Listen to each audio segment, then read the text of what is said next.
all right. You don't need it, you're all right. That's all right. I believe because if it's half past, you know. There we go. So one time I couldn't hear it yesterday. No, I don't know what. Right. Right, I might do a couple of things as we go along.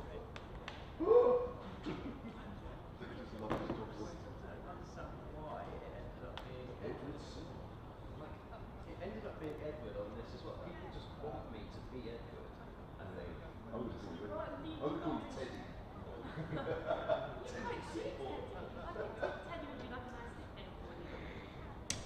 And a very good morning from the Ageas Bowl. It's a lovely sunny morning once more, and we're looking ahead to the start of day 2 of this County Championship Division 1 match between Hampshire and Gloucestershire, sides that sat 2nd and 9th respectively at the start of this game yesterday morning in Division 1. So we're getting underway as usual at 11 o'clock.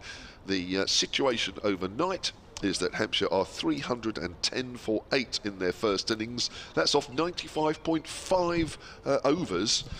Ed Seaborn from BBC Bristol, I'll just have to let you take over for a moment. Yeah, well, it was a mixture from Gloucestershire yesterday, and I suppose also from Hampshire, because the first session, 70 for 2 at lunch, Hampshire had been kind of pegged back by some tight Gloucestershire bowling in the morning. Then things went a little awry for Gloucestershire in the afternoon session. Hampshire added 142 runs with Felix Organ and James Vince at the crease and didn't lose a wicket. But then Gloucestershire's evening session, undoubtedly, where 98 runs were added but for the loss of 6 wickets. And the indications that I've got at the moment, and the old thing about not judging until 2 sides have batted on the surface, but the indications that I got talking to Mohammad Amir last night were that he found it pretty tough going bowling on that pitch, and was understandably really pleased to have taken 3 for 51 as he did. And he got 2 huge wickets in Gubbins and Vince yesterday as well. And it was actually just really lovely talking to him about being back playing red ball cricket again. It's always nice when you hear players say, you know, Test cricket's the pinnacle, that sort of thing. And sometimes you hear players say that you wouldn't necessarily expect to hear it from. But Mohammad Amir just talking about his red ball return, it was just so clear to see how excited he was to be back playing red ball cricket, which is lovely. And he's not looking any further ahead than that, but still, it was kind of gratifying and yeah, just a really good thing to hear from Mohammad Amir, how excited he was. And he was I think you'd have to say was the pick of the bowlers yesterday. Ryan Higgins did his job though, 2 for 59 from 22 overs, and Dom Goodman was able to keep it nice and tight. 13 overs, didn't pick up a wicket, but those 2 wickets at the end, which really made it Gloucestershire's evening session, from Miles Hammond and Graham Van Buren picking up his 100th first-class wicket there at the end, getting rid of Barker and Fuller. And those 2 wickets right at the end of play yesterday, I think, are the wickets which will have Gloucestershire thinking they can wrap up this Hampshire innings quite quickly this morning, and then they just need to get batting, and they need to hope that the pitch is as placid as seemingly Gloucestershire think it is from how they've bowled on it.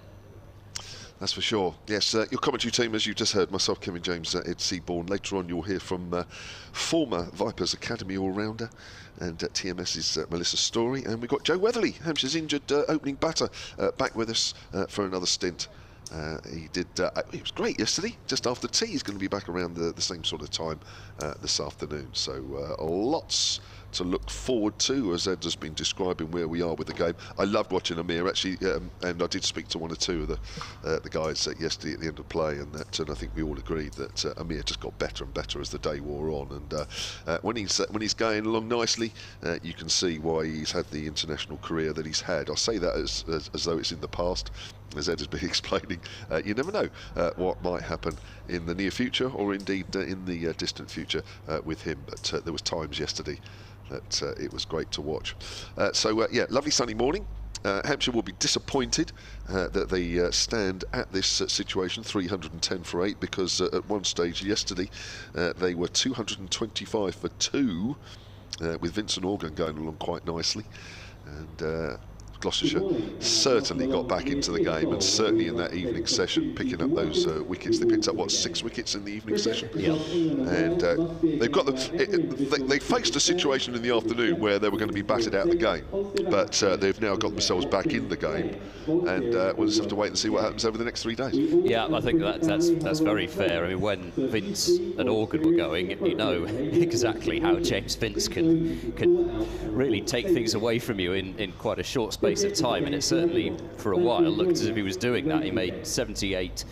It wasn't absolutely free-flowing from Vince, and to give Gloucestershire credit, they, particularly through the kind of later part of his innings and to some extent the start of it, they pegged him back. But when you give James Vince bad balls, he's going to put them away, and Gloucestershire bowled a few too many of them in that afternoon session. And I think whilst they'll be reasonably happy with where they are, I suppose there's got to be a tiny bit of them thinking, well, maybe we could actually have been even ever so slightly better off, even though, as I say, those 2 wickets at the end, whilst they were good wickets as well, don't get me wrong, there was nothing cheap about them. Hammond's wicket at Barker was just a really good bit of off-spin bowling from round the wicket to the left-hander, getting the edge to Higgins at slip, and then Fuller bowled in the last over of the day by another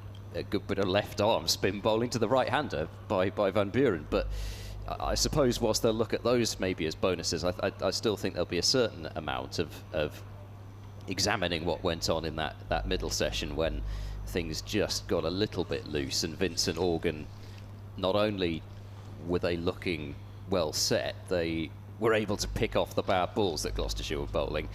And you know, at the same time, a lot of credit must go to Felix Organ for his 107, because it wasn't easy out there first thing.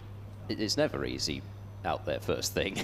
And obviously, as somebody who was brought up to the opening slot, obviously somebody's done it before, but at the same time, it can't be the easiest thing just to suddenly go out there and open, having batted down the order. And he just looked really assured, and he looked like he was absolutely loving it out there. And I thought his celebration of his century was absolutely fantastic. You know, just didn't hold back in his emotions at all, and you could see how much it meant to him and how much it would have meant to that Hampshire dressing room as a whole. So just really, really nice to see that. But the key moments were, I think, yesterday when Vince and Organ both went to that old ball, and then Gloucestershire could get new batters in against the new ball and managed to take a couple more wickets with that new ball. Most certainly. So Ben Debenham and Martin Saggers, the 2 umpires, leading the Gloucestershire team out onto the middle. We've got Liam Dawson resuming his overnight total of 31 not out, and he's now being joined by Kyle Abbott, who I don't know, is waiting to get his season underway, not with the ball but with the bat, because he started with 1, 2, 3, 4 noughts, managed a 7 not out in the Lancashire second innings. So he's better than that. So who knows, maybe this morning is the morning when he can add to that Hampshire total. They certainly want 350, Hampshire, that's for sure. Whether they can eke out another 40 remains to be seen with their second new ball into its 16th over. Yeah, and Graham Van Buren with 1 ball left of his over from last night, having got rid of James Fuller to what would have been the penultimate ball of the day, but as it turned out, it was the last ball of the day. So Van Buren's got to bowl 1 ball, and then I rather suspect Gloucestershire will go straight to Higgins and Amir to start things off. Well, you might as well take this ball then. Has it proved so successful for you last night? Yes, I was finishing last night, so I shall start this morning. Van Buren in, and it's driven by Abbott towards point into the gap, and they've come through for a single. So Abbott will have the strike, and Hampshire at the end of the first, can we call it an over of the morning? 311 for 8. So it'll be 96 overs from now. Yes, that's 96.1 overs today. So the members yesterday were shortchanged by a ball. I almost wonder, actually, if they shouldn't just make them come out in that last over of the day. I mean... Not a 6:45 at night, well, no. All right, okay, point taken about that.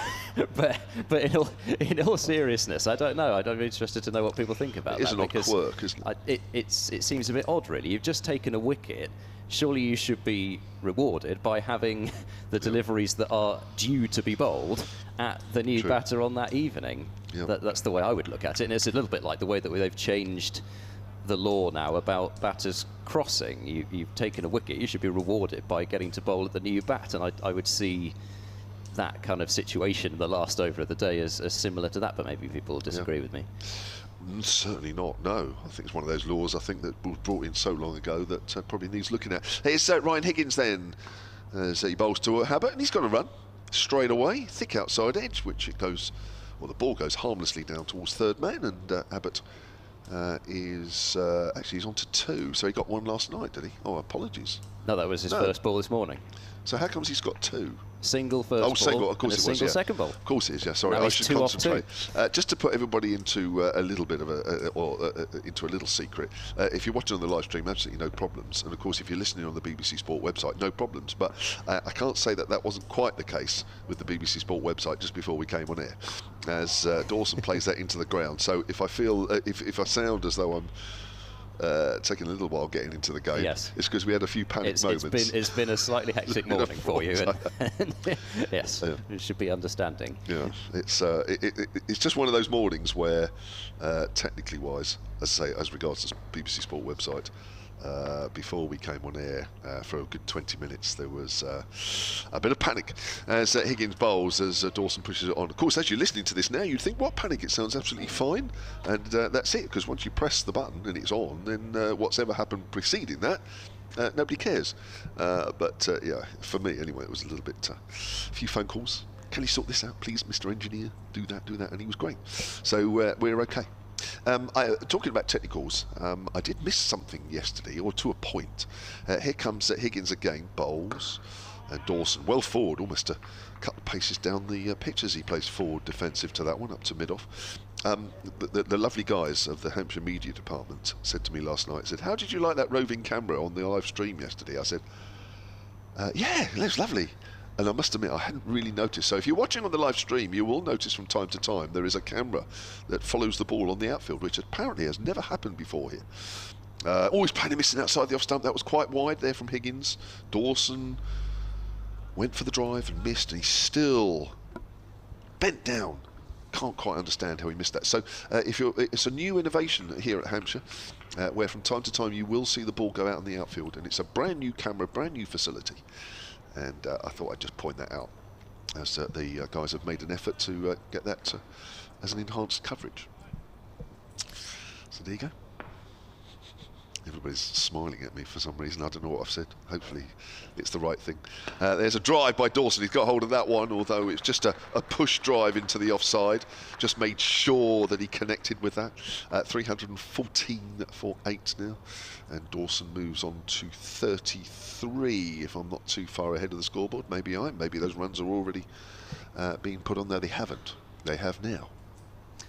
Yep, nice looking shot from Dawson to get his account going for the day, and I'm sure, especially after having played and missed at that previous ball, it'll feel doubly better to have got that one away. And like you said, it's just sort of utter confusion as to how that ball didn't end up on his bat, but it looked as if it had actually moved a little bit through the air, which, I mean, you know, first thing in the morning you'd expect a little bit, and the ball isn't that old, so I suppose from Hampshire's point of view, they won't quite be thinking, let's get bowling, but at the same time, I suppose it would be a bonus for them if they were to get bowled out quite quickly, that they still have conditions potentially in their favour in the morning. So it will be Mohamed Amir indeed to bowl, and he's turned away towards backward square leg for a single by Kyle Abbas off his first ball he's bowled. Amir, hands clasped behind his head, and He obviously felt he was close to getting through, but Kyle Abbott's now picked up 3 singles from 3 balls, 315 for 8. I'd actually forgotten that bit about the ducks in a row for Kyle Abbott. I'd heard somebody talk about it, but I'd completely forgotten that until you mentioned it. I'm sure he hadn't. Liam Dawson then on strike as Amir comes in, left arm over and bowls. Dawson struck on the pad, I think, there. It's going to be another run to Hampshire, down towards short fine leg, and there's the leg by signalled by umpire Debenham, 316 for 8. Amir just looking to settle into his work, but I suppose if he's able to take these 2 wickets quite quickly, he probably won't have settled into it. Probably his least threatening spell was actually the spell that he bowled with a new ball yesterday, almost, as Amir is in and leave this time from Abbott, so he's not going to score off every single ball, it seems. Shoulders, arms, and it goes through to Bracey. But it was I think, I can't remember whether you mentioned it in the build-up or whether it was off-air, but I think many were agreed that he got better and better as the day went on, and his spell with the second new ball, even if, yes, the wicket of Donald was a loose drive caught at cover, which is not exactly how you'd draw it up, but he still bowled terrifically there, and also with that old ball in getting the massive wicket of James Vince for 78. Amir in and bowls, and dug out by Kyle Abbott up towards mid-on, and there is no run. I had to talk a little bit about reverse swing with Mohammad Amir, and he gave me a kind of a grin, as if to say, well, it's not easy to get the ball reverse swinging on day one. He knew what that meant. And he managed to get some movement late with that old ball, and that was key in kind of opening the door for Gloucestershire yesterday evening.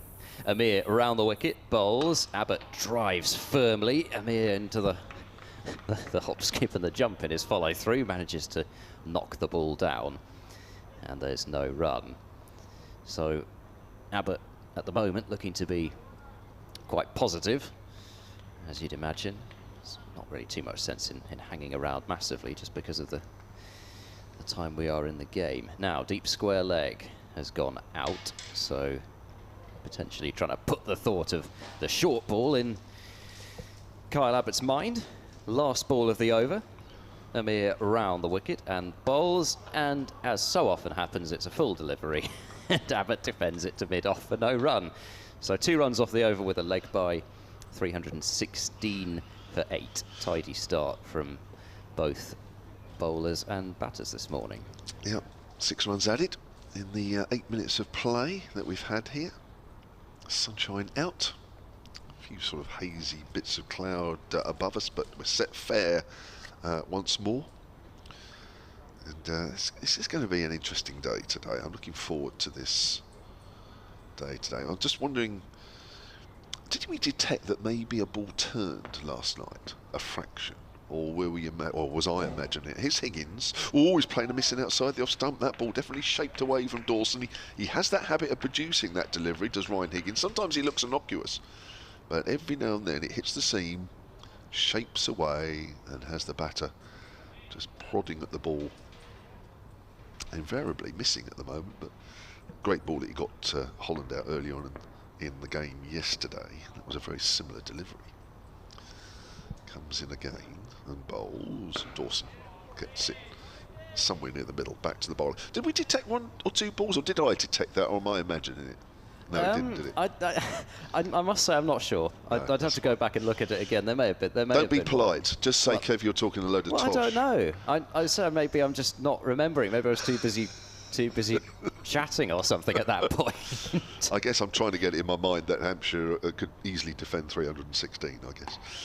As Dawson pushes that out into the covers, and there is no run. I mean, you know, I know they're disappointed in the situation they find themselves in this morning, having been in that wonderful position yesterday afternoon, and you know, well done to Gloucestershire for sticking in there and basically pulling it back, because they were sort of average in the afternoon.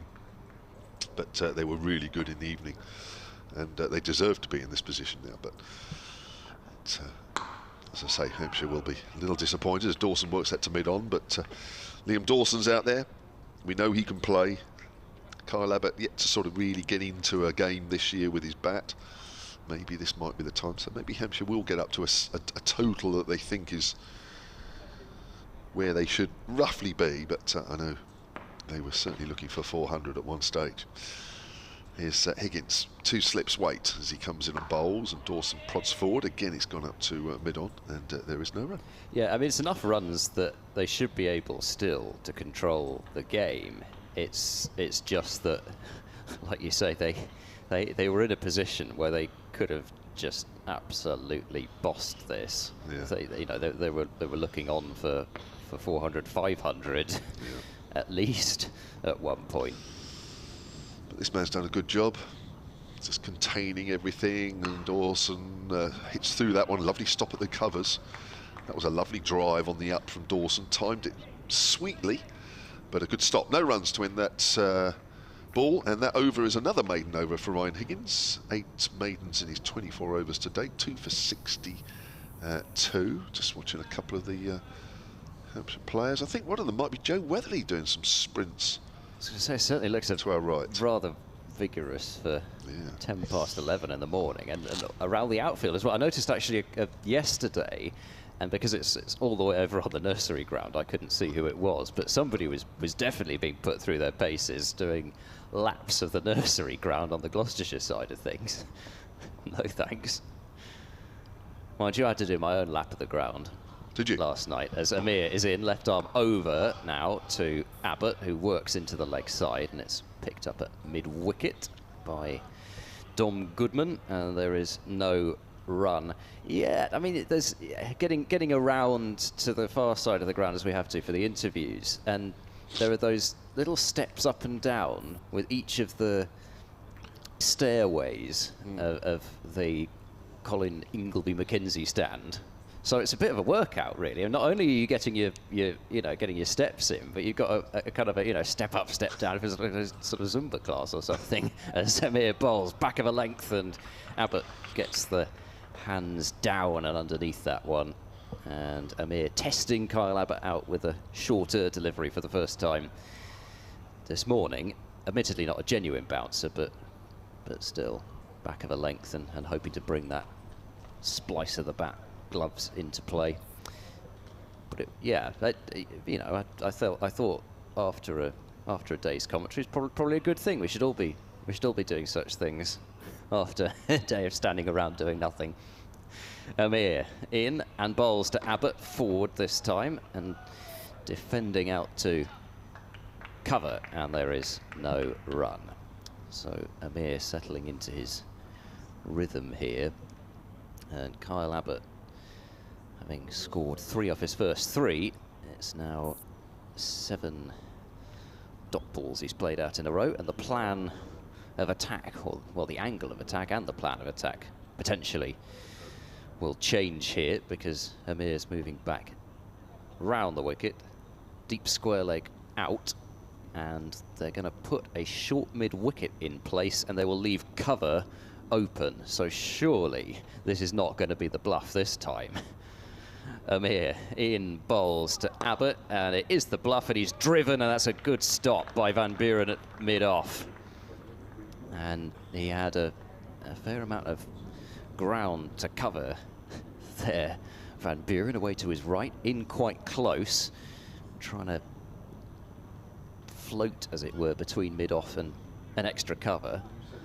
And he's done well to stop that, because that was timed beautifully by Abbott, and it was indeed the bluff from Amir, bowling it as full as he's bowled any ball so far. Amir in and bowls. There is the short ball, and it's a good one. And Abbott ducks, and it looked as if he was given the hurry up a bit there by that one.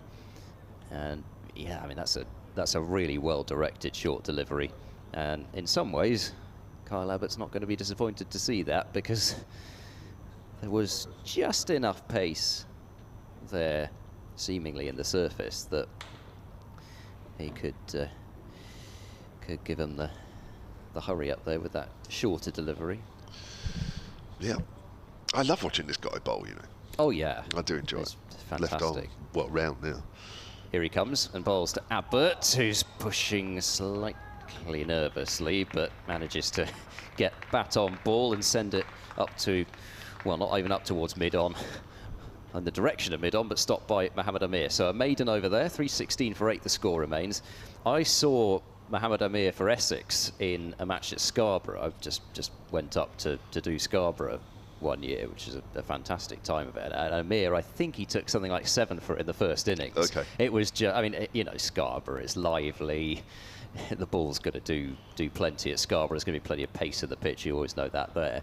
And he was just loving it. I think it was one of his first games for Essex. Not his first game, but in the year that they won it in 2017, or the first year that they won it. 316 for 8 as Higgins comes in. Dawson prods forward out on the offside and into the covers. And there is no run. Yeah, watching a thinking bowler bowl is one of cricket watching's great joys. And he's certainly one of those. Of course, you need a little bit of pace, really, just so you can vary it a bit. If you're sort of medium pace, you haven't got a lot of choice about variations, but a little bit quicker, and you've got that. Dawson's on the back foot, steers that in front of point. That'll be 4. That's only just a fraction short of a length there from Ryan Higgins, and Dawson on the back foot just opened the face of the bat, found the gap, and that's gone sweetly off the bat.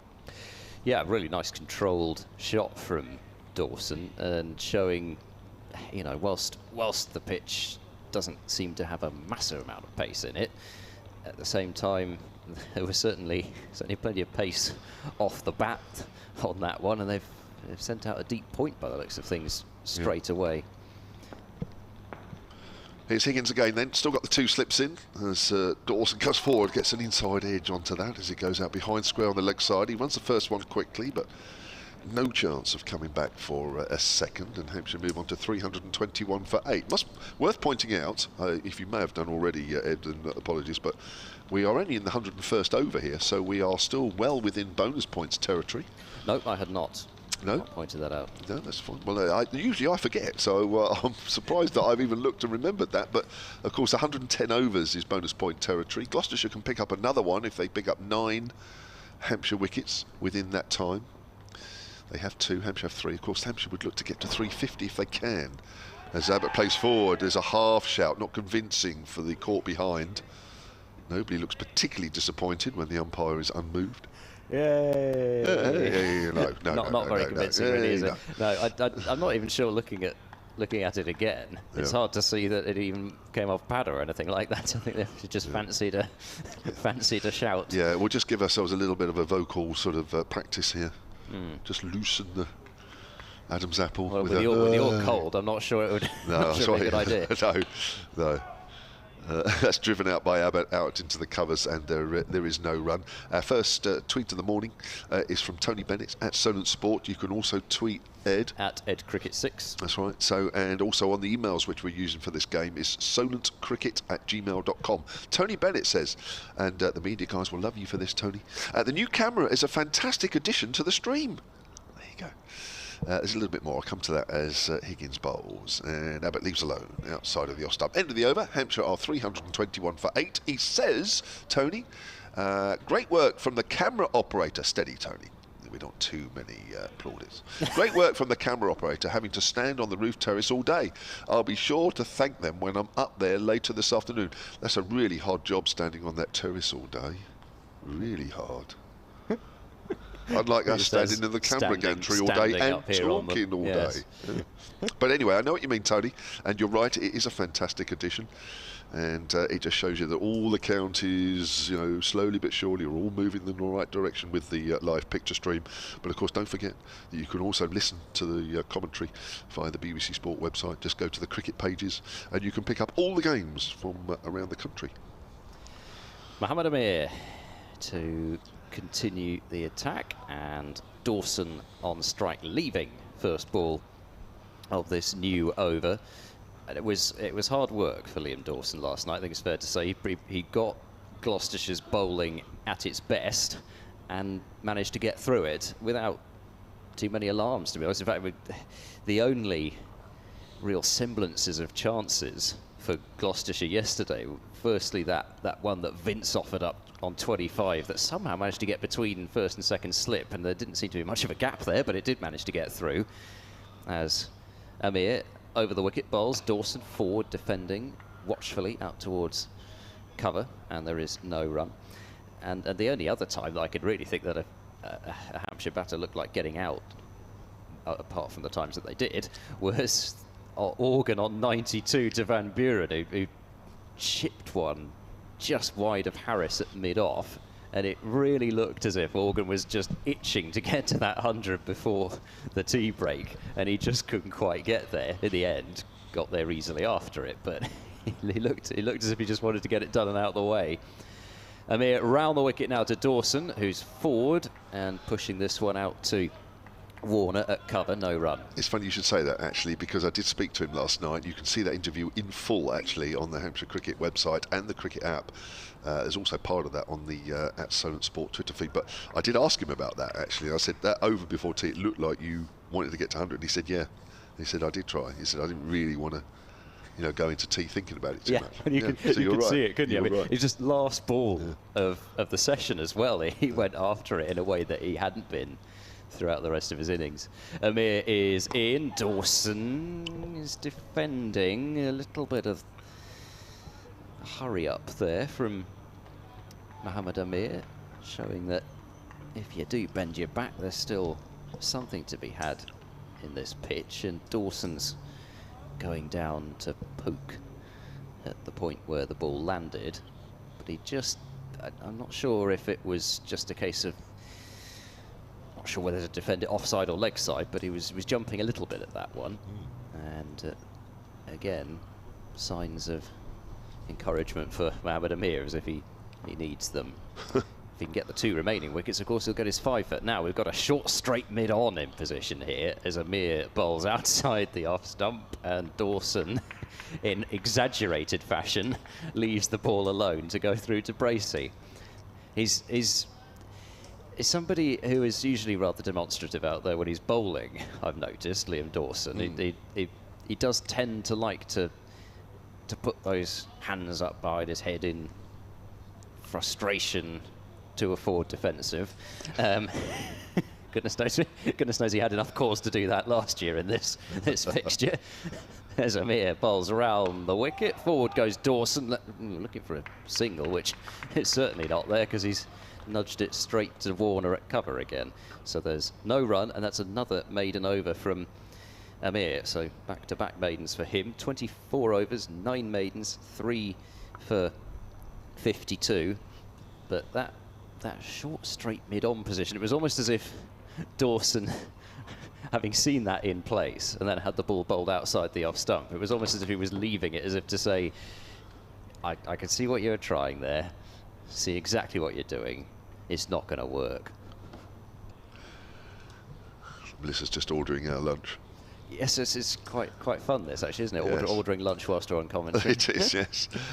Here's Higgins, and that's a lovely drive from Abbott, but only as far as mid-off, where it's fielded by the captain, Graham Van Buren. Yeah, if it sounds like we're distracted from time to time, or certainly me, that's because of that, because all I'm doing is thinking about food. Yes, we have to send our requests in, which I quite like as well. No, I love it. Indirect, indirect ordering system. Yeah. So when you're talking about Thai green curries and all sorts of stuff, you can understand why we've got half an eye off the cricket for a little while. That's pushed up to mid-off, but of course we are. That's I joke. We are totally focused on the cricket, enthralled and enthused as to what's going on out there at the moment, and hopefully that is conveyed likewise. What am I talking about? Anyway, keep those messages coming. SolentCricket@gmail.com. We always love them. We always love to read them out. Here's Higgins bowls. Abbott's forward, and it's gone out to point where it's fielded by Dominic Goodman. Loved watching Dominic Goodman bowl as well yesterday.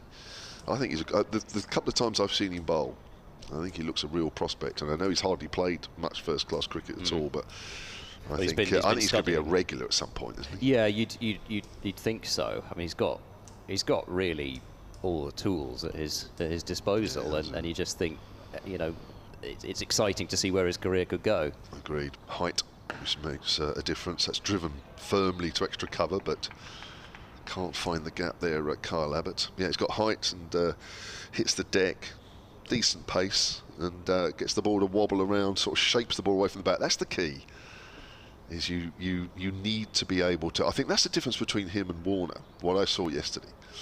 Warner has the attributes as well, really. You know, hits the deck a bit, but whereas Goodman seemed to find the shape just enough, didn't he? Most of the time, away from the bat. Warner was pretty much straight up and down. And there's your difference, because at the end of the day, over a career, you know, one is going to pick up an awful lot more wickets than the other. As Higgins bowls, Higgins has that delivery as well there, and he bowls it a lot more often, as we've just seen, with Abbott poking forward with the bat, and it's gone past the outside edge. Gets a lovely shape on the ball there as well, doesn't he, Higgins? You don't have to be quick, and he's not quick, but you don't have to if you've got that ability. Yeah, and if you can do it on surfaces which aren't offering you much, and that's what Higgins can do, and it's why he's got the record that he does. It's not just because he's bowling on green seamers. I mean, he's bowling at Bristol for almost half his matches. Poor man. As Abbott finds the gap through extra cover. That's a lovely shot. Just lent into that, and he's going to get 4 for it. That's a beautiful piece of timing. I haven't seen that too often from Kyle Abbott with the bat this year so far. He moves on to 7 with that boundary. It's 325 for 8. And we've had, what, 103 overs now. So 7 overs left for either one of these two to get an extra bonus point, or maybe they both will. I think a couple of deliveries that over, Higgins really pitched right up, and he was trying to tempt Abbott into the drive, and both times Abbott absolutely cracked it. I mean, the first one went straight to the fielder, but that one into the gap, and it doesn't look like somebody who's just recently had 4 consecutive ducks from the way that he's timed the ball out there. Yeah. I mean, that was the first scoring shot for a little while for him, but just in the way that he's defending and the way that he's driven so far, he's looked good. Amir in and bowls and turns round Dawson there, looking to clip the ball leg side, and it's kind of tempting to do so because they've got that short straight mid-on in position and a kind of a wide mid-on, but those are the only fielders saving the single on the leg side. So the temptation is to try to work the straight ball away behind square for runs, which is what Dawson tried to do, but got squared up a bit. Amir is in round the wicket, bowls, Dawson lays back and drives, punches it through the covers for 4. That's a beauty from Liam Dawson, and he's gone on to 42 now. Not a massive amount wrong with the delivery from Amir, maybe just a little bit short and a little bit wide, but it's only a little bit in both respects. Cracking shot from Dawson. He's played a couple of shots on the up this morning, hasn't he? He's finding the middle of the bat here at the moment. There's Liam Dawson, 42 not out. Very, very valuable innings here from the Hampshire all-rounder. Yeah, and it never mind the bonus point, just the match situation as well. Vital runs.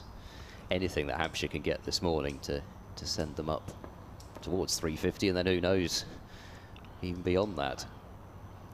Here comes Amir. He's in and bowls short, and Dawson ducks underneath it. Sees that one early. I suppose the one danger is with George Scott fielding at short straight mid-on. He's got to just make absolutely sure, and I'm sure he will, because I think all cricketers know this. He's just got to make sure that he doesn't just put that toe over the edge of the cut strip, otherwise it's a no ball. Is that right? Yes, I haven't seen I haven't seen a no ball like that for a while, but yes, if you're standing with your foot over the edge of the strip, it's a no ball. In comes Amir, and he bowls and turns Dawson round again. This will be a bit frustrating for Mohammed Amir. He's almost got through a couple of times, or he's actually almost, believe it or not, brought that short straight mid-on into play. Yeah. Well, it's just been a slightly slower ball, either that or it's just held in the turf a fraction. But yeah, it's a good position there. If nothing else, it's in the batter's eye line. Yeah. Of course, Kyle Abbott's got to stand extremely wide at the non-striker's end as Amir is in and bowls another short ball, which Dawson ducks, but that was, yeah, it was well directed, and he seems to have found the spot to bowl that short ball here, Mohamed Amir, which last match at Bristol, and it is so tough bowling short at Bristol, but last match there were just a couple that he bowled so short, and you could see it, you know, it's understandable. He's getting used to bowling on these pitches, getting used to bowling with the red ball. Yeah. But he did bowl one in particular, which James Bracey needed one of those rising platform things to go up and get. Now, Amir over the wicket, last ball of the over. Looked like he might have held that one back a little bit as well. And Dawson's just forward and defending out into the covers. So the end of the over, 329 for 8 Hampshire. And there are 6 more overs left in bonus point territory, or whatever you want to call it. Anyway, I'm sure Kevin James will find a better way of describing it than that. And then Melissa Story will be in. I can't actually, but anyway, it's going to take a break. 329 for 8. I'm going to do a very quick 30-second update in a moment. Still very sunny here, just outside Southampton, for this Division 1 fixture. Hampshire starting the day in 2nd place in Division 1. Gloucestershire starting in 9th. Here's Higgins, bowls and drive by Abbott towards extra cover. Here we go. Half an hour's play this morning, and Hampshire have added to their overnight first innings total. They started at 310 for 8. They are 329 for 8. Liam Dawson has taken his overnight total from 31 to 42, and Kyle Abbott, who walked out this morning fresh, he's on 7. Hampshire will be disappointed. They in this situation, they were in a good position yesterday. They lost 6 wickets in the evening session last night. They'll be looking to push at least past 350. 329 for 8 currently. Morning, Melissa. Good morning. How are you?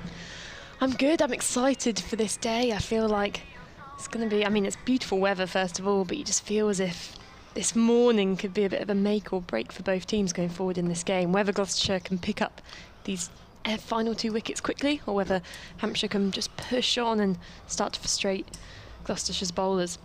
Yeah, another 21 runs for another bonus point in the next just under 6 overs as Abbott pushes forward, and that goes out on the onside. There's the ball from Higgins that just comes back a fraction to Abbott, but he was well forward, bat and pad close together.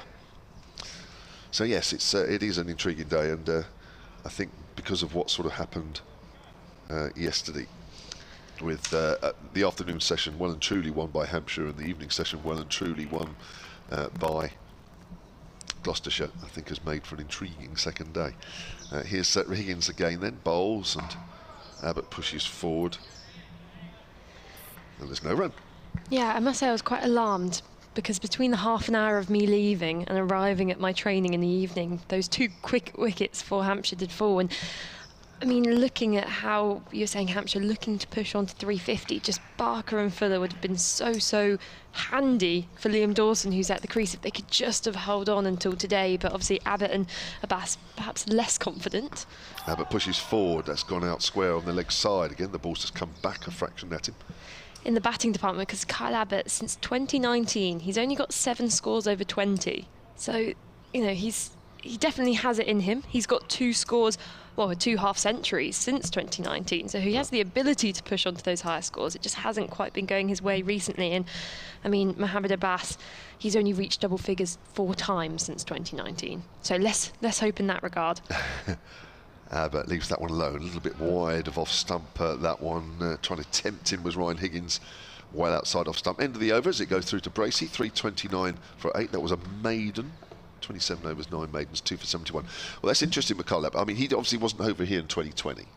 That was the COVID year. But generally, first class, his career, he's averaging 18. I think he's a better player than that. Yeah, and I guess it's unfortunate sometimes he finds himself as the final batter at the crease there, not out at the end, but he has this ability and he has the patience at the crease. We say often with Keith Barker and James Fuller, they like to play their shots a bit more, whilst Abbas put him in a situation like this where you've got Liam Dawson at the other end, poised on 42 not out, and he'll know how to play the situation. He knows his role. He just needs to get the single and get off strike. Yeah. And that's all Hampshire will be looking to do here this morning, just keep ticking that scoreboard along and hopefully see out this opening spell between Higgins and Mohammed Amir, who's continuing from that pavilion end. Just the one slip in place on the gully. Mohammed Amir to Dawson, who's defending on the back foot, back to the very close offside catcher, almost a straight mid-off. And one who, as a non-striker batter, I always absolutely loathe them. Because they're exactly where you want to run between the wickets. And I was saying to Ed yesterday, you sometimes just get a shoulder in just to get them to move a bit wide. Just a gentle shoulder. Melissa. It's just a tactic, Kev.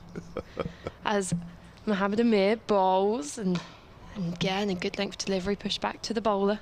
Have you done that in a game then? You've actually gently nudged somebody out of the way? I mean, only if that fielder, of course, who is close catching and stood so directly in front of you as the non-striker that you can't even see the other end. And sometimes you move one way and they seem to move that way, and you move the other way and suddenly you're stood in the middle of the pitch. So it's just to overcome the obstacles which are presented to you. Just the three fielders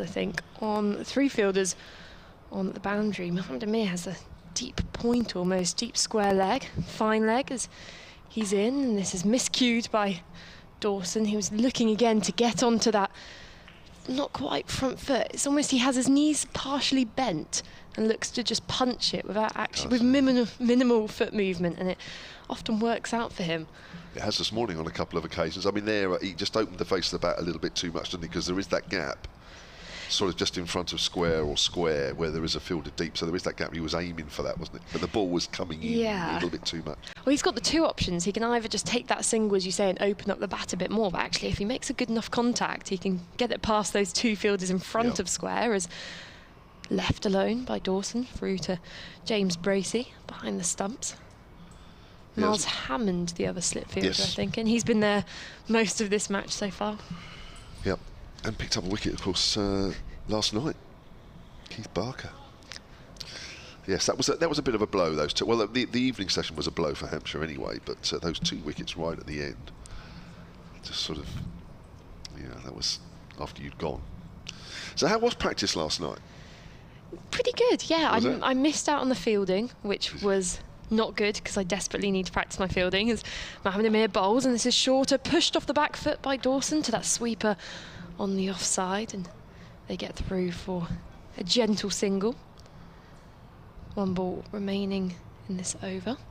Yeah, so it was okay. Got some, I think it was my third outdoor training of the season, so I'm a little bit behind everyone else, but just catching up that bit. But I must say, as we noted this morning, of those players being forced to run laps around the nursery ground here and already doing fitness testing, didn't feel quite right at 11 in the morning, and it's one of those times where you feel quite pleasantly happy that you're not a professional cricketer. Did you have those kind of fitness tests when you were playing, Kev? Yeah, oh yeah, of course. The bleep test, the yo-yo test. Yeah, we did do bleep tests, yeah. Mohammed Amir bowls and strikes Abbas on the pad, and they get through for leg bye, which trickles out into the onside, and that's the end of the over. Hampshire 330 for 8. It's the thing is, well, with the bleep test, and that, as you know, even though you don't particularly, the thought of doing them is the worst, isn't it? But of course, at the end of the day, it's all competitive within the squad, so you do find yourself. You find that there's one or two of those that literally do say, "Oh, I can't keep up with a few, and so I won't try." But most of the squad will try and outdo each other, and I think once you get up, I mean, it's a long time since I've done them, but have you done them? I've done the bleep test at school. Have you? How far did you get? Not very far, but I must say I prefer the yo-yo test, which is the one favoured by cricket teams at the moment, because anyone who's not too familiar with them, the bleep test is kind of continuous running and getting to 1 point by the time it beeps, whilst the yo-yo test replicates running between the wickets a bit more, because you have to run there and back. Yeah, then you get a 10-second break almost, and that break can get shorter and shorter. and They are a it's killer. horrible. Yeah. I can't remember what level I got to. It might have been something like 11 or something. I can't remember, but I might have got that slightly wrong. Van Buren with his left-arm spin is into the attack, and there's a lovely drive from Kyle Abbott, and he's beaten the mid-off fielder to his left-hand side, and that's the second front-foot drive of Kyle Abbott's this morning, which has brought him a boundary, and he moves on to 11, 335 for 8. A completely risk-free stroke there from Kyle Abbott. He didn't have to almost move too much. He just took a gentle stride into that ball and transferred his weight forward and perfectly dissected that offside field. Beautiful shot. Yeah. Here's Van Buren then, runs away from us. It's flighted, it's driven by Abbott, but he can't pierce the field this time. I think I think in those days, I mean, the bleep tests were all the rage because they'd just been introduced into cricket, and I think we heard reports of, I can't remember who it was in the England side, that had got up to about level 14 or something, which at the time felt outrageous.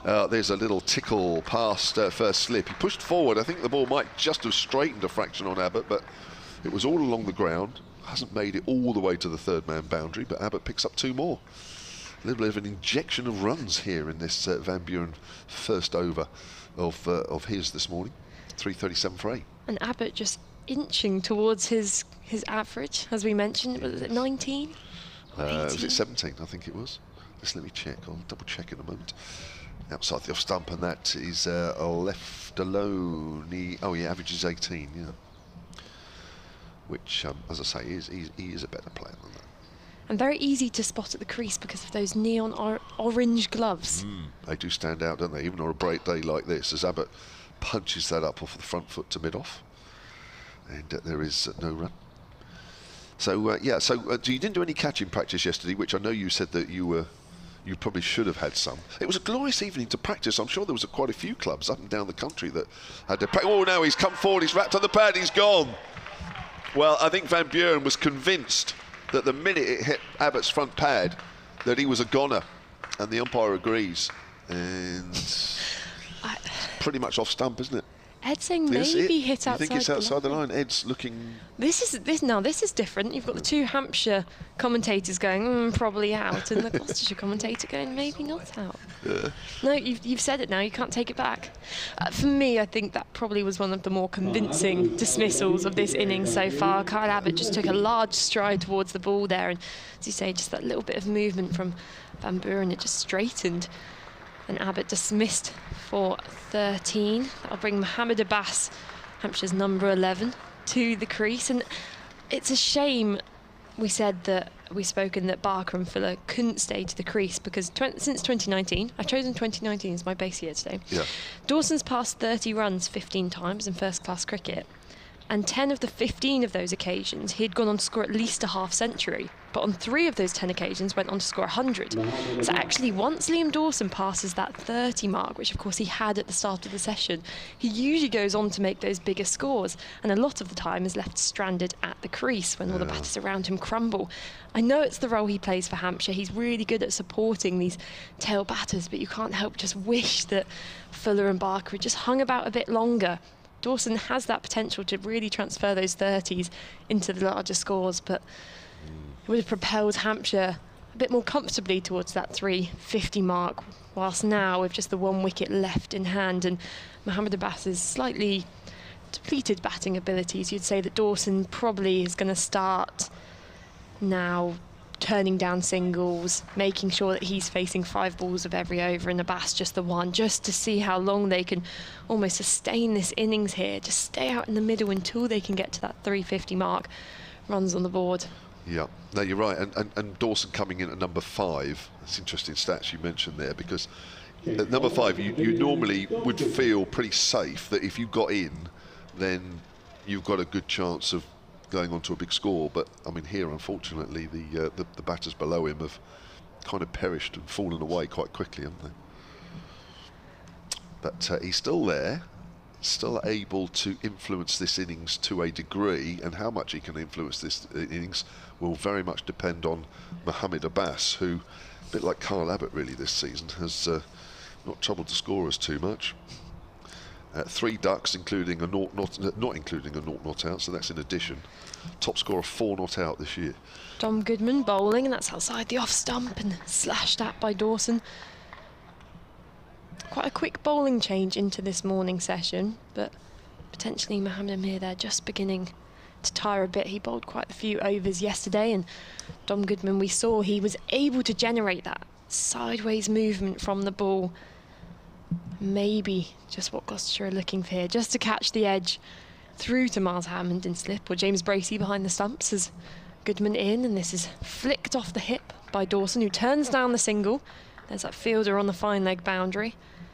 And it's that difficult situation of a batter in this going now. It's almost 4 or 2, or 6 of course, but probably less likely in this situation. So Dawson's mind's going to be working out, going, where can I find that 2? Boundary is less likely here. We have a deep square leg, fine leg, third man and point all on the boundary. So either he can look straight down the ground for those boundary opportunities, or he's just going to have to manoeuvre the ball into one of those gaps where it's possible for these two to run a 2 as Goodman in, and this is punched off the back foot by Dawson, but again turns down the single as the ball trickles to the deep point fielder. Yeah, I'm just wondering if that 350 mark now for the extra bonus point might be just beyond Hampshire, and now the need to get as big a total in the first innings as you can takes over, because what are we in the 108th over here? Time is running out for these extra 13 runs.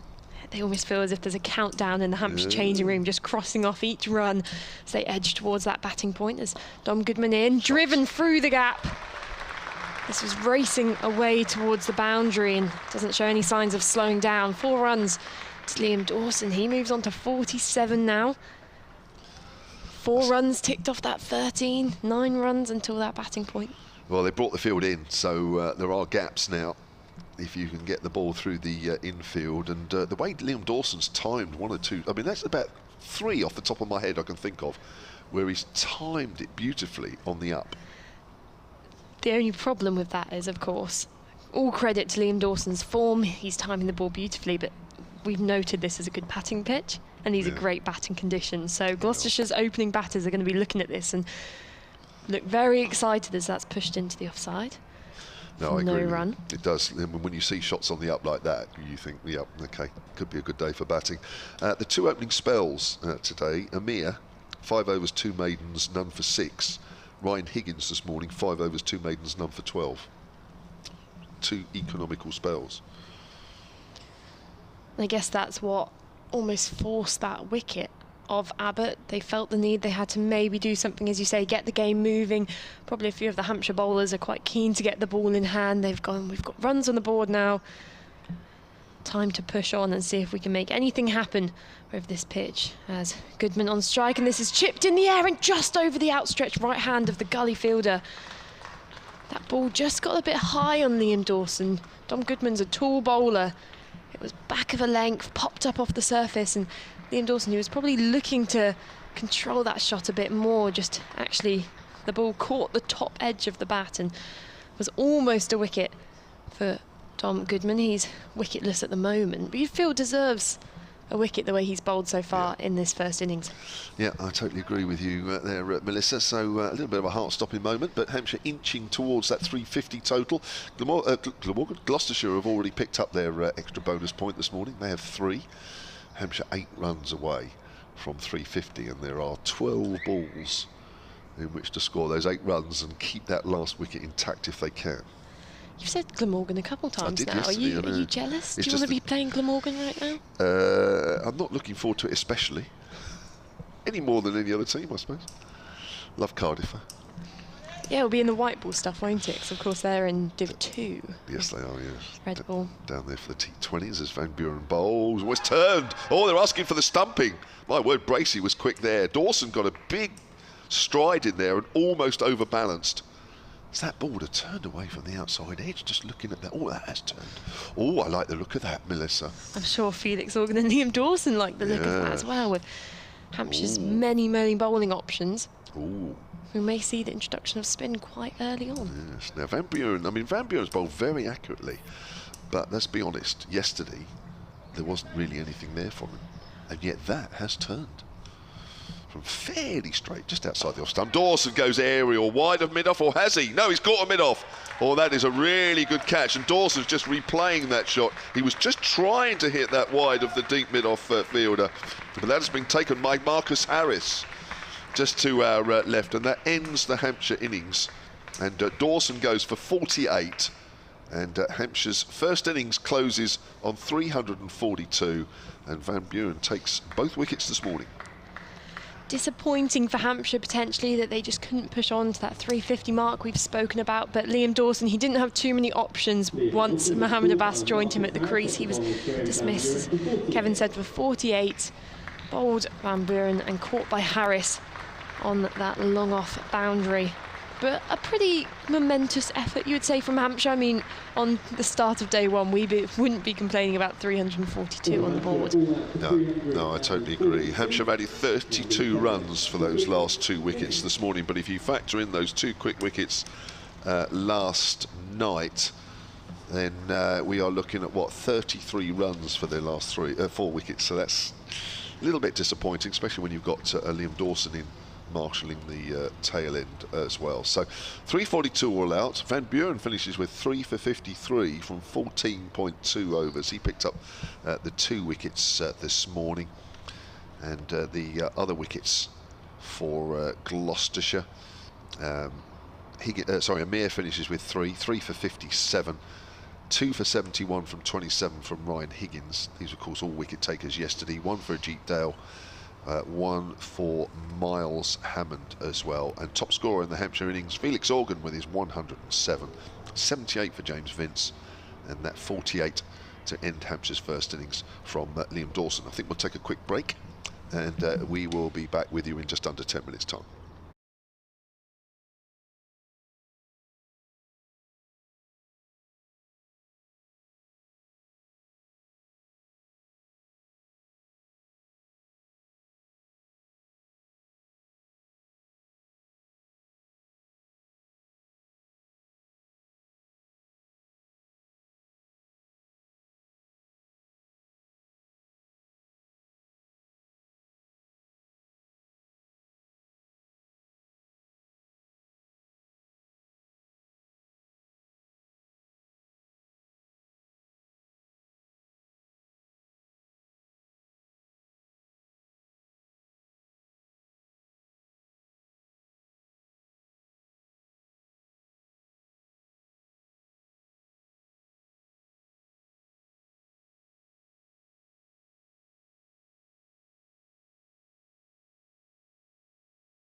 Hello and welcome back to the Ageas Bowl for day 2 of Hampshire v Gloucestershire. Hampshire in their first innings batting finally dismissed for 342, and Gloucestershire coming to the crease now to see what they can do in reply. Next to me is BBC Bristol and BBC Radio Gloucestershire, Ed Seaborn.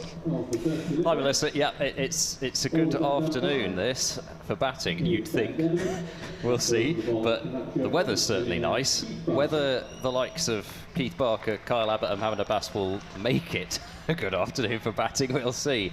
But George Scott's out there in the middle along with Marcus Harris, so it is Scott that gets the nod to open the batting, and it's Scott on strike to Keith Barker. And Barker will come left arm round the wicket with 4 slips in place. Barker in and bowl. Scott struck first ball high up on the pad. And I say high up on the pad, I think it may have been on a different pad by the looks of things. A different bit of protective equipment. That's almost, yeah, you'd say it close to that hip bone in a sense, and already signs from the first ball that this pitch just has that little bit of extra bounce here. Keith Barker, always the man to find it for Hampshire. Barker in and bowls to Scott, who leaves alone outside the off stump, and it goes through to James Bracey. So Barker, interesting this, starting round the wicket immediately, because I obviously don't see so much of Keith Barker. I don't necessarily remember him doing this in the fixture last year at Cheltenham, but he's attacking Scott straight away from left arm round and in and bowls. Scott goes forward, defends softly out towards point, and there is no run. And Scott, who opened last season a couple of times, particularly at Cheltenham. In fact, I think it was both matches at Cheltenham that he opened the batting in. Scored 5 and 40 against Middlesex. And no, I'm reading the wrong column. 5 and 0 against Middlesex and 31 and 29 against Hampshire. As Barker's in, tighter leave this time. There's an awful lot of noise out there, as you'd imagine, with Hampshire trying to put pressure on Gloucestershire early on. But he did a handy job against Hampshire in particular last season. I say 31 and 29, and what he did both times was see off the new ball, and that, I think, is going to be his chief job here, as much as obviously Gloucestershire will hope for some runs from him. As Barker is in, Scott beaten. Good delivery from Keith Barker. And George Scott feeling for it. He did play a little bit away from his body there for being ultra critical, but at the same time, it's not easy with Barker bowling left arm round. You probably don't face a huge amount of that in the second team, as George Scott's been playing solely this season. It's unusual to see Barker coming from this angle to begin with. You'd think he would want to be going across the batter to bowl to those slips. Barker is in, forward goes Scott and pushes this one out to point. So it's a maiden over to start with from Keith Barker. Plenty of threat there, but Scott's got through it, and it's a maiden over to start with. I was interested to hear what you said on that, because obviously I've not seen a lot of it, but it must be, maybe it's even something that they noticed from the match last year, and I'd have to go back and look at the scorecard to see how he was out in those matches, but maybe it's just something that they've planned,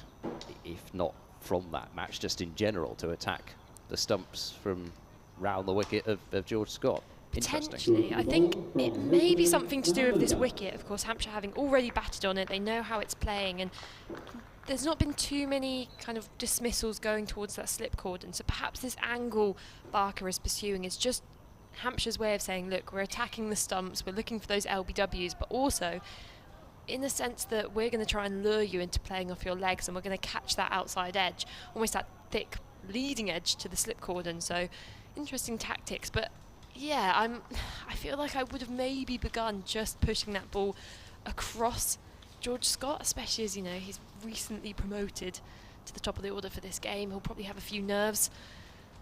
And Harris will be sure to have a few nerves now as he's facing Mohammed Abbas, and that first ball pushed down the ground, of course. Both of these two, or Marcus Harris, left-handed?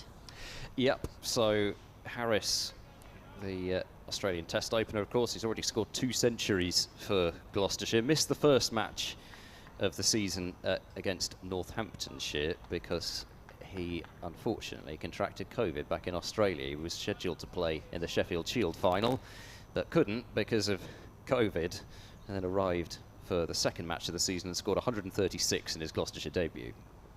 Abbas bowls, and that's a thickish edge, which has just gone to the backwards point fielder. Has to run around, and Gloucestershire opt not to run through for a single. Oh, they do run through for a single, apologies.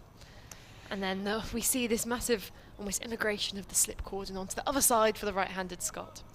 Yes, well, I was talking about the pitch which we can see way over to the right-hand side of the ground as we look at it, which was used last match, and I thought it was a little bit as if somebody had just tipped the ground, and then it had all kind of rolled over to that side. It was a little bit like that there. Somebody just tipped the ground and all the fielders had to roll to the other side.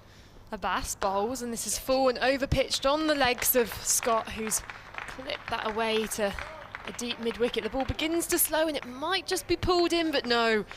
It decides to tease Kyle Abbott there, who was in pursuit. That was painful to watch as a fielder. He'd made all the effort to sprint there, and it just plinked over the line. Perfectly weighted from George Scott, I think you'd say. I mean, he done. knew exactly. He knew that it was Abbott that was after it, and thought, just make him run the maximum amount of distance possible, and maybe that'll get an over out of him for later on in the day. Abbas in, and shorter ball pushed off the back foot by Scott to point for no run. Scott's been opening a lot this season, having said that it's kind of it's not even, I think, really a makeshift thing for him now, because he's been opening pretty much exclusively for the second team, and I think also in the warm-up matches. I think every match that he played he ended up opening the batting in, and he scored 119 against a pretty decent Warwickshire seconds attack just the week before last. Abbas bowls, and outside the edge of Scott's bat through to the keeper. Just looking at this replay again, the classic Mohammed Abbas, just that little bit of variation off the seam. He's quite a skiddy kind of bowler, and quite I'm trying to think of the word. Barker and Abbott are quite in-your-face as bowlers, whilst Mohammed Abbas just kind of is the one stood at the back in the corner of the room, who's quite unsuspecting, but then he gets the ball in hand and it's completely terrifying to face, because as we said, he just gets enough of that movement to make him dangerous for batters to face. As he's in again, and that's on the front foot as Scott pushing into the offside, a thickish kind of edge in the end actually, which allows them to get through for a single down to that third man region, and that completes at the second over. Gloucestershire 6 for none. I think they will have noticed already that George Scott is wanting to field bat on ball here, and that delivery that he played and missed at was a long way outside off stump. And I think if you were hoping for somebody not to ask those sorts of questions, Mohammed Abbas, well, he's going to ask those questions every ball. Do you know where that off stump is? Are you going to play at deliveries you don't have to play at? And in that over, George Scott, at least one delivery which you'd say maybe he didn't have to play at, as Barker is in and bowls to Scott, who's taking a big stride forward and defending the ball out to mid-off, and there's no run. I wonder if you can draw comparisons between Donald for Hampshire, who has been playing in the second 11, who has scored some big runs there, some very quick hundreds for him as well, with Scott, who again has been playing in that second 11, perhaps that's slightly not bad standard of bowling, but lower standard of bowling, where there is more opportunities for them to score runs quickly, making that adjustment up into the first 11. Barker in and bowls. Scott looking to turn the ball leg side. Doesn't get a massive amount of bat on it, and it trickles out to where a short straight mid-on would be. Yeah, and I think I get the point, because he's certainly, I know what you're saying, because he's certainly not the same type of player as Donald Scott. He is he is a proper player. He's not looking to go out there and score quickly, and it was almost a bit you know, had him down the order at times last season. As Barker is in and bowls. Scott drives. Good hand from Keith Barker. That saved at least a couple of runs, maybe 4, because he timed that well. George Scott looking to drive, and that huge mitt of Barker's came out just... It's like a baseball glove. Suddenly you see the coaches using the mitts in fielding practices. It was sort of as if the ball was magnetised to his hand there a little bit. Well, Keith Barker, of course, used to play football, I yes, believe. So imagine, Blackburn Academy, I think it was. Imagine being tackled by Keith Barker. You'd be terrified.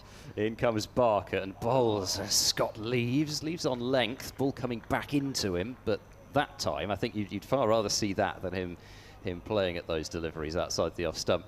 Well, when you said that, I was absolutely petrified, and almost as petrified as you would have been with that roller that you were talking about during our interval there.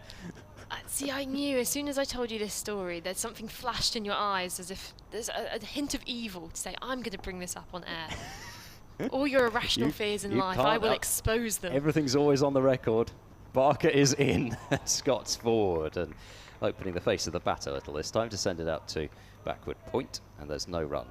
Yeah, well, anyway, when you said tackle as well, I was thinking about rugby. Oh, my goodness. I don't think I'd have any bones left in the right place if Keith Barker decided to tackle me. I'm definitely a rugby watcher, not a participator. Yes. It's not my sport. I've played contact rugby once and never again. Barker to complete the over. Round the wicket, bowls. Scott gets a short wide delivery, which he clatters to the backward point boundary for 4. You've got to put those deliveries away if you get them. And I suppose the danger is that you're not expecting to get them from Keith Barker. The first bad ball that he's bowled, that was short, that was wide, that was sitting up, and that was hammered for 4. 10 without loss after 3 overs. That last delivery, perhaps a sign again. I know this is my personal opinion, that I'd like to see Barker pushing the ball across Scott, because especially when there's not too much movement sideways from the seam or in the air, at least having that angle going across Scott's body towards that slip quarter might generate something a bit different. But that last ball, as you say, it was probably Barker's first bad delivery, but it just felt a bit flat. And on this pitch, anything which is flat or slightly short or slightly too wide is going to get put away. As Harris on strike to Abbas, and he moves his bat out the way, leaving that outside the off stump.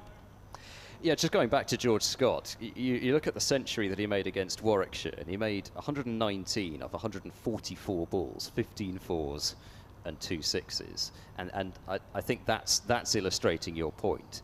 It seems unlikely. He's off to quite a bright start here, 9 off 16, but it seems quite unlikely that he's going to be able to play a similar innings here. You're just not going to get the regularity of bad balls with this Hampshire attack, you'd think. Hopefully. As Mohammed Abbas bowls, and this is driven past the diving fielder at extra cover. Another long chase here for Kyle Abbas as the ball just slowly trickles and stops just inside the rope this time. The Gloucestershire batters get through for 3 runs, I think, in the end.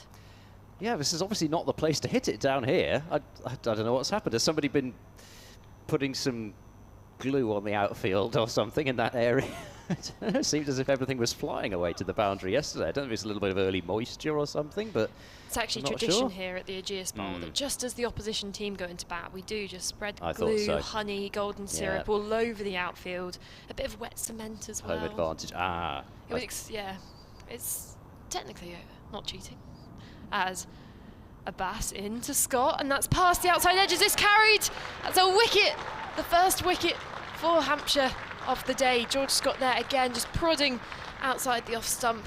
Abbas, a lovely full delivery outside the off stump, a slight deviation, and through to Ben Brown behind the stumps. The first wicket to fall for Hampshire. Gloucestershire 13 for 1. Yep, he'd found his line, Mohammed Abbas. That was the line that he was going to trouble George Scott with, and you know, Scott's getting across his stumps almost every ball there, getting right across them. I mean, almost to the point where the feet are. Well, I mean, we'll be able to see from the replay here, but yeah, I mean, actually, he didn't play too far away. He wasn't playing away from his body, but he didn't move too far across to the offside actually that time. Not as far as I thought he might have done, but you know, it looked to be the area where Scott was going to be in trouble against Mohamed Abbas, and he's got his man. He just needed to find the edge, and now James Bracey.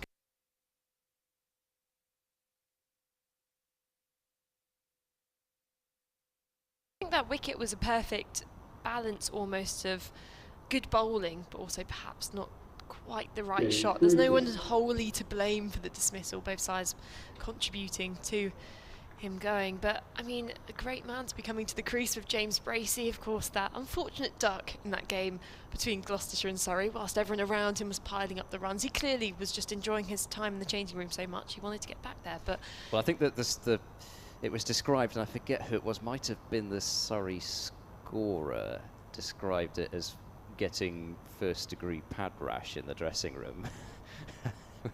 with Harris having scored 124 Dent at the time on something similar, he'd had to wait for so long to get out to the middle, and in the end, yeah, so it was the 77th over that he came out there, and well, yeah, it's a long time to have the pads on. A superstitious person, he may have had to sit there with his pads on, or if he's one of those players who can't move from his seat once the openers are doing well. I know I'm one of those people where if I've got my helmet on, the helmet's got to stay on. I'm not sure I would be able to keep it on for 76 overs, mind, as James Bracey, the new batter, on strike to Mohamed Abbas, and that's edged, and is it caught or dropped in the slips? A diving attempt from, I think, Ian Holland in the slip cord, and looking at this replay, it was a perfect delivery. Third slip dove across the slip. Perhaps that was a catch for second slip there, but it was a flying edge. Quick reactions needed, and James Bracey gives a chance on his first ball. It's all happening out here in the middle. What a let-off. I mean, the first couple of overs, it looked pretty... Well, Scott did play and miss, but it looked relatively calm. Scott got a couple away to the boundary. Harris with a nice drive down the ground for 3, and all of a sudden things just kicked off this over. And it was... As you say, it was a question, would it have carried?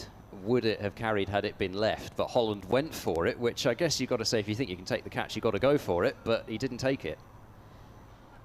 Mohamed Abbas just changing his angle for Bracey now. Second ball to him, and that's past the outside edge again. This is fantastic bowling from Mohamed Abbas. He's really pitching that ball up there on a good length, and it's just flying one way and another and inching closer and closer again to that outside edge. It was almost the exact same result, but Bracey just managing to pull his bat away in the last minute. Yeah, this is top quality bowling, as you'd expect. You've got a test bowler here and someone who is just a nightmare to face with a new ball, just nibbles it about, and I think, to be honest, sometimes even he doesn't quite know where it's going to go once it hits the pitch, and how on earth can the batter know? Mohamed Abbas to Bracey and past the outside edge as he edged it. Another wicket for Hampshire. Mohamed Abbas raises his hands out in the air, and that's James Bracey gone. He edged the first ball, he was dropped.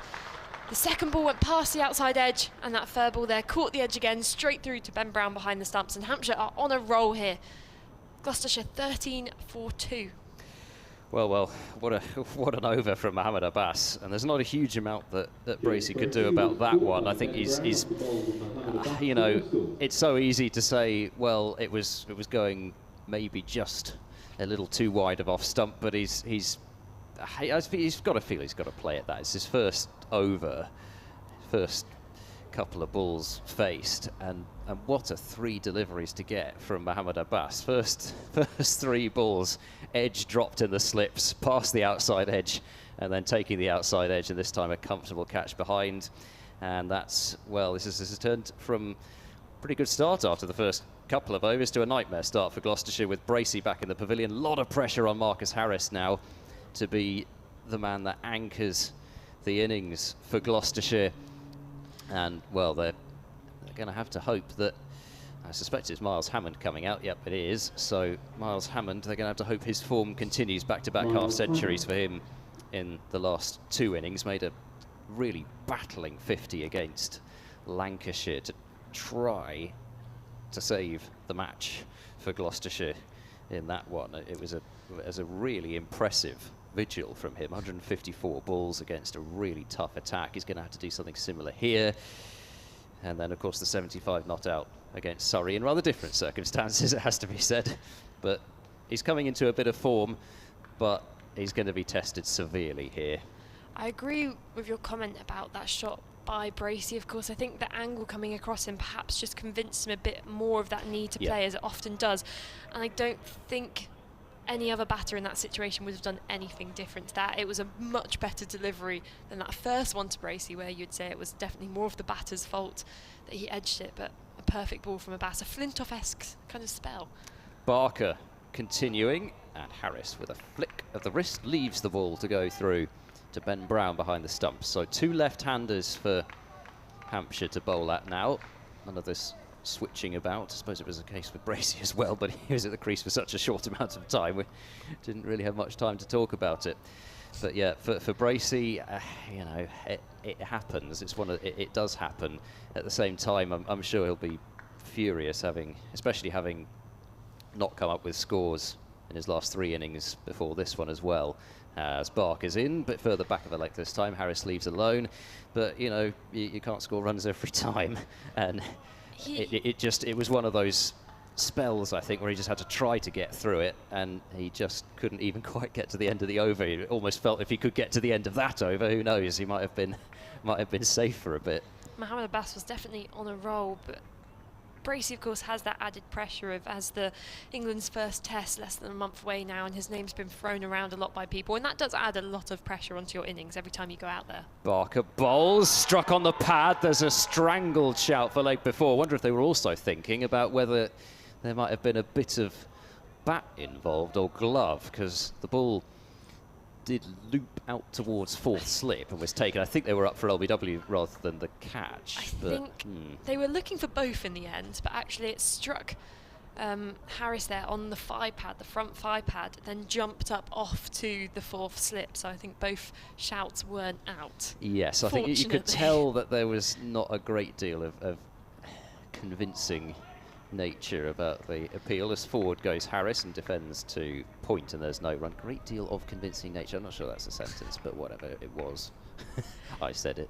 The good thing about this Hampshire attack as well, a good thing for any Hampshire fans listening, is it feels quite relentless. You spoke about that Lancashire attack and how brilliant that was when Miles Hammond scored those runs trying to save that game. But after these two, then they've got Sean Abbas to come in, then you've got Ian Holland with the ball, James Fuller, Felix Organ, Liam Dawson, and lots of options for Hampshire. Barker is in, left by Harris. Good leave on length, and he just got everything out the way of that one and made sure that, I mean, that's the kind of delivery where if you're a bit half-hearted about the leave, who knows what could happen. You could get a little flick of the glove, little face of the bat maybe through to the keeper, or you could end up dragging the ball on. So a really decisive leave from Harris, and like I say, this feels now like Marcus Harris has got to score here for Gloucestershire, and got to score fairly big.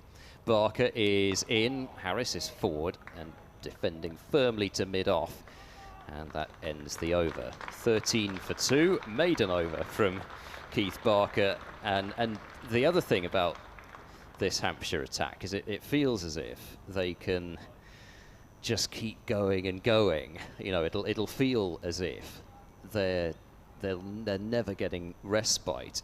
Even if say Fuller does come on and bowl a couple of loose overs, which sometimes can happen.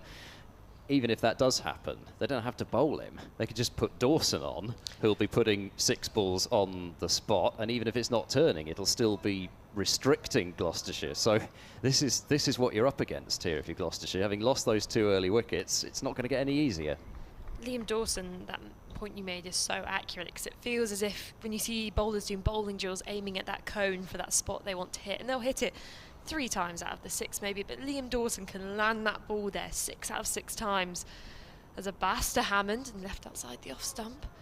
And I think whatever the pitch situation is, if it's spinning, Dawson adopts that attacking role. He knows what to do. But on a pitch like this, where we're starting to see signs of spin, but not consistently, he will just be able to anchor down an end for Hampshire, allow rotation of the seamers, especially when they start to tire across the day. But He'll probably come in a bit later the day. Now that something's happening with the ball between these two seamers, they want to capitalise on the new ball. Hampshire, and I'm sure the likes of Abbas and Barker and then Abbott to come will continue to pepper these Gloucestershire batters as bowls and left outside the off stump by Hammond. Now I've got a question for you. I don't know whether this is completely over-exaggerated, but how many left-handed batters do Gloucestershire have? And is it one of the highest in the country? Yes, I think there were records set at one point for left-handers. Of course, there's no dent in this match, and George Scott's a right-hander in. But at the top of the order, with Hammond coming in ahead of Van Buren as he has in the last couple of matches, he had 4 left-handers at the top, and against Northamptonshire, if I can get that out. Abbas bowls, and on the front foot is Hammond, pushing to extra cover for no run. Seemed to be struggling there for a moment to conjure up the way of saying Northamptonshire, but they had an awful lot of left-handers at the top of their order. Emilio Gay, Vasconcelos, Safe Zabe came in at 4, I think.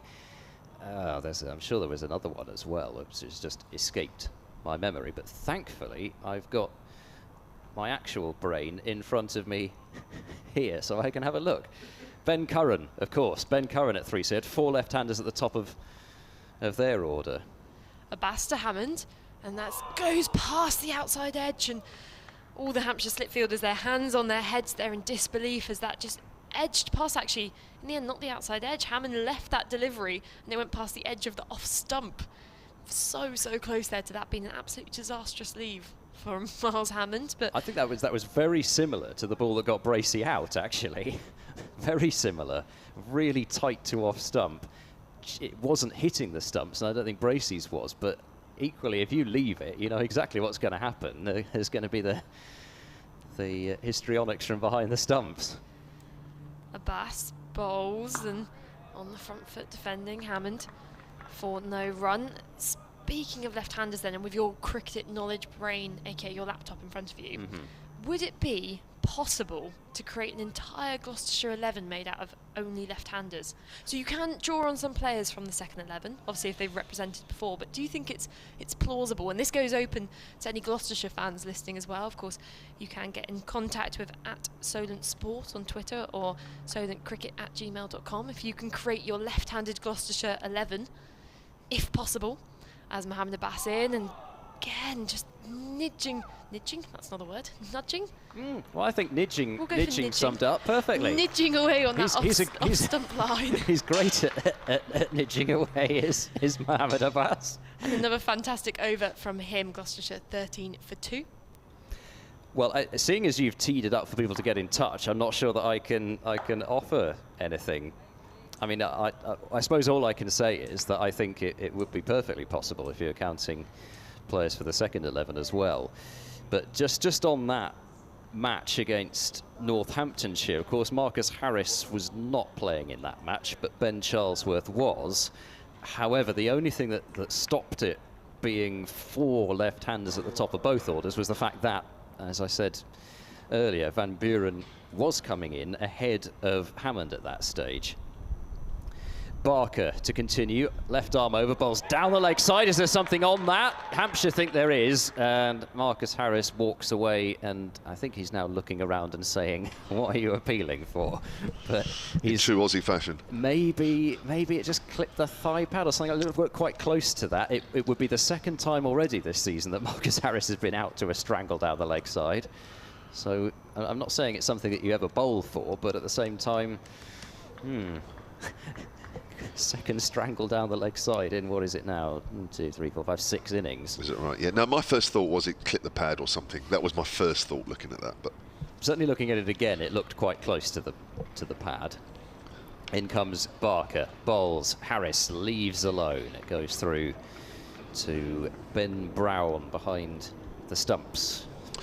It's quite nice actually, because we could have last season I was very lucky to be able to do the game with Kyle Abbott up here in the T20, and also against Sussex I did the match at Hove with Ben Brown.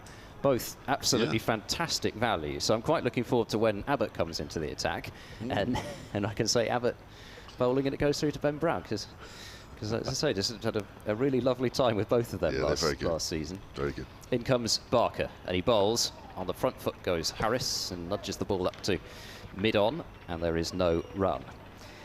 So Barker can settle in from over the wicket, and with half an hour to go until lunch, we're not going to see an awful lot else other than Barker and Abbas. Might see a bit of Kyle Abbott, but it's almost the case where Hampshire have bought themselves that sort of almost 2 new balls kind of thing, as Barker's in, but further back of a length this time. Harris gets everything out the way, lifted off the surface just a little bit. Nothing too terrifying, but just a little bit of bounce there for Barker.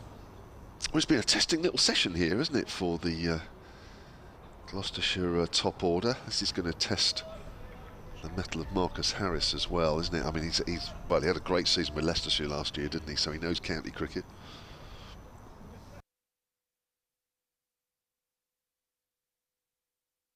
Is there an edge on that? No, there isn't, but it's another Jaffa from Keith Barker, and well, he might stand there with his hands behind his head, because that one moved as well. I think it threatened to come in on the angle to Marcus Harris, and then it just left him. That really did do something.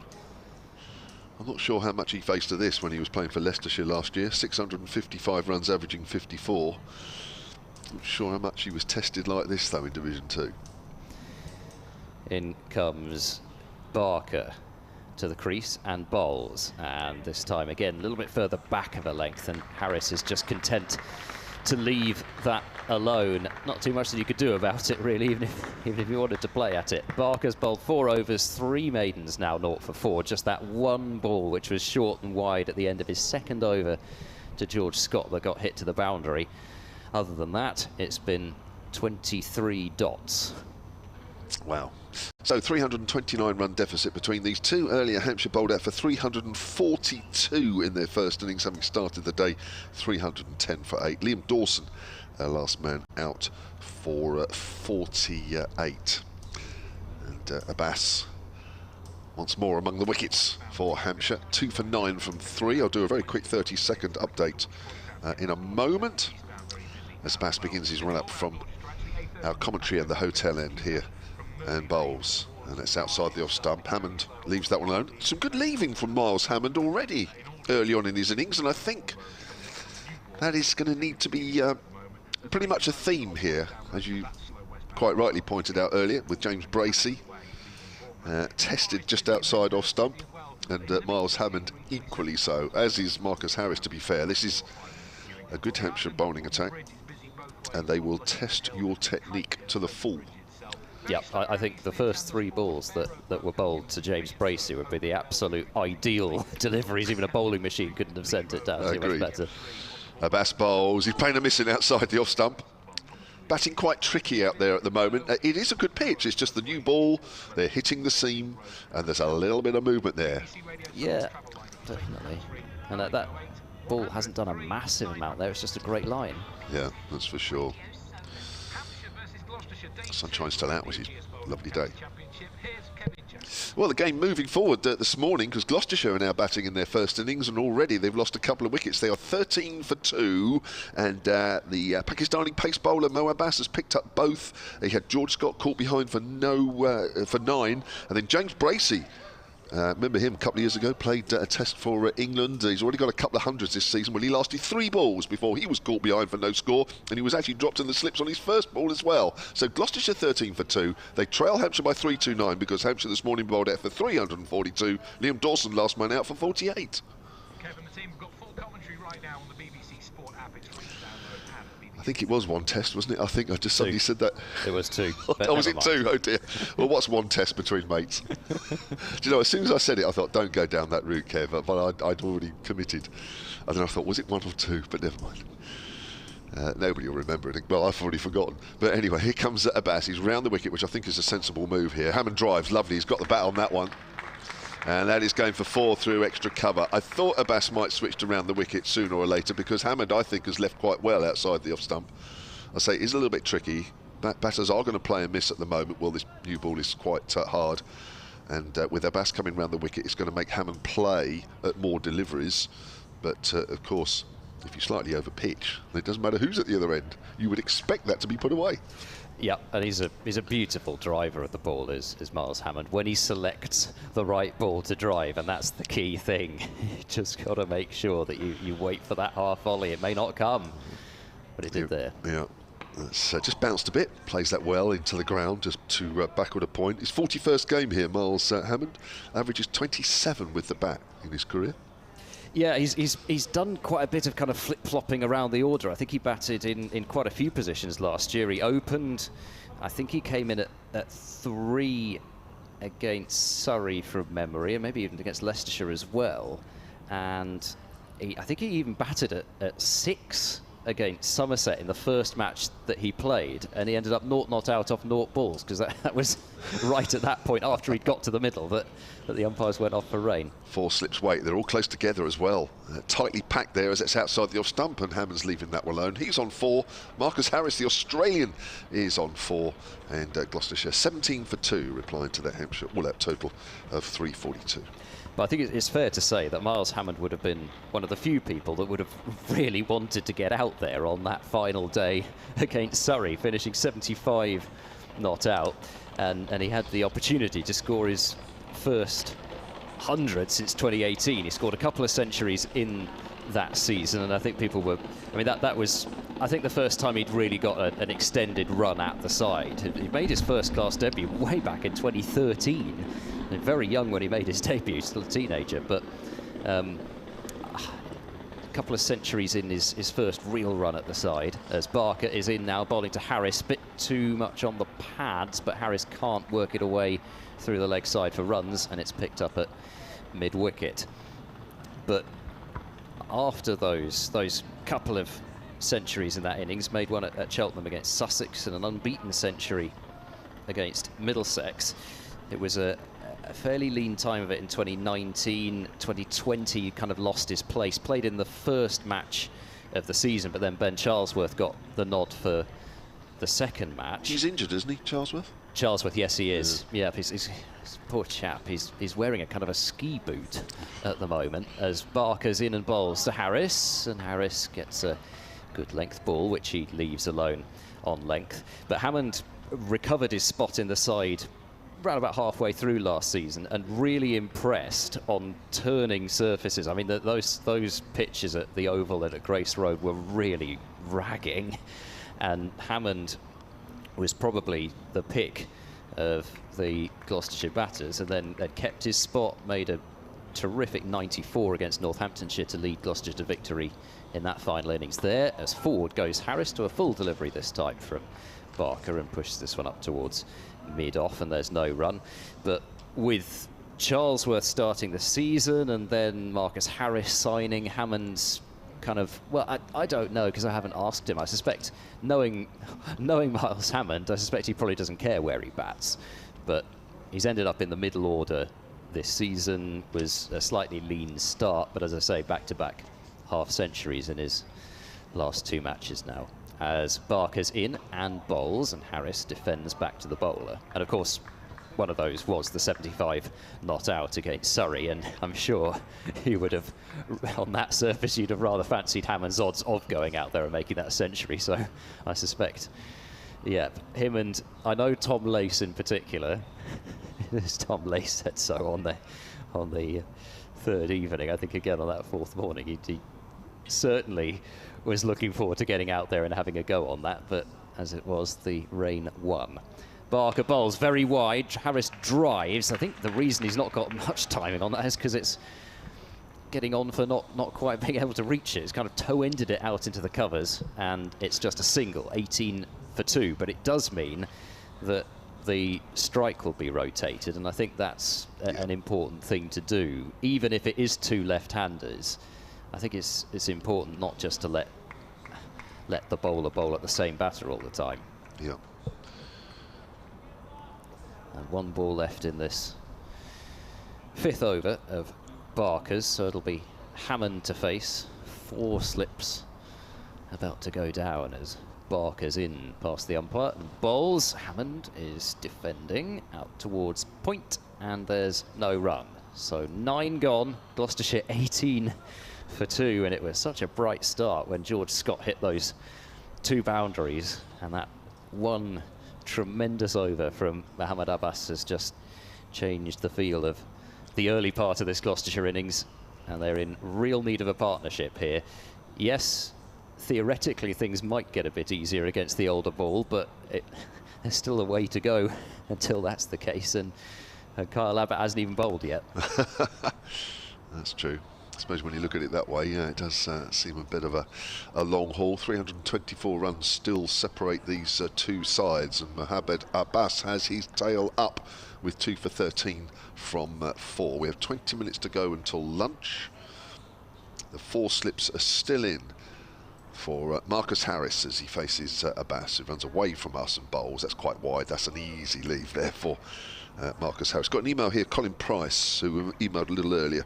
Apologies for not getting around to it earlier. Collins, sonantcricket@gmail.com says, how long will it be before the ECB will give the go-ahead with counties to have referrals in 4-day cricket, like in 1-day cricket now that all counties have live feeds? It's going to take a while, I think. I think we discussed this a little bit yesterday, didn't we? That I think it's just going to be a while before we get that, even if we do get there. Hampshire have a point deducted last week with Lancashire. They did. As Abbas bowls, again it's quite wide of off stump, and Harris will be happy to see those go by. I couldn't see though where they were saying on reports of a deduction. I don't think I've read it, but I can definitely tell you that Hampshire did have a point deducted against Lancashire, and they also had a point deducted in the second game in that heavy defeat up at the Oval. So they have already been deducted 2 points for a slow over 8. And Gloucestershire yesterday, and I guess it will be this morning, I haven't seen anything different, were 3 behind the over 8 as Abbas bowls. Again, that's wide of off stump. Harris again quite happy to let that go by, even though we finished at 7:15. I did bring that up with the umpires about how comes it was 7:15 we finished last night and only 3 overs behind, and they said, well, you know, there was lots of stuff going on. I'm thinking, what, like, is that unusual? But anyway, so I would say even with this morning's play they're still behind, so they'll have to watch that in the second innings, because Hampshire have been clamped down on hard, to be fair. Yep, well, I think with Van Buren having got 3 wickets in the first innings, I think Van Buren's probably lining himself up for a bowl in the second innings if he gets that far. Round the wicket, and he's playing a missing outside the off stump. That's better. Again, Abbas with that angle of coming round the wicket. The ball's coming into the left-hander. They're looking to play more outside the off stump than they would when it's going across them. Yeah, he did play at it, that one, but he didn't quite incline the bat as far away from his body as he might have done, and I think that's, you know, you're going to get those deliveries with Abbas where you're not sure whether you should play or leave, and I think maybe just the thing that saved him that time is the fact that it was just a little further wide of off stump, and he was nowhere near it in the end. Oh, he's wrapped on the pad and he's dropped at second slip. I don't think there was an inside edge onto it, or was there? I don't think we'll ever know, but a decent delivery from Abbas. Now, it's quite interesting. Melissa's just shown me something, actually, because earlier I got an email from John Bootland that just said Stokes. And I thought, well, I don't know what that's all about. Now, Melissa's just shown me that Stokes, in 1 over for Durham, because he waited all round all day yesterday, didn't he, to have a bat, certainly made the most of it, because he's hit a 34 in an over as he reaches his 100. 6, 6, 6, 6, 6, 4. So he was obviously going for his sixth on the final ball, but didn't quite get it. That's outside the off stump and that's left alone. Now, I'll tell you what's quite interesting about that is because here, a few years back, Dave Allen might remember this, when Hampshire played Durham, Dawson was bowling, and I think the same thing happened. Was it 32 off the over? And he was going for a 6 off the last ball and he didn't get it. So he smashed 5 sixes in a row to reach a 64-ball 100. Durham are playing who currently? I'll have to have a look at that. Durham are playing Worcestershire. Worcestershire. So there you are. So yeah, and he nearly did it here, didn't he, against Liam Dawson? Yeah. There you go. Well, there you go. You know, in fact, I was just going to update all the scores from elsewhere this over. So that would have been quite something to have discovered that, not knowing the full context of it. Now, Kyle Abbott is into the attack, so Barker bowled 5 overs for 5 runs, and he's been whipped out of the attack. Kyle Abbott's going to have a go before lunch, and he starts off with a full delivery, which Hammond nudges out into the covers, and there is no run. Actually, the other thing just before that is I had a message on Twitter at EdCricket6 from James Marshall. He said, I've just seen on Wikipedia that former West Indies great Clive Lloyd is Keith Barker's godfather, which I didn't know. Kevin James is nodding, so obviously. Well, I knew it was something, but until you said godfather, I thought, oh yes, you know, it's one of those where you think, I know there's some connection, but I'd forgotten. Yeah. So that's that, as Abbott is in. Hammond is looking to drive, and he's totally skewed it up towards mid-on, and there is no run. It's just wanting that ball onto the bat a little bit quicker than it actually got onto it. Essex are doing well, 310 for 4 against Yorkshire. Paul Walter still at the crease, 132 not out. Sir Alistair Cook made 107, so Yorkshire having a long old time of it in the field there. As Abbott bowls, Hammond drives deliciously through the covers for 4. Now that's crossing the boundary rope already. If Hammond gets the opportunity to bring out that drive, as I say, it's a lovely shot to watch. Just he styles it out of it with the wrists afterwards, makes contact with the ball, and then just slowly kind of flows the wrists through it after he's hit the shot. And it's 22 for 2 with Hammond onto 8. Both his runs, or both his scoring shots, I should say, drives through the covers for 4. As Abbott is in and bowls, and Hammond drives again, but this time he has picked out cover, and there is no run. Warwickshire, 315 all out against Lancashire. Lancashire have started their reply at a 14 for no wicket. Hassan Ali, Tom Bailey and Matt Parkinson all taking 3 wickets for Lancashire. And Keaton Jennings opening the batting with Luke Wells. So good to see Keaton Jennings back in action. As Abbott prepares to bowl once more. Right arm over, bowls to Hammond, who flicks this away fine. This is probably going to be at least a couple of runs. In fact, that's all it's going to be, as Mohamed Abbas moves around from long leg to field. And Hammond moves on to 10, 24 for 2. Surrey, 377 for 8 against Northamptonshire. So that's quite the recovery. And, wow, extraordinary partnership going on at the moment. Gus Atkinson, 56 not out. Jamie Overton batting at number 10, 59 not out. Almost seems like that should be the other way round. I know there's a bit of night watching going on there from Gus Atkinson. There may well have been, because he's coming ahead of Jordan Clark and Jamie Overton, as Abbott is in. Tight leave this time from Hammond, but it was a good leave because it didn't hit the stumps. I think that's what they usually say. 24 for 2 are Gloucestershire. So, yeah, going on quite nicely now. Surrey, 385 for 8, and we'll see whether it's just one of those flat oval pitches or whether they've done very well there quite soon, I suspect. Leicestershire, 320 all out against Glamorgan. Glamorgan are 38 for 1 in reply. Marnus Labuschagne at the crease at the moment for Glamorgan. Andrew Salter's opening the batting for them. It's an interesting choice. Sussex bowled out for 392 against Middlesex. Middlesex are 28 for 1 in reply. Ollie Robinson removing Sam Robson with the 4th ball of the innings. And Durham, 514 for 4 against Worcestershire. Stokes 100. Here's Abbas to Harris. Harris defends that back to the bowler. Abbas is round the wicket once again.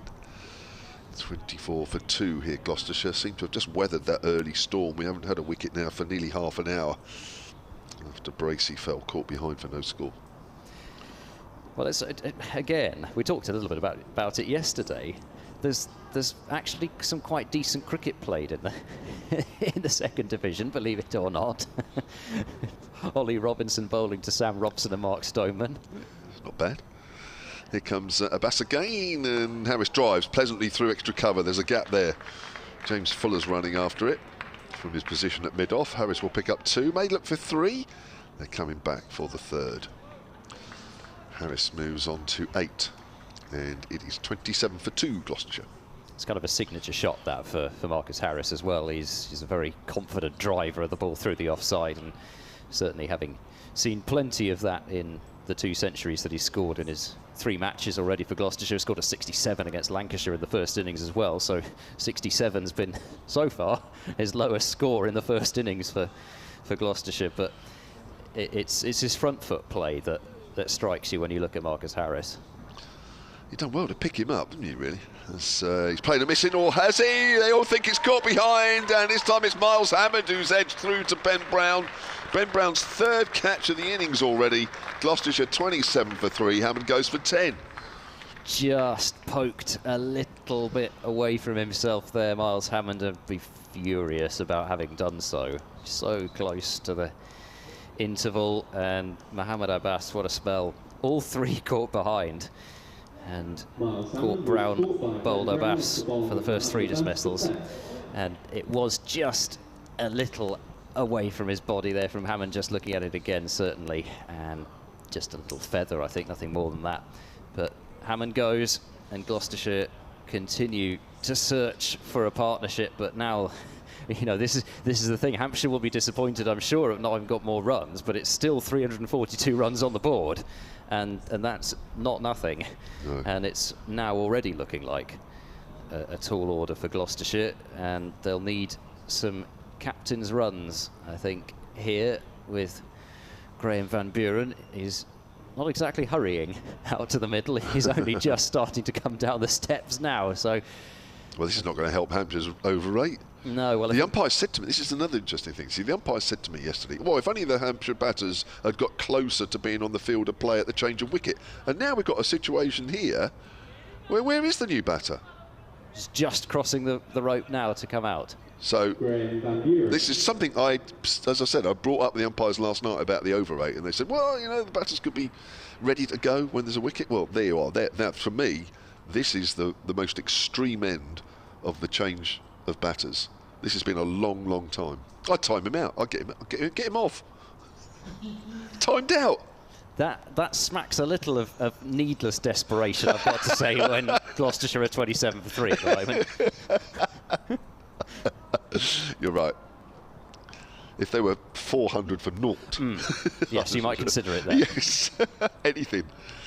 But no, you're right. But no, it was just something that the umpires mentioned last night as well. So, but I don't blame him, of course. You don't want to be facing any more deliveries. Well, no, I mean, this could take an entire over out of the session, potentially, if it gets to 1 o'clock at the right time, or the wrong time, depending on how you look at it. Yeah, this guy can obviously play, can't he, Van Buren? Average is 40. As I say, I've said this many times, not too many play in county cricket that average 40.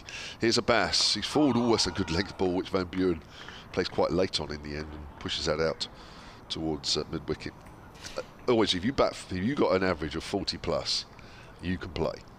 Yeah, he certainly can, but he needs some runs this season, because at the moment his high score is 24. He had a terrific finish to last season, and again there were some tough pitches thrown in there, but he finished with 4 of his last 6 innings he passed 50 in, and as I say, the one of those in particular, back-to-back half centuries against Northamptonshire, that was not an easy pitch to bat on. Abbas to Van Buren, length ball, he's forward, so that goes up to mid-on this time. And similarly, the pitch for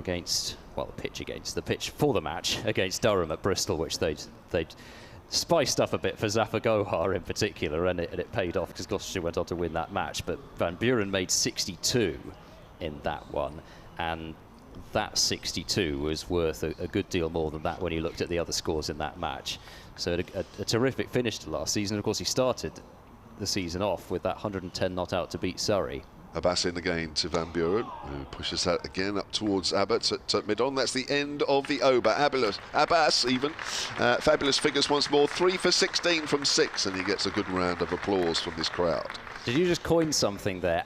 Abulous. Abulous. Yeah, I know. I don't know what I was trying to say. Abbott and Abbas. Abulous. Yes, combined. A fearsome attack in Abulous.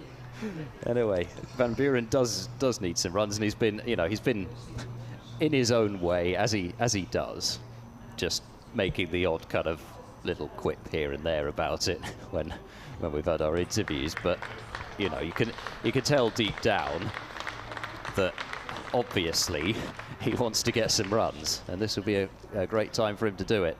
Abbott to continue. Harris drives hard, but they've got the fielder at cover there to cut off that drive, and so there's no run there.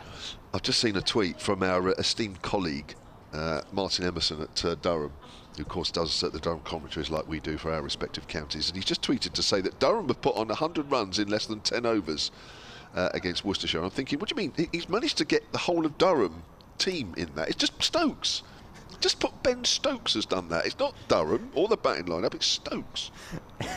Abbas round the wicket, bowls to Harris, who looks to drive down the ground. Gasps of dismay from behind the stumps that wasn't out, and it goes up towards mid-off, and there's no run. Well, David Beddingham's at the crease as well, and he's, well, pedestrian 117 off 151 balls with 14 fours and a 6. So that's 3 centurions in that innings now for Durham, and Scott Borthwick made an 89.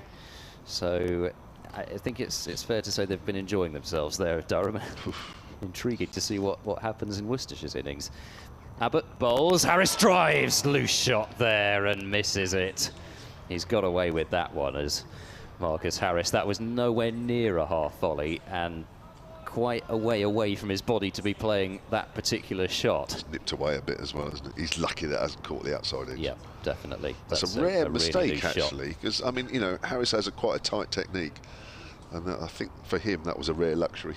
Yeah, and it's actually just something that you notice watching Harris, and it's very rare as Abbas is in and bowls. Harris gets a fuller delivery, which he can drive, but for the second time in the over, he's managed to pick out cover, and he's not got a run for it.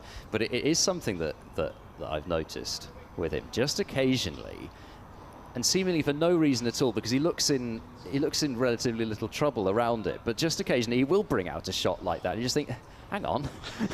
I know you want to score, but he sort of goes into T20 mode for a shot, and just a shot. And he hasn't played T20 cricket since, I think, 2019. As Abbas is in and bowls. Harris this time just working the ball out to backward point, and there's no run. But yeah, just slightly odd, but it's really only, you know, one shot in a blue moon, and I suppose everyone occasionally plays a poor shot, but it just seems, because of how controlled he is, even when he's driving for runs, because of how controlled he is, it just seems so incredibly out of character, and you just don't see it coming when it does happen. Last ball of this over, Abbas in and bowls. Harris drives. He's got this one through cover point for 4, but that was slightly uppish, and he's got the boundary that he was after, but certainly not actually empirically the best shot that he's played this over. And you could see on the replay that the bat was just twisting a little bit as he played it. It was certainly nowhere near out of the middle of the bat, but he's got 4, and Gloucestershire are 31 for 3 at the end of that over, and there may well just be the one more over. In fact, I think there's almost certain to be, because it's just ticked around to 12:58 here. So I think this will be the last over before the lunch break. Yeah, so looks like Harris is intent, wasn't he, on having a drive at Abbas. So we'll try and put the bowler under a bit of pressure. But here's Abbas then to bowl this last over then before lunch, and it's full, and that's worked on the leg side by Van Buren, and there's no run. Bill Seeger, who's emailed solentcricket@gmail.com, says, I've never seen anybody timed out. Well, there's always a first. However, were the number of ball changes taken into account when a point was deducted in the last game? It seems not, Bill. The Hampshire attack looks menacing, and looking forward to seeing some spin too. Join the commentary as always. Thank you, Bill. Very nice. But yeah, that's right. There were a few ball changes in the last game against Lancashire, but different set of umpires, I guess, interpret the rules the way they want. But I shall certainly be speaking to the umpires tonight about that change of batter, as Van Buren pushes that out on the offside. I thought that was taking the 2-minute rule to its absolute max. It must have been 1:59 when he walked over. Well, that rope. It may well have been over it, but Hampshire didn't appeal. I mean, you know, there's got to be an appeal for you to be given out. Yeah. So if there's not an appeal, then the umpire, you know, it's the same as anything else. And I think you'd be a rather brave person to, especially as it's the opposition captain. No, you're right. No, I mean, it's often joked in the middle with the players and the umpires. Yes, exactly. About how long it takes outside the off stump, and that's left alone. But nobody, I mean, unless there's been some unpleasantness in the game or whatever, I don't think that would ever happen. You're right. No, you're right. There's always the odd kind of, how's that? Yeah, you know, so yeah, that sort of appeal when when somebody takes a bit too long in club cricket, for sure, without fail. I've never known anybody take it any further, that's for sure, not in the games I've played, although it's been pretty close on a number of occasions, i.e. what we've just seen. This one is an email from Pompey Paul. He signs himself, silentcricket@gmail.com. Here's Abbas, forward is Van Buren out on the offside, and there's no run. He says, "Hi Kev, my dad says you were one of the unsung Hampshire heroes of the 80s and 90s. That's nice of him. The other unsung heroes were Raj Maru and Bobby Parks, and that you bowled left-handed." I did, yeah, but fielded right-handed. That's right, I threw right, that's right. Is that true? Exactly. Thank you very much. People, unsung hero, that's nice. I've been called many other things. From his dad, though. Yeah, from his dad. Well, that's right. I mean, there won't be. I mean, you know, let's be honest. It's been a long time, very long time since I played. So you'd have to be of a certain vintage now to remember, and there are getting less and less of them. There is a man being pushed out to deep square leg. That's Fuller for Abbas, who's bowling to Van Buren, plays forward, inside edge onto the pad, and the ball literally just lands in front of him, but he's not picking it up. He's walking away from it and waiting for somebody to pick it up. And that person, actually I don't know who that was. Oh, it's Anarian Donald. I was picking the ball up. 31 for 3, we have one ball left, and we are just over 1 o'clock according to the scoreboard clock, so we will be walking off for lunch at the end of this ball, whatever happens. Here's Abbas. Comes in to bowl, and he's right on the pad. That looks out, and it is. Abbas has picked up his 4th. I just start to cough. That's nipped back. 31 for 4. Van Buren goes for no score. Full straight Van Buren. He's got that kind of characteristic jump at the ball, and it's I'm afraid to say I think that is what's got him out a bit there. He's just got kind of stuck on the crease. It does strike him relatively high up, but I don't think his feet have really gone anywhere, and he's not the tallest, so I think that decision certainly looked fair enough. And what a finish to the session. Mohamed Abbas will finish 7 overs, 3 maidens, 4 for 16, and Marcus Harris, the lone hand for Gloucestershire, 12 not out, but he's ripped the heart out of this top order of Gloucestershire, and they are bang up against it now, having had such a good morning. Graham Van Buren especially picking up those couple of wickets and getting the wicket which got Gloucestershire that final bowling point as well. But the session, well, yeah, Gloucestershire will need a dream afternoon to get themselves back into this. Thank you, Ed. Melissa's just handed me something here from Daniel Norcross of TMS. We're talking about Stokes' innings, which is still going, apparently, for Durham. Norcross has tweeted, the most sixes hit in a first-class innings in England is 16, which was Andrew Simons, the Australian, in 1995. Ben Stokes has currently hit 14 in just 76 balls, and he's still going. He's got 15 now. Thank you, I've just read that bit below. So he's on for a record. Thank you to Ed, thank you, Melissa. We'll be back, myself, Kevin James, along with Joe Weatherly later on to bring you the rest of day 2. This game has rapidly moved forward this morning. In fact, I calculated that Hampshire lost their last 8 wickets for 117 from yesterday afternoon, having been 225 for 2, and here we are, Gloucestershire losing 4 wickets for 31 in their first innings. We'll join you just before 20 to 2.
Yeah, I'm on the Western Schools website. Try. It's not working. They've got.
And to resume for Gloucestershire, Marcus Harris, and the new batter, Ryan Higgins.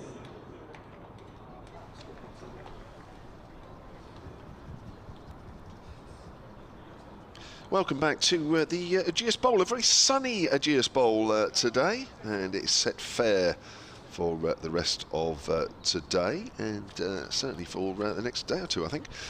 The afternoon session on day 2 of this County Championship Division 1 fixture about to get underway. The situation at the break is that Gloucestershire, replying to the Hampshire all-out total earlier this morning of 342, are 31 for 4, so they trail by 311 on the first innings currently. Not out batters, well, the one not out batter from just before lunch, the Australian Marcus Harris, 12 not out. He has a new batter because the captain Graham Van Buren was out on the stroke of lunch. One of 4 wickets, all 4 wickets that have fallen to Seamer Abbas, who currently has figures of 4 for 16. So your commentary team to take you through this afternoon session.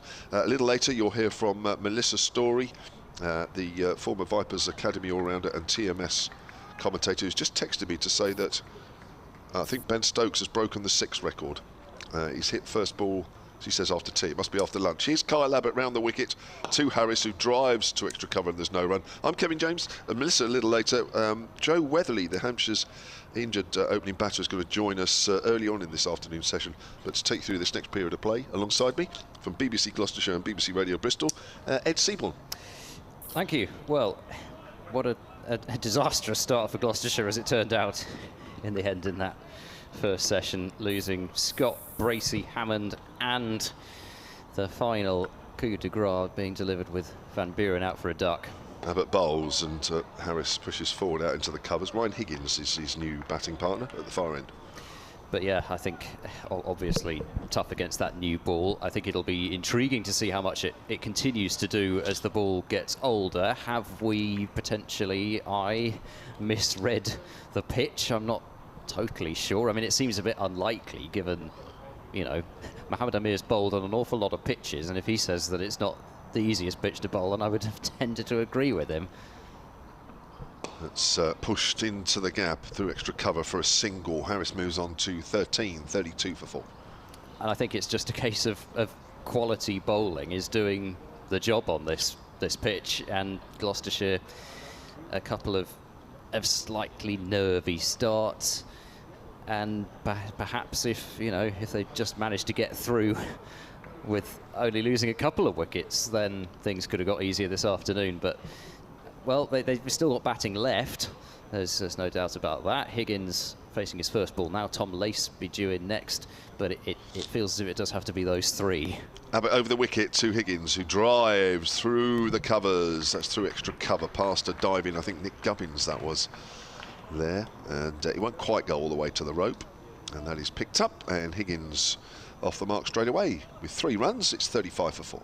And then you've got Goodman in at 8, Warner 9. I reckon Amir might come in at 10 ahead of Dale, but whatever happens, you don't have Jack Taylor in at 8 as you would have had last match. So, you know, Goodman and Warner have shown that they can stick out there, that is for certain. But in terms of run scoring, I think it's going to have to be mostly Higgins, Harris, Lace. Harris it is, who pushes forward to Abbott. And that goes out towards the extra cover area. Just to update you then on that Ben Stokes situation for Durham. Martin Emerson, our colleague up at BBC Newcastle, he's tweeted to say the first ball after lunch, Ben Stokes reaches his 150 with a record equalling 16th 6.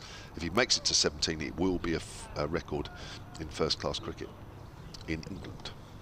Yeah, Graham Napier also with 16 sixes, so level with Simons.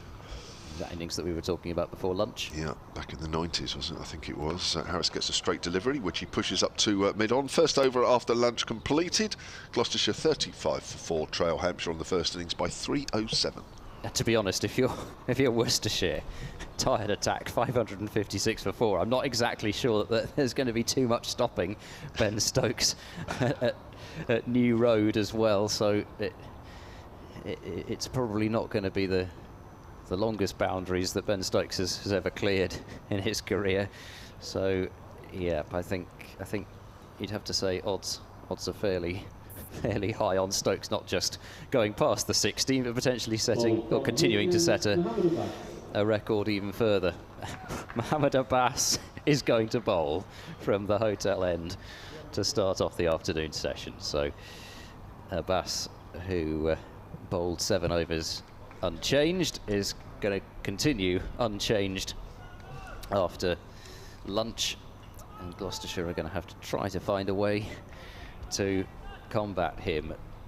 Whether Higgins goes on the attack or not has been known. I don't know. 3 slips in place as Mohammad Abbas is into Higgins, who leaves fairly tight leave that one. The ball coming back towards him. Couldn't tell quite live from the angle whether it was just angling in or whether it was swinging in, but needless to say, Hampshire are going to get rather interested in anything that vaguely even resembles a quarter opportunity. Mohammad Abbas in his shirt sleeves. It's a really pleasant afternoon and quite a warm one out in the sunshine as Abbas is in and bowls. Higgins using his feet, getting down the pitch to defend the ball up towards mid-off, and that's something that I would certainly expect from Higgins. Whether he's attacking or not, he's gonna. I think possibly it's because he's tired of people doing it to him off his bowling. No, I think it's just the type of cricketer that he is, but he does like to take a few steps down the pitch and just meet the bowling just that little bit earlier, possibly try to nullify whatever movement there is.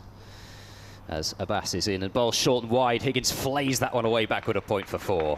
And that's a rare gift from Mohammad Abbas. I suspect it won't be repeated too often, but that one was asking to be hit, and it's 39 for 4 as Higgins moves on to 7. He was quickly on that one, wasn't he, really? I think that does show intent, doesn't it, really? If there's anything slightly in the right areas, he's going to be positive. Just looking at his stats, averages 32 with the bat. I mean, that's pretty decent for an all-rounder. Yep, and he's sort of returned to real form with a century against Northamptonshire in the second innings, made 139 as Abbas is in. Forward goes Higgins and defends to wide mid-off this time. There is no run. He did make a half century here last year, just trying to find exactly how much it was, 73 in the first innings. So he did have runs here last year, but in terms of the season overall, that was actually the only time that he passed 50. So it wasn't quite the season with the bat that Higgins was after last year. He was terrific with the ball, but the century to start off this season as Abbas is in and bowls, and Higgins just, with a bit of a flick of the wrists actually, just works the ball out backward of point and there is no run. So, but starting off the season with a century, I'm sure give him a big boost of confidence. Definitely. And then he did have an unbeaten half century against Lancashire in, again, tough situation. Gloucestershire had lost a big clatter of wickets on that first day. They'd been, I think it was 119 without loss, and then they lost 6 for 31. And Higgins managed to salvage at least something out of that innings from that position. So they'll need a similar innings here. Abbas in and bowls. Higgins defending away towards point, and the end of the first over of the afternoon for Abbas. And 39 for 4 the score, with Harris on 13 and Higgins on 7. An update on the Ben Stokes situation, Durham against Worcestershire. He is now a record breaker, according to our colleague Martin Emerson, up at BBC Newcastle, covering that game. Ben Stokes has hit 17 sixes now, and it's a new record in English cricket. This is words from Martin. He also is the first person in the country to score 100 runs in sixes alone. So there you go, right up to date with that one. I think I heard a couple of cheers actually downstairs below us a couple of minutes ago. That might be because they knew that as well. There's a nice drive, but only as far as Nick Gubbins in the covers. Marcus Harris, who's looking at every opportunity to get on the front foot to Abbott and play that drive. Yeah, he's certainly looking to get a few out of the middle against him. It's almost as if he's decided that Abbott is somebody that if he can get on top of him early, he seems to feel, well, from the way that he's playing, he might feel that he can get right on top of him and score some runs off him, it seems. Yeah, start of his 4th over here. Abbott's conceded 14 so far as Harris drives. Again, he's only found Gubbins in the covers, but again, just showing that intent.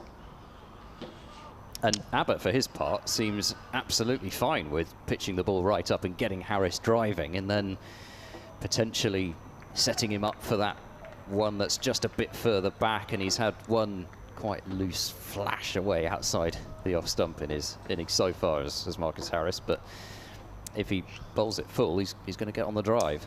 Yep. Just before the lunch break, as Abbott comes in and bowls around the wicket again, Harris leaves that one alone through to Ben Brown. We were talking about the timed out law, and because my personal view was that Graham Van Buren took a long time to come in, about 10 minutes before lunch, which is perfectly normal, I guess, in that situation with Gloucestershire losing wickets. Phil Green, who is attached to the Hursley Park club, the ladies' club, which Melissa's part of as well, he emailed during the lunch break, actually. He says, read the timed out law, which has changed since our playing days, he says, because he's sort of the same vintage as me. As that's pushed up to mid-off, Barker does the fielding, moving to his left. It now states that the batter has to be ready to bat within 3 minutes of the dismissal. In brackets, formerly the batter had to be across the boundary line in 2 minutes. I didn't realise it had changed. I know you've got something on this as well, Ed, well, which yes, we'll come to in a moment. Hang on. Yes, all right. When you speak to the umpires tonight, it would be interesting to know if they use a stopwatch and trigger it as soon as the wicket falls. I'm not sure they do, actually. In my umpiring days, I tried to do that, says Phil, but sometimes there is so much going on around dismissal that it is overlooked. I know, quite easily.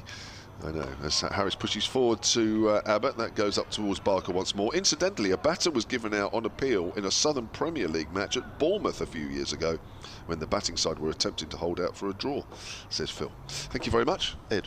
Well, I've actually got up, and I did have a tweet from Mike Turner about this, saying it's 2 minutes 30 seconds, and I have now got up the playing conditions for the county championship, which specifically states that indeed Mike Turner is correct, and it is 2 minutes and 30 seconds in the county championship. So there we go. Right.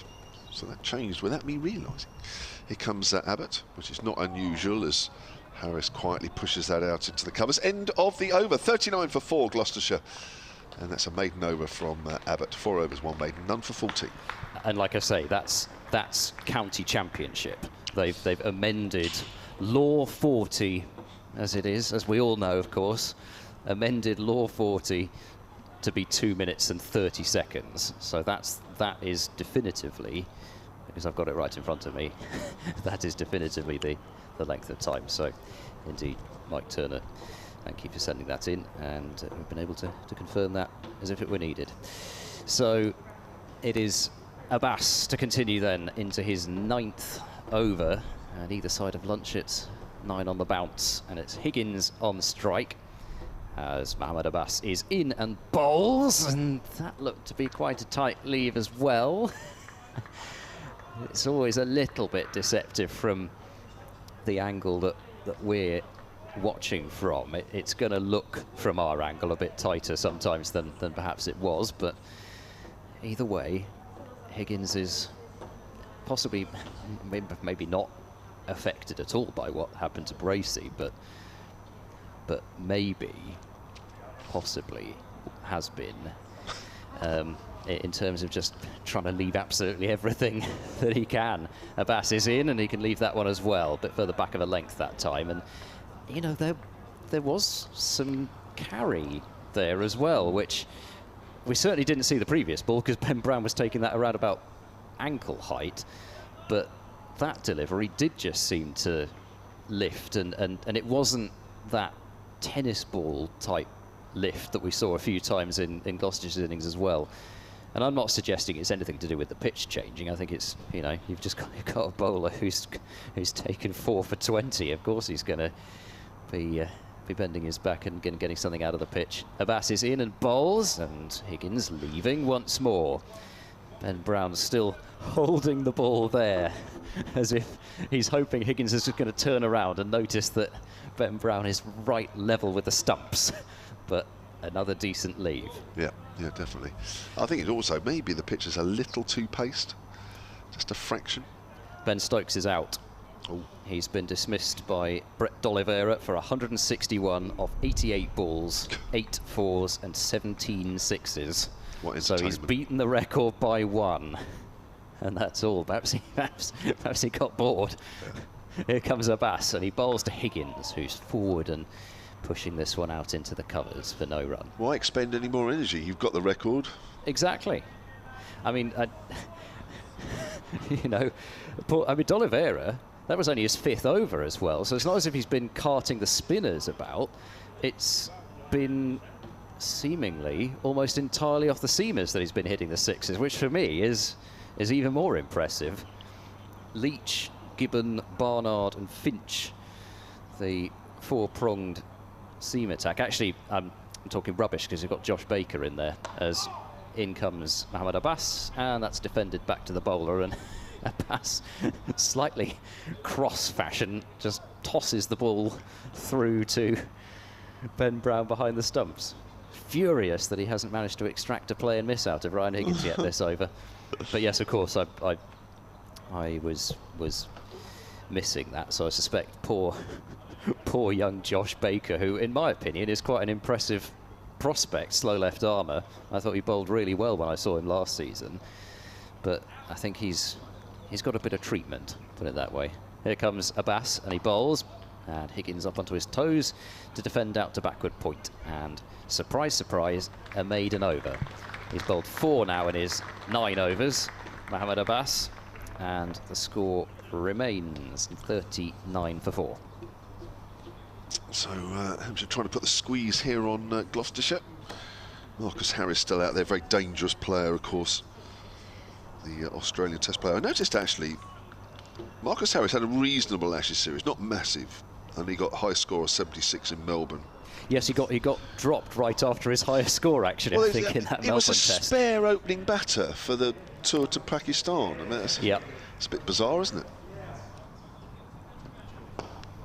That's Abbott bowling, and that's driven up to mid-on by Harris, and there is no run. Yeah, I mean, he went to Pakistan, didn't play, and then, as I was mentioning with the Sheffield Shield final, then travelled back to Australia to play in that, and then couldn't because of COVID. Poor chap.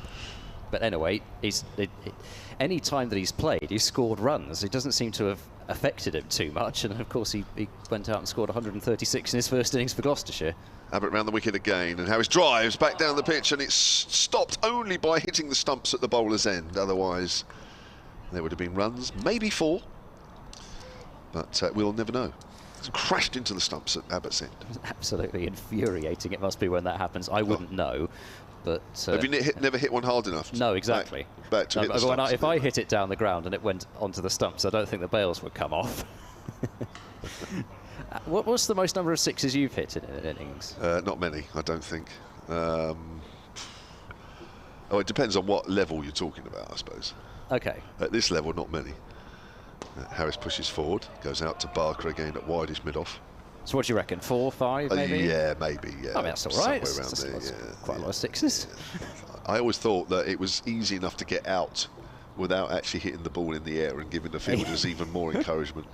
So, yes, I suppose when you've got the power of Ben Stokes, you're probably not giving them too much encouragement, are you?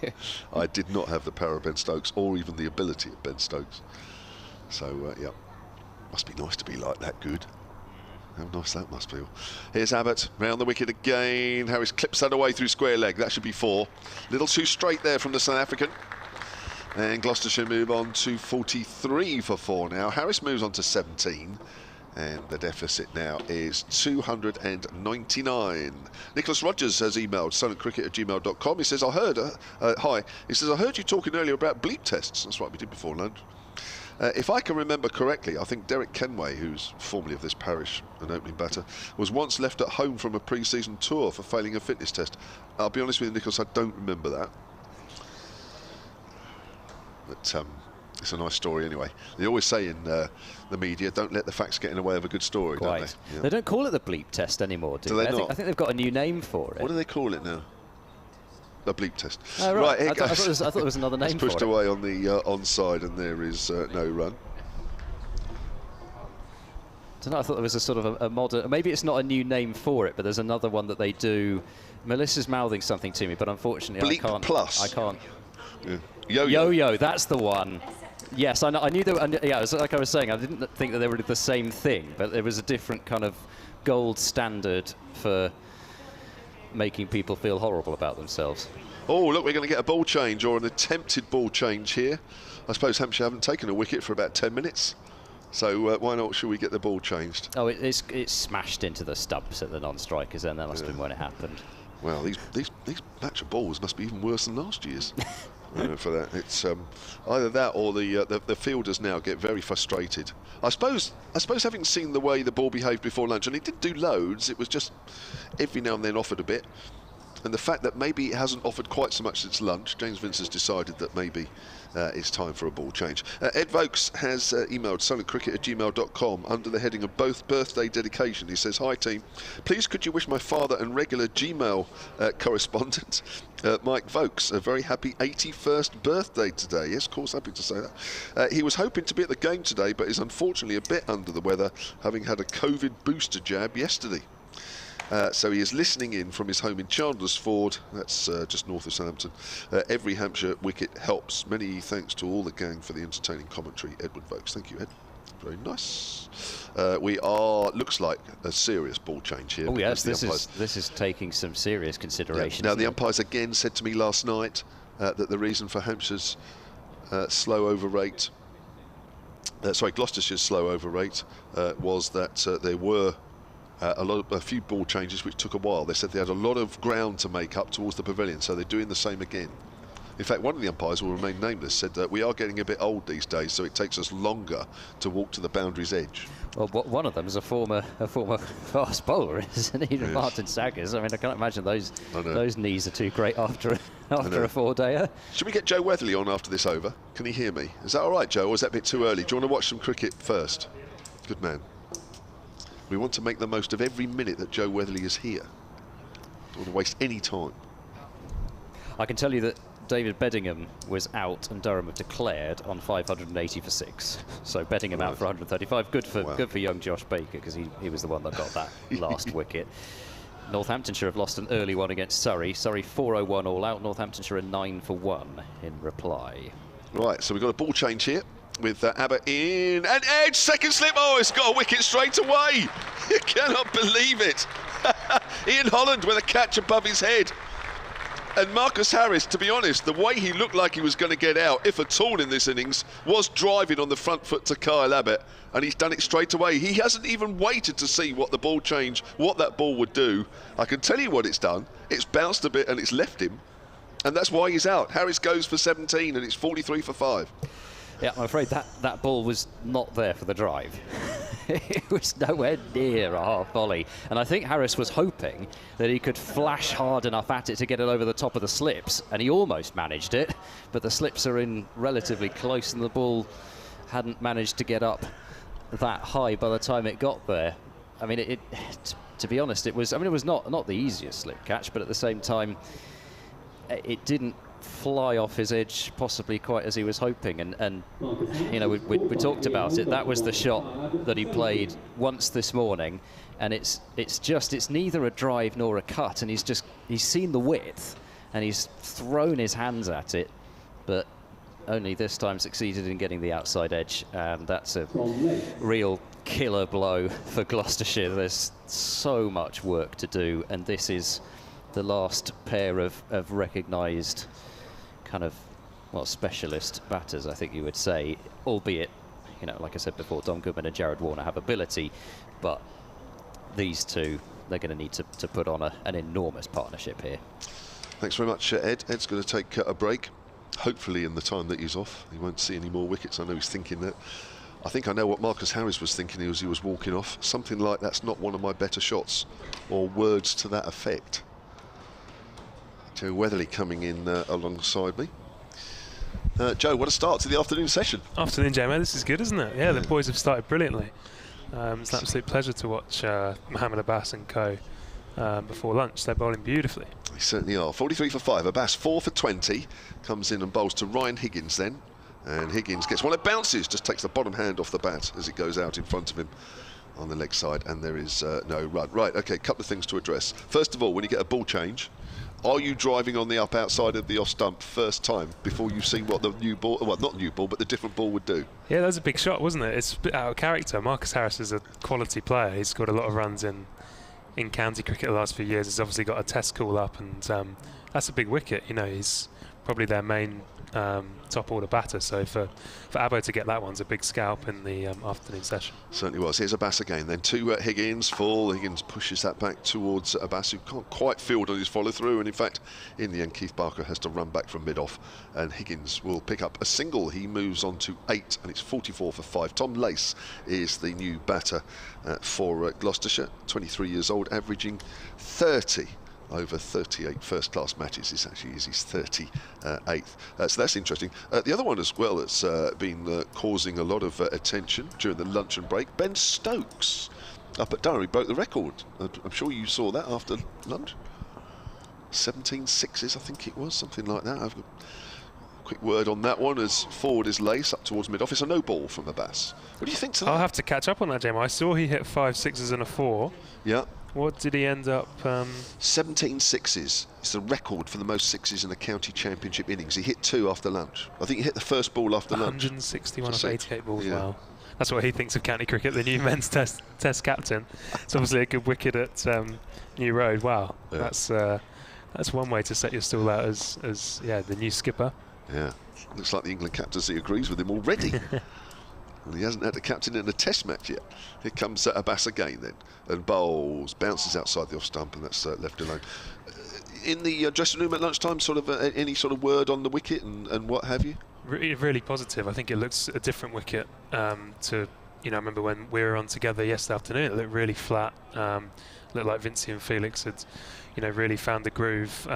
And yeah, we've obviously got a lot more out of the wicket than the Gloucester bowlers have, which is encouraging. I don't think we necessarily expected it, but there's certainly enough going on, and even a little bit of spin as the game moves on. But you know, the guys have started brilliantly. Yeah, here's Abbas again then to Lace. Lace leaves that one alone, just comes back a fraction as Ben Brown takes it to his left. I think I detected one that turned to Liam Dawson this morning from Van Buren. Yeah, I mean, we were sort of thinking that it was a relatively slow, sort of docile pitch, and that spin was maybe going to be our main threat to take 20 wickets. But I think we've seen with the new ball, there's been carry, there's been movement both ways. Mohamed Abbas in particular seems to just be bowling with a little bit more intent, a little bit more. We sort of joke with him that, you know, he's bending his back because, you know, Mohamed Amir's on the other team, but he certainly looks like he's hit his groove this afternoon.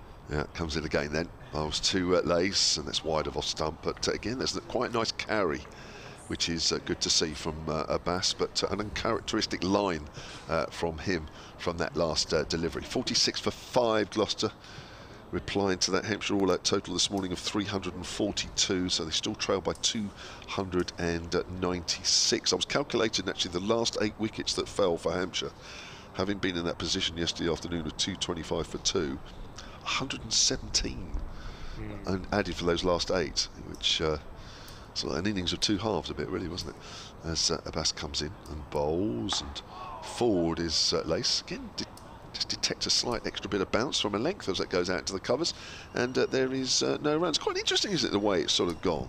Yeah, I think the guys were sort of mixed emotions. I was in the changing room last night. They were sort of partly deflated that evening session, obviously we didn't capitalise on such a great sort of start to the day that we had, but equally we felt any time you get 300 or more batting first, the Ageas, you're in the game. And you know, we spoke about our bowling attack yesterday, and we've seen it already this morning. If we can get, you know, a competitive score, you know, we would have liked 400, 450 plus, but it just goes to show, you know, just the difference that real quality bowlers can make. They've found some sideways movement, they've found a bit of bounce, and it does look a different wicket. It's just interesting how different passages of play, you know, yesterday afternoon looked pretty docile and looked pretty flat, but this is completely different. So certainly is. This ball is 20 overs old, although it's been changed. I guess it's roughly 20 overs old now.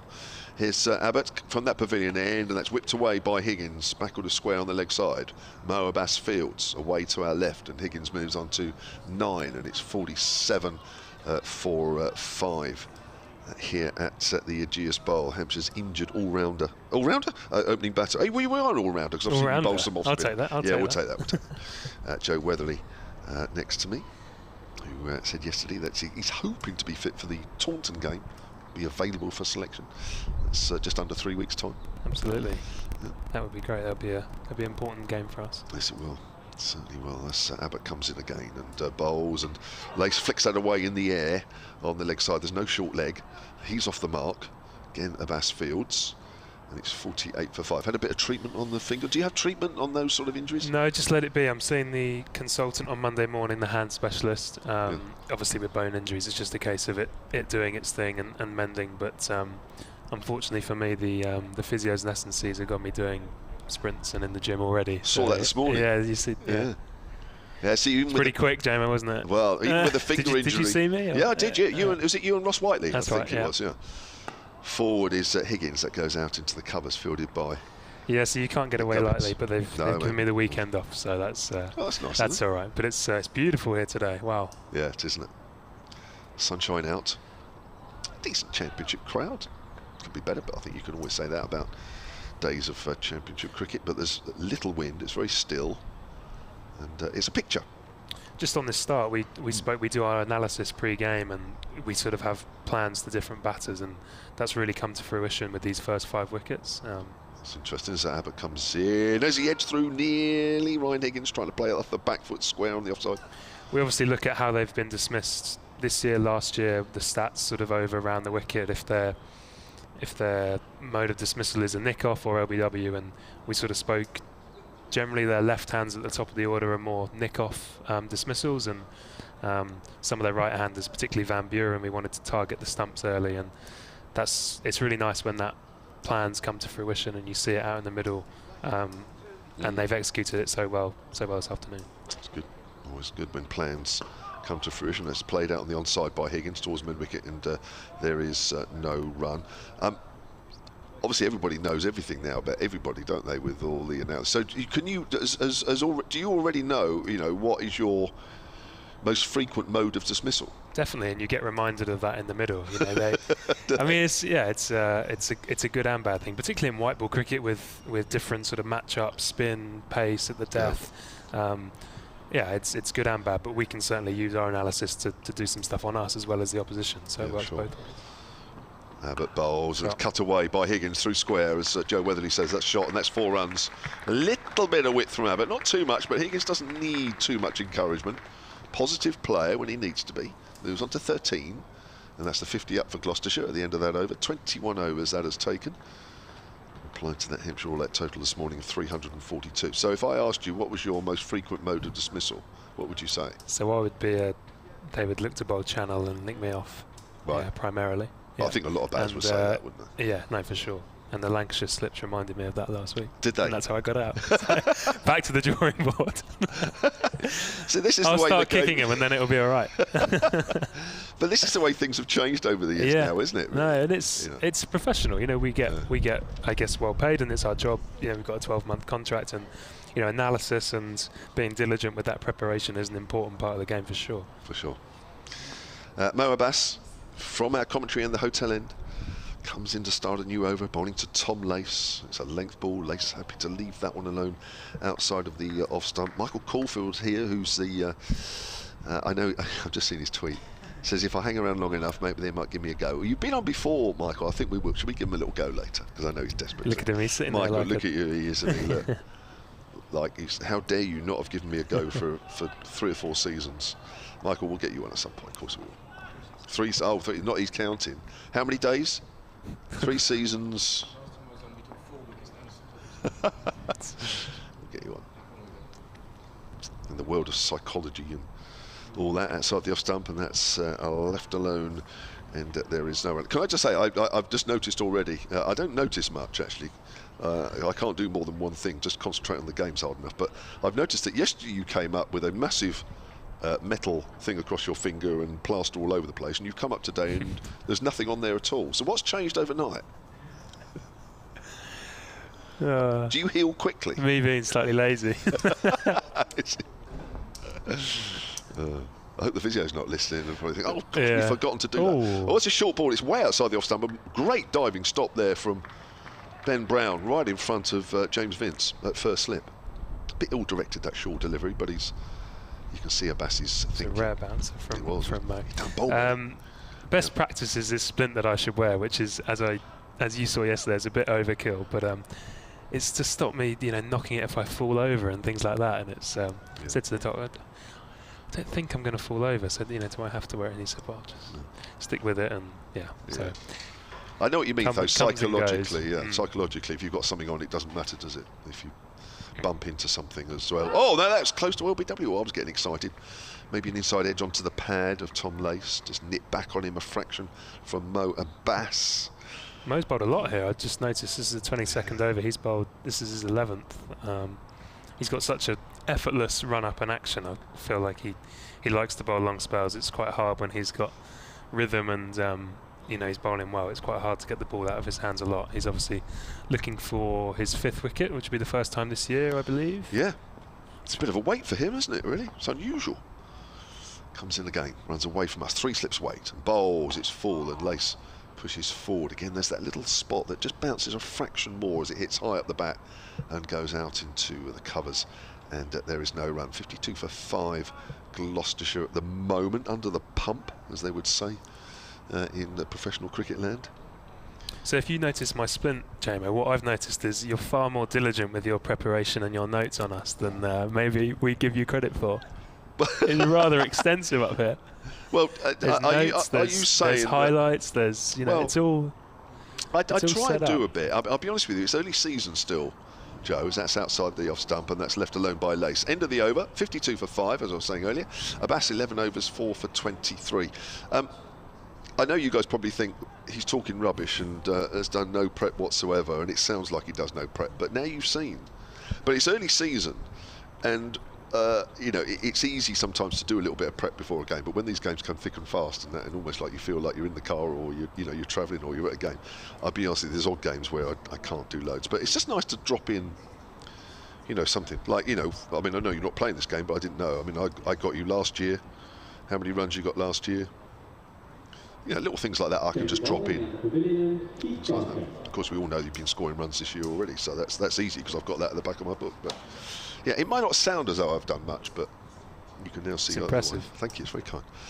Barker's back into the attack round the wicket, and that's immediately turned on the leg side by Ryan Higgins, and there is no run. So I can go back this morning. Kyle Abbas out after 40 minutes of play this morning. LBW to Van Buren for 13. Score then 337 for 9. Hampshire added 32 for 2 overall this morning. Things like that.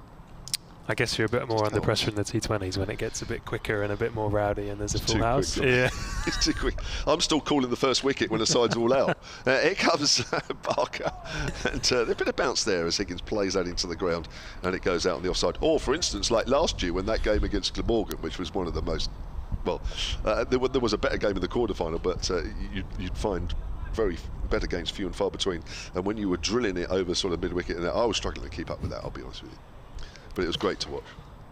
All you do is just raise your voice level and shout, and everybody knows it's exciting. and then fill in all the details later. Love it. It's Barker around the wicket again. 3 slips, crouch as Barker comes in again, and that's a length ball which Higgins pushes up to mid-off. And there is no run.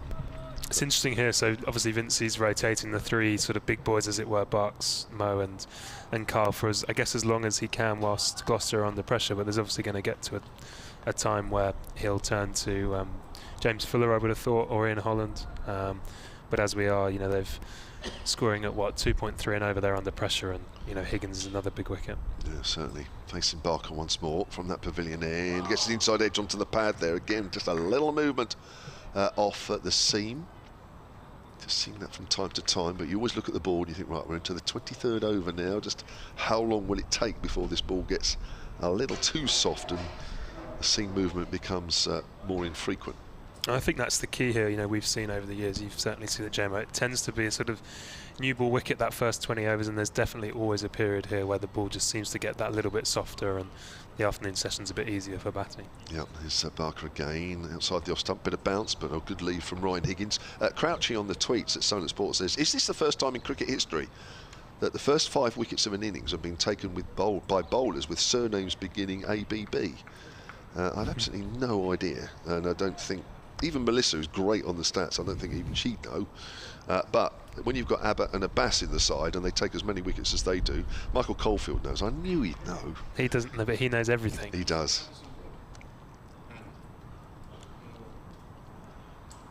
It's pretty obvious with those 2 in the side, though. It's going to happen, isn't it, a few times. Outside the off stump, that's left alone. Good take by Ben Brown to end that over from Barker. A maiden, another maiden for him. 4 maidens out of the 6 overs that he's bowled.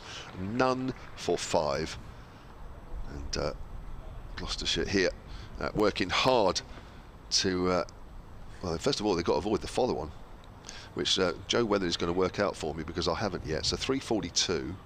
So the follow-on for Gloucestershire is 19. Michael Caulfield knows. 192. 192. 192. Thank you very much. That's Scott Wayne 193, isn't it? Because you've got to get one more. 193, one more. Yeah. So thank you very much, Joe. It's done part of my work for me. It's one of the few things I haven't written down. Here's Abbas bowls, and that's a length ball. That was a tee-up, wasn't it? It was, I know.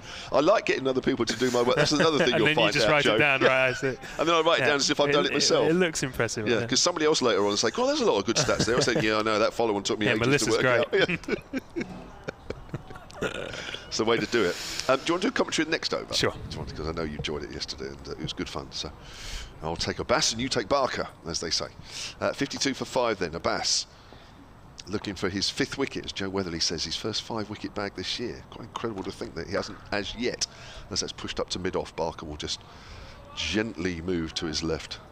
I think what you get with Mo, even if he doesn't pick up those sort of quick wickets like he has today, he's just relentless. So he might pick up a 2 for 25 or something, and he's always there and thereabouts. But whilst he hasn't got a 5-fer, he'd be picking up his wickets at a pretty low average, I'd guess. That's for sure. I can work it out this year, actually. That'll be another thing I haven't written down, but I can work out. Here's Abbas, short. It's a little straighter, but lace ducks quite low under that one.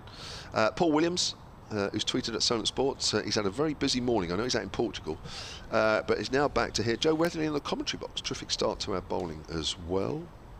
Some great Hampshire fan. Ian East back on the questions for Joe. Which of these three is the hardest to face in the nets? No sitting on the fence. That's the three. Ian knows me. Ian knows me well then. Yeah. We were actually having that debate this morning, me and Chris Wood. Were you? I don't think we got any closer to solving it. Abbas.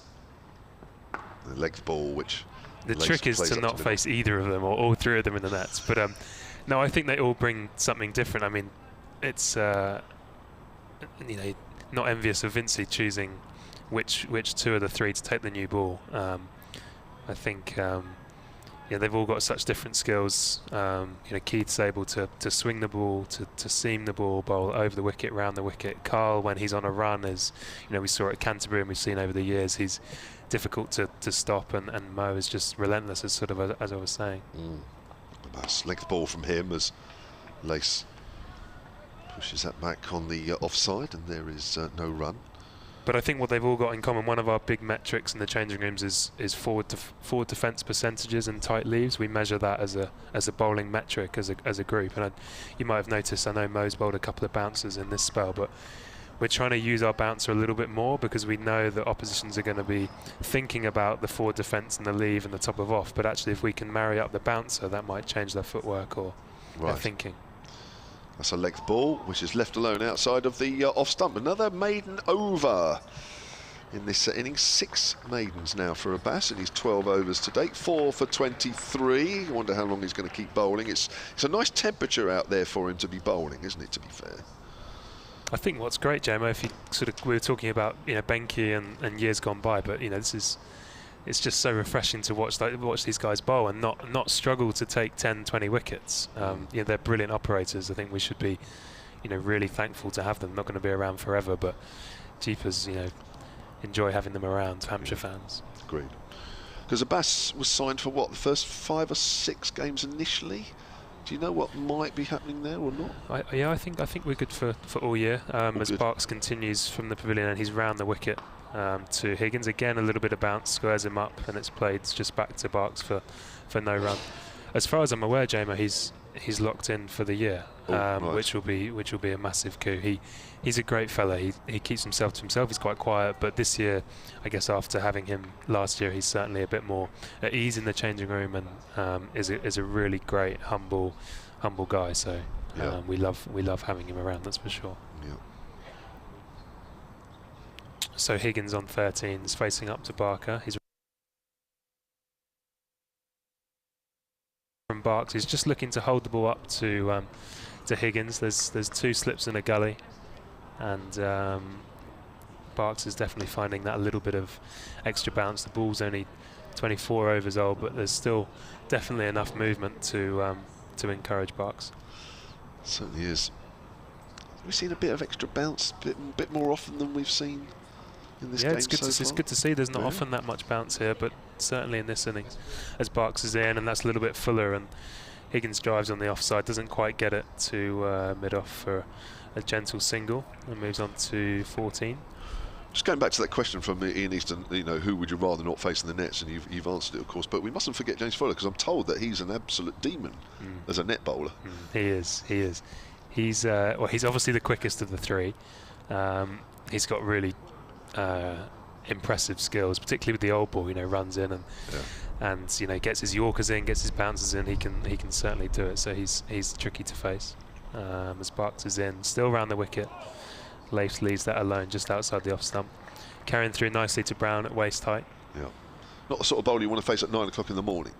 No. And as I sort of said yesterday, we've got such a great mixture. We've got those 3 relentless guys. Ian Holland, when the ball's sort of still doing plenty, is deadly accurate and can often find movement. And James Fuller's a bit more of a sort of X factor, make it happen bowler, and it's sort of great to have him as well. So as Barks is still round the wicket, and there again uses his bouncer, and Lace gets underneath that. Yeah, so that's a ploy we've been using. We know that teams are going to be wary of the sort of movement threat and challenging our defence, but we just feel that if we just use our bouncers a little bit more, not that these guys are express pace, but they're so accurate that both their full and their shorter ball is accurate enough to still sort of cause problems, and we think that that will help us sort of be even more successful with the ball moving forward. Sure.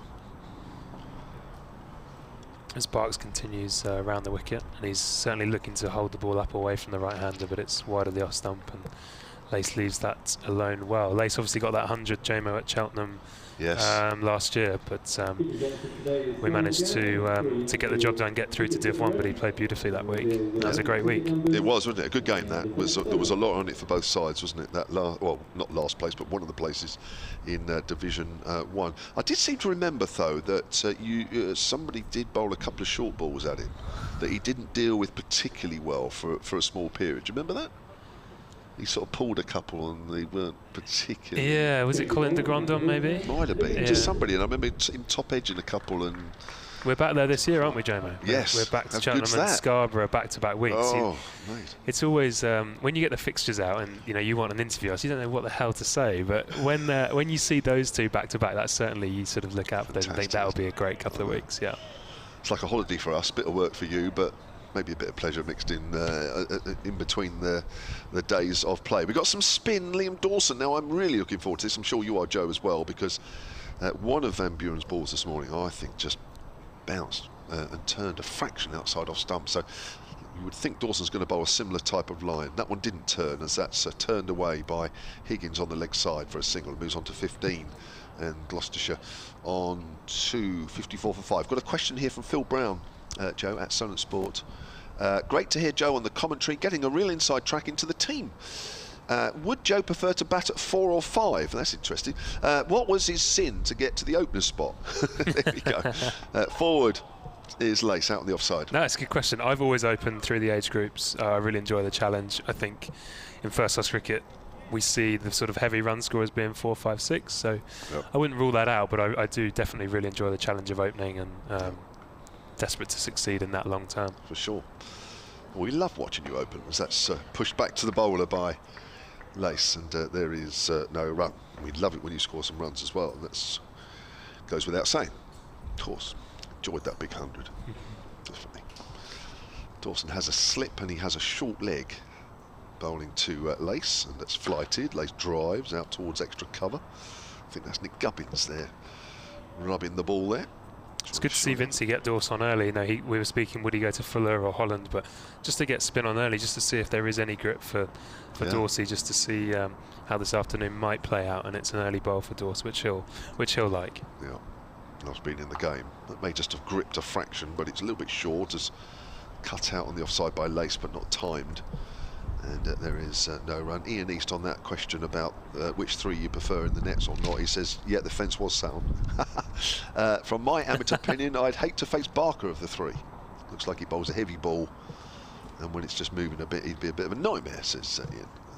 On the back foot there is Lace, and plays that into the ground, and that's the end of Liam Dawson's first over. I'm not sure we've learned too much from that one at the moment, but only 1 run conceded. 54 for 5 here at the Ageas Bowl. We're at 2:30 on day 2 of this County Championship Division 1 match, and Gloucestershire currently trail, I think it's 288 if my eyes are not too bad. Yeah, no, just going back to those couple of questions, Jamie. I mean, Barks is so impressive. Obviously, those 2 other guys have played international cricket. Barks has sort of worked hard on the domestic circuit. He's unbelievably clever. He's not, he won't mind me saying this, he's not the quickest, but in terms of just skill, and he's talk about being diligent about the opposition batters, he will look at them and how they set up and their grip and think whether, he's coming around the wicket now, whether he needs to swing it, seam it, or... so he decides that obviously round the wicket is the way to go to Higgins. He's in and bowls, and that's just blocked away on the offside to point. So he's certainly skillful, and you just have to look at the way he creates rough for the right-handers for Felix Organ. He changed that about his follow through at Warwickshire for Jeetan Patel, and if you watch him bowl in the second innings, he literally changes his follow through to create that rough. Yeah.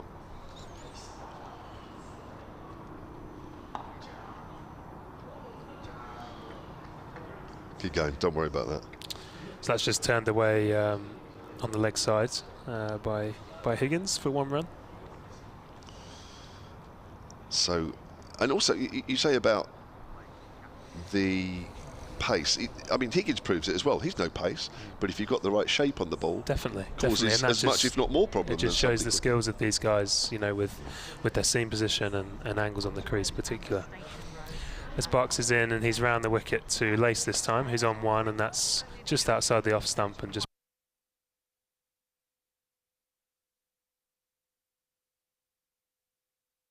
When I've got to start, so. Yeah, so Barks economical as ever. He's just gone for 7 runs off his 7.3 overs. Good accurate stuff, as always, as you come to expect. Absolutely, absolutely. And he's persisting with this round the wicket as he often does to the right-handers. And that looks really close, but there must be some bat involved. It looked pretty straight to me, but there's a sort of half appeal, a little bit straighter to Lace there.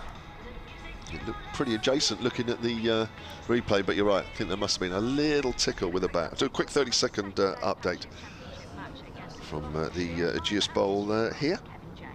55-4-5 Gloucestershire, replying to the Hampshire all-out total earlier of 342, so the away side trail by 287. Wickets galore for Hampshire just before lunch. Gloucestershire going in at 31-4. Mo Abbas had taken all 4 wickets there at a cost of just 16, but we've had just 1 wicket to fall since lunch, that of the Australian opening batter Marcus Harris, who drove at Kyle Abbott, was well caught by Ian Holland above his head in the slips. He went for 17. So Gloucestershire here 55-5. Kev, thank you very much indeed. Kevin James, there's live online commentary of that game then by the BBC. Do you want to do a couple more overs? And I think, because Michael Caulfield, I know, is only sitting here because he wants to do a little commentary. You're all right with that? If definitely. Do you know what? I'd love nothing more than to be on with Michael.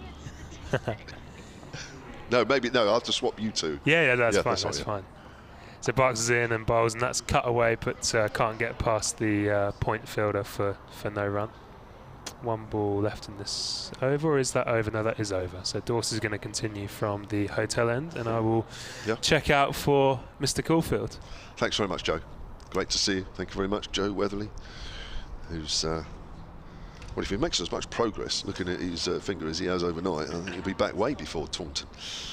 Michael Caulfield, who's who runs a sort of psychology company. We're going to sort of hear more because he's got into the psychology, and Hampshire have used him a lot, and I know he loves his commentary, and he's really missed being on, and he's certainly let his feelings be known in the last half an hour or so. Michael, welcome back. Oh, it's good to be back. It's good to have you back. Yes. This is the dream world. Of course, now there's no more COVID, supposedly. Here's Dawson. It's bounced, oh my word, and that's come off the top of the bat, maybe the arm, and it's just bounced harmlessly out square on the offside. Could have gone anywhere. Where's that one come from? Whoa. That's encouraging. Yes, it is. Can we say that? That's encouraging. Yeah, we can. From a Hampshire point of view. Yeah. From a Gloucestershire point of view, of course, it's slightly different. But you're right. We saw Luke Wells do that on last Friday evening, I think. Saturday evening. Lancashire, yeah, we did. Here's Dawson bowls. A little too short as Higgins off the back foot plays it back to the bowler. And there is... and I'm well aware I'm following Joe Weatherly, who actually knows what he's talking about. On the contrary, when we had you on before, Michael, you've been well, several people have commented that how knowledgeable you are, because you follow the game religiously. I know, as many other sports that you're involved with. I do, because it's the best way of looking at life, I think, sometimes. That's for sure. Dawson bowls. There is a bit of bounce there, but he kept it down well there, Higgins, off the back foot as he steered it past gully. It's gone down towards the third man region. Higgins will pick up 2. There's definitely a bit of bounce here now for Dawson. First over was okay, but he looks like he's found a spot, and he's found a pace and a bit of a spot, and looks like he might just cause a few problems as the afternoon wears on. 57-5 here, Gloucestershire. They trail by 285, and there's a slip and a gully for Dawson. I think that's a good move. Comes in and bowls again. Higgins on the back foot just steers that back to the body. You've been doing a lot of work with the Hampshire guys? Actually, this season, January, February, March, as Joe will sadly comment upon maybe, they did ask me through the winter, and I used to come down once a month or so, or a bit often, and we had some little sessions before the season started. Not so much raw cricket sessions, but just Dawson bowls outside the off stump. Just raising a few topics around cricket, one of which I keep going about in the non-stop in every walk of life, was sleep and rest and recovery, because this is a long old season, both red and white ball, and it's important that players, injured players, also get their rest, recovery and sleep, because it can play havoc with your sleep patterns. And as anyone will tell you, once they go, it's a big ask. It is. It's played onto the leg side by Higgins. That's the end of Dawson's second over. He conceded 2 in that one. 57 for 5 Gloucestershire. Higgins has 18. Tom Lace has 1. The deficit on the first innings currently is 285.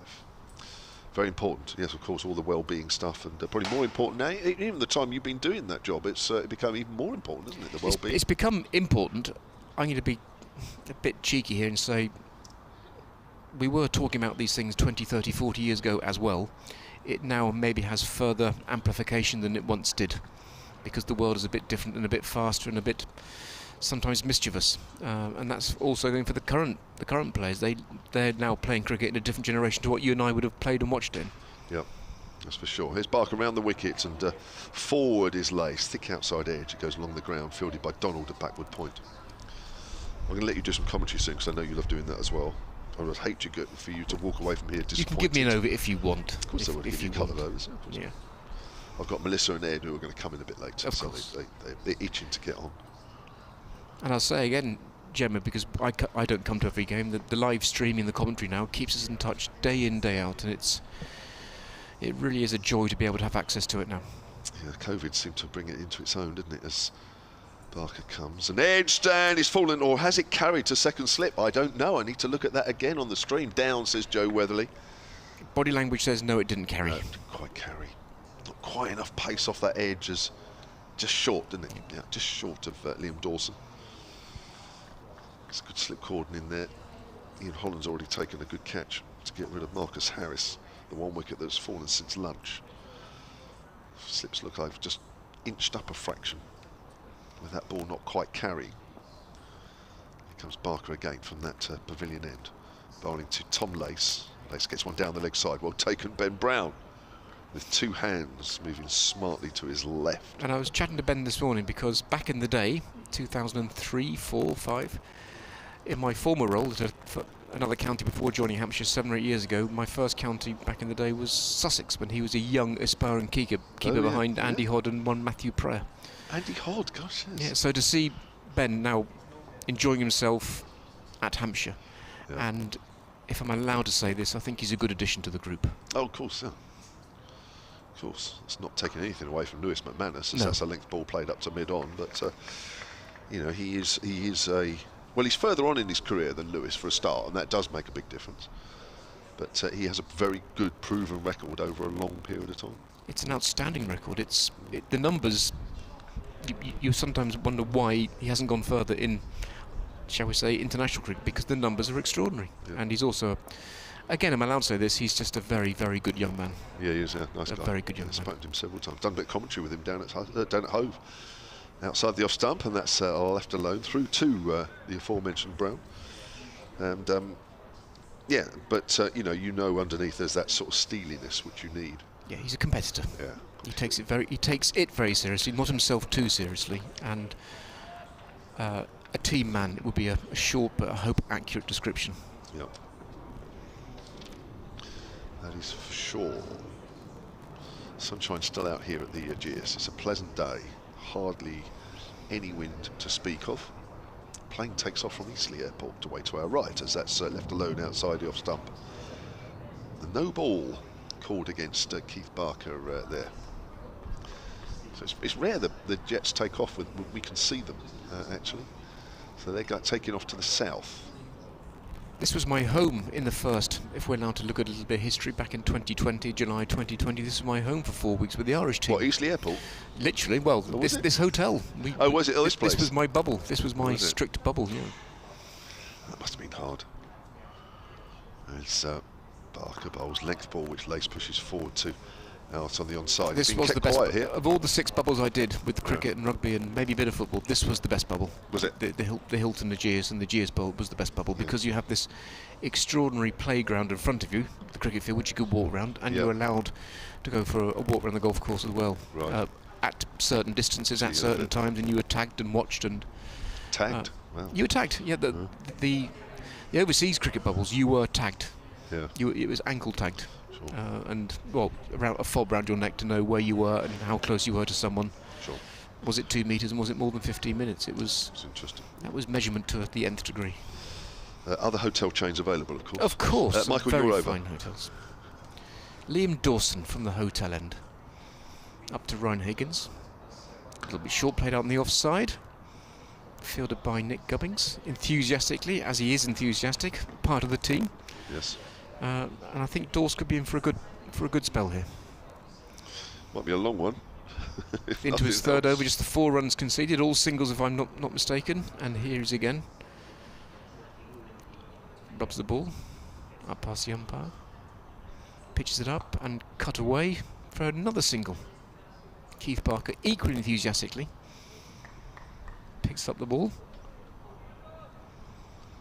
looks after it, as all the fielders are encouraged to do in the right way, of course, and the total moves to 61. In comes Liam Dawson again, up to Ryan Higgins. Just a simple forward defensive push, no run. I know it's been a few quick wickets, but there still could be a long day, couldn't it? I think patience will be the word of the day. This is going to be and as Joe said earlier, I think it's better batting conditions in the afternoon as Dawson comes up again. Into Higgins, slightly shorter and just dabbed away in to mid-wicket, looking for a single, but there was never a run. So yes, I think, Joe, it's going to be not a long afternoon, but there will be some patience, and I think Gloucester will be looking to mount a bit of a fight back here, because the batting conditions are the best at this time of day, as the data has proven this season. As Dawson comes in again into Higgins, and again just pushed out on the leg side, mid-wicket, no run. Yeah. But as Joe was saying earlier, over 300 gives you a strong foothold in the game, and now you can apply some pressure because of the work of the 3 extraordinary seamers before lunch and the accuracy. And we'll give a mention to Pop Welsh, the new bowling coach, at that point, because he's been another good addition. Here comes Liam Dawson into Higgins. He plays backwards, straight back to the bowler, 1 run off the over. At the end of that over, the score goes to 61 for 5. And if you saw me earlier walking around with Pop Welsh, 3 laps, and I'm 3 laps wiser as a result of walking around with Pop Welsh. I'm 3 laps wiser. His dad's here in the hotel, his retired dad of 14 years. I saw him get out of the lift actually and introduce him to, I think, Keith Barker and somebody last night. Doesn't miss a ball. Right. And as I was asking this morning, a very, very good league cricketer back in the day in the northeastern leagues, which is that is not a place for shrinking cricketers, the northeast. As Mark Wood said when he played in the Ashes, he goes, "How did you cope with the sledging?" He went, "Well, compared to the Durham leagues, it was easy." And Pop's been, I think, great for the bowlers to work with, but he's just Jamie, I think you might appreciate the next comment. He's just a very solid cricket person. Yeah, I played against him when he was at Warwickshire.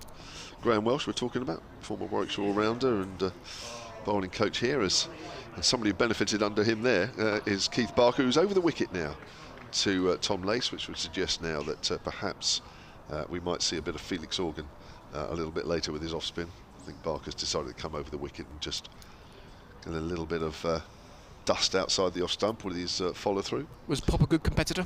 Yeah, he was a good bowler. Yeah, yeah, he was. And of course, being a bowling coach, he had the different deliveries, which is what it's all about and that sort of thing. Yeah, he was a good guy. I used to chat to him a bit, even though it was difficult when I played against Warwickshire. They were the team in those days, and he was very much part of that. Yeah, came away from Edgbaston many times on the receiving end. That's played away on the onside by Lace. He'll pick up 2.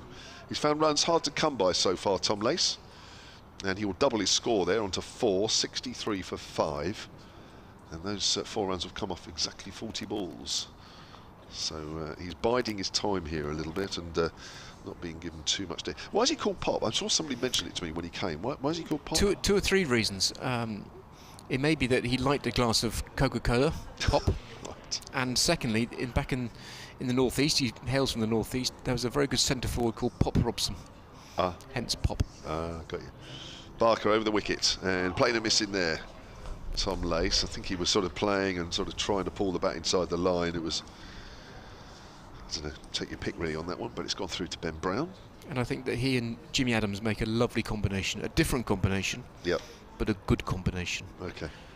And they drive the standards of the team, because I mean, is a better Hampshire team person than Jimmy Adams over the years? Possibly not, in different ways, and him and Pop and with Giles White sitting above them and A.D. Beryl as the head leader, it tends to work at the moment. Sure. Forward is Lace, plays it out square on the offside. He's looking for a single. No, says Higgins at the other end. And I think that's Donald running back there to do the fielding. Myself and Michael Coalfield will stay on until 2 o'clock. Is that happy? And then Ed Seaborn and Melissa Story will take over at 2 o'clock, if that's all right. Yes. Good stuff. I'm more than happy with that. No one else is, but I am. No, that's good. We'll keep going. I've got to get a Gloucestershire angle in on this soon, otherwise we'll say, well, it's all Hampshire, which is fine. But Ed Seaborn will be back. Rest assured, Gloucestershire fans, as that's played back to the bowler by Tom Lace. And once more, there is no run. I'll also give a mention to Dale Benkenstein, who's obviously coaching Gloucester now, because he's one of those people you meet in your life, as I met him here when he was head coach, who even though he went back to South Africa, we kept in touch via, as you do, the digital world. And then I saw him here pre-season, hope to see him later on, and you wouldn't get many more sensible cricketing outlooks on life than you would with Dale Benkenstein. No, he's a nice guy, isn't he? Terrific guy. As Barker bowls, it's on the line of leg stump. I think Lace has been hit on the pad there as he's trying to flick it away. What is the umpire signalling? He's signalling something. Yeah, it is a leg bye, and that'll be the end of the over. And that'll be 64 for 5. Yeah, the score will just 6 along, deficit of 278. I know, I was really worried because being over this side, which is quite a long way away from the far end of the ground, I was just thinking that I might not catch him over these 4 days, but I bumped into him yesterday lunchtime, walking back over from the net, so I had a quick chat with him, and I was so pleased that I did bump into him, because he was great value here, wasn't he? He was great value, and again, I think everyone who's been through the club of that type has left a mark, which then you pass on. And I think it mentioned Jimmy Adams there, Pop Welsh, Giles White, A.D. Beryl, Dale Benkenstein. The one thing that links them all also is their love of 4-day cricket. And we know the game has evolved and changed, and it's exciting. You'll be back here shortly to call all the blast games, but their love of 4-day cricket is huge. But on the red ball side, it's Liam Dawson to start his next over as he bowls to Lace, and he plays back and plays it out on the offside. No run. And I'm allowed to say this, I hope, Gemma, but to look down on a shiny, bright Ageas Bowl with a good crowd and good cricket that's the definition of good times. But I think any cricket ground would look good in this weather, wouldn't it? But you're right, it does. Here's Liam Dawson again, up to Lace on the leg stump, just dabbed out on the leg side, no run. All the trees at the back, yeah, it's lovely. I think cricket was designed to be played in bright sunshine and lack of rain, and funny that. It tends to work. Liam Dawson up for the 3rd ball of his over. No run so far.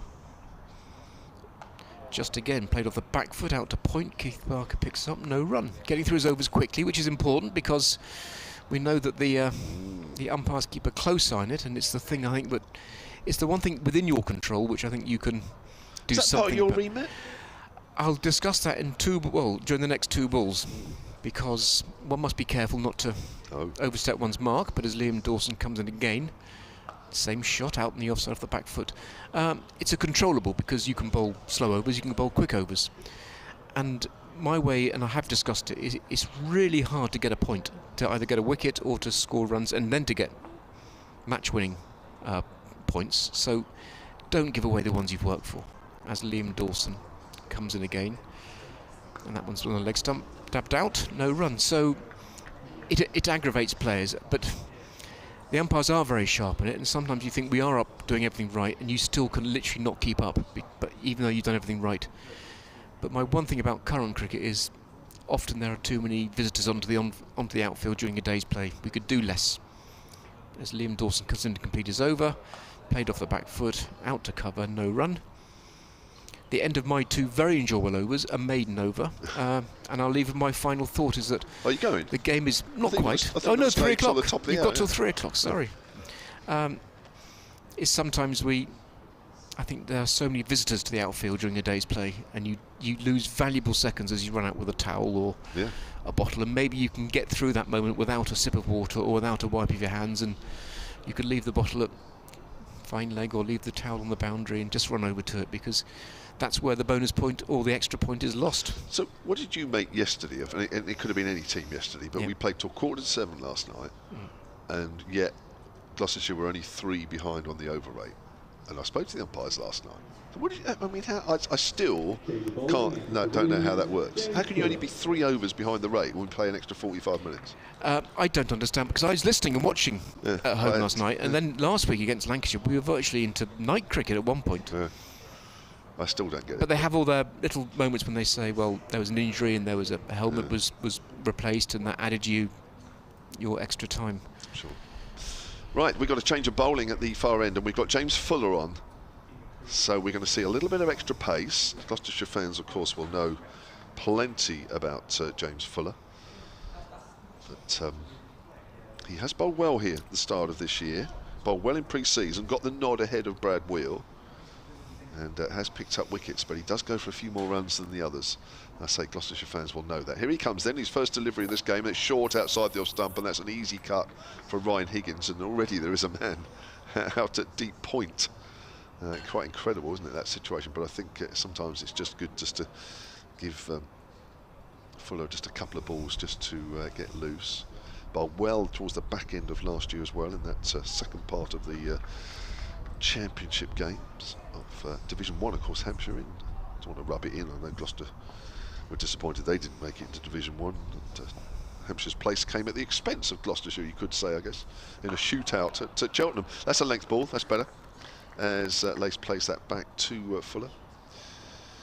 He's an interesting character, isn't he? I know you can't give away too many secrets and that sort of thing, but I think a lot said about him, isn't he, and confidence and what have you. Potentially, you know, the guy is a very, very, very good bowler.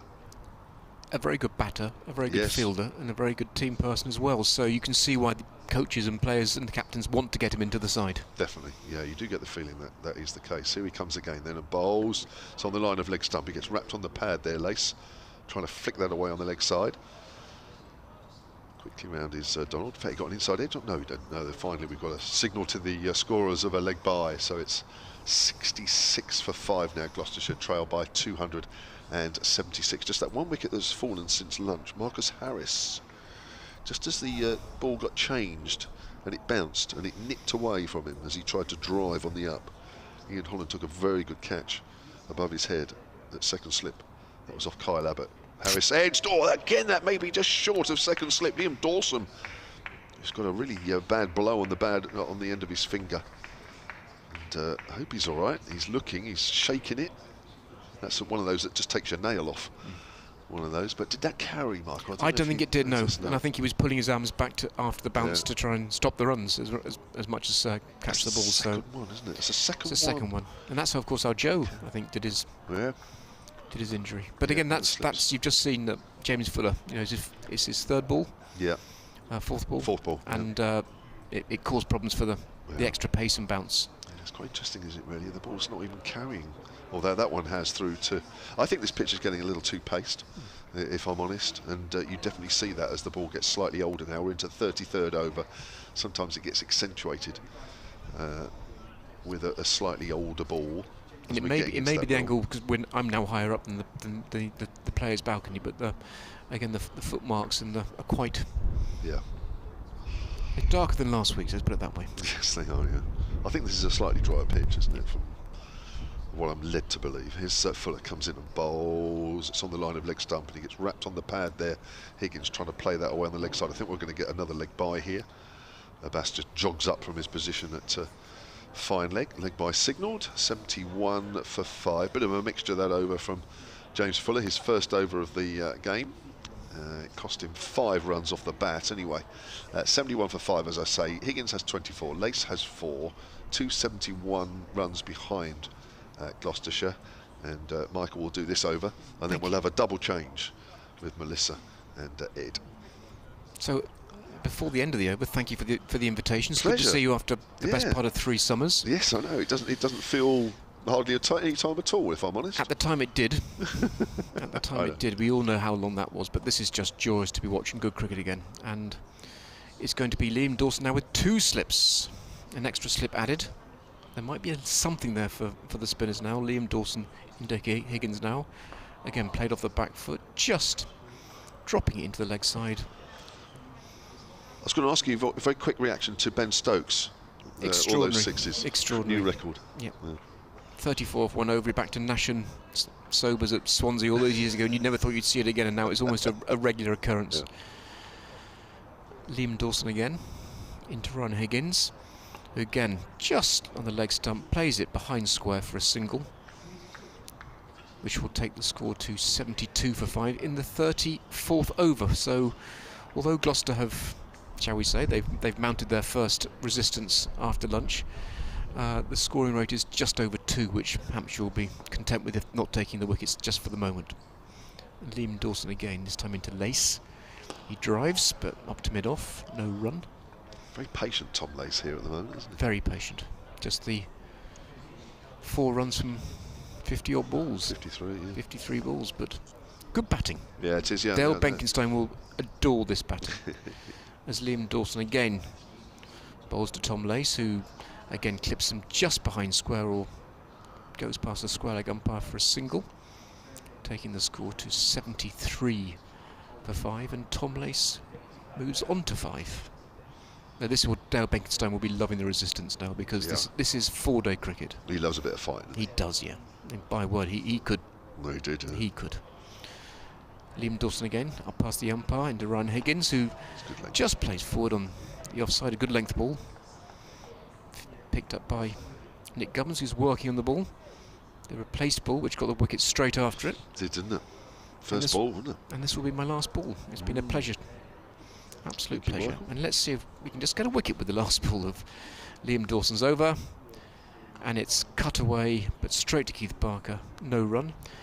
And in this 34th over, Gloucestershire are 73 for 5. And I can only thank BBC Radio Solent and you, Kevin, for the invitation to talk to you all this afternoon. Thank you, Michael. Michael Caulfield, who's a sports psychologist. Works with many teams, cricket and football. Thank you very much. Always good to have him on. He's a cricket nut, as you can probably hear. So, are you using those, Melissa? So I'll just keep talking for a little while. Melissa and Ed will come in. Ed Seaborn from BBC Gloucestershire and Bristol, who will give us a little bit more from a Gloucestershire perspective, which I'm sure many Gloucestershire fans are eagerly awaiting. Here's Fuller, comes in from that pavilion end and bowls, and oh, he's bowled him! He's got the wicket through the defences of Tom Lace, who was a little bit late on the shot there. May just have nipped back a fraction as well, but it's 73 for 6. Lace goes for 5. Just through the air, through bat and bad. Sorry, a little coughing fit there again. It's whenever I get too excited. So Fuller's done the job once more. Comes on and just has that knack of taking the wickets. But then again, I know Gloucestershire fans know that.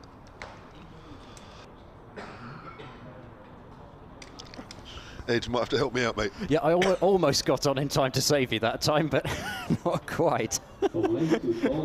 I think Kevin's due a well-deserved break for the voice and for quite a long stint. So, well, I must admit, I was just looking down, trying desperately to plug my headphones in time to save Kevin, and then all of a sudden, I bowled him right next to me.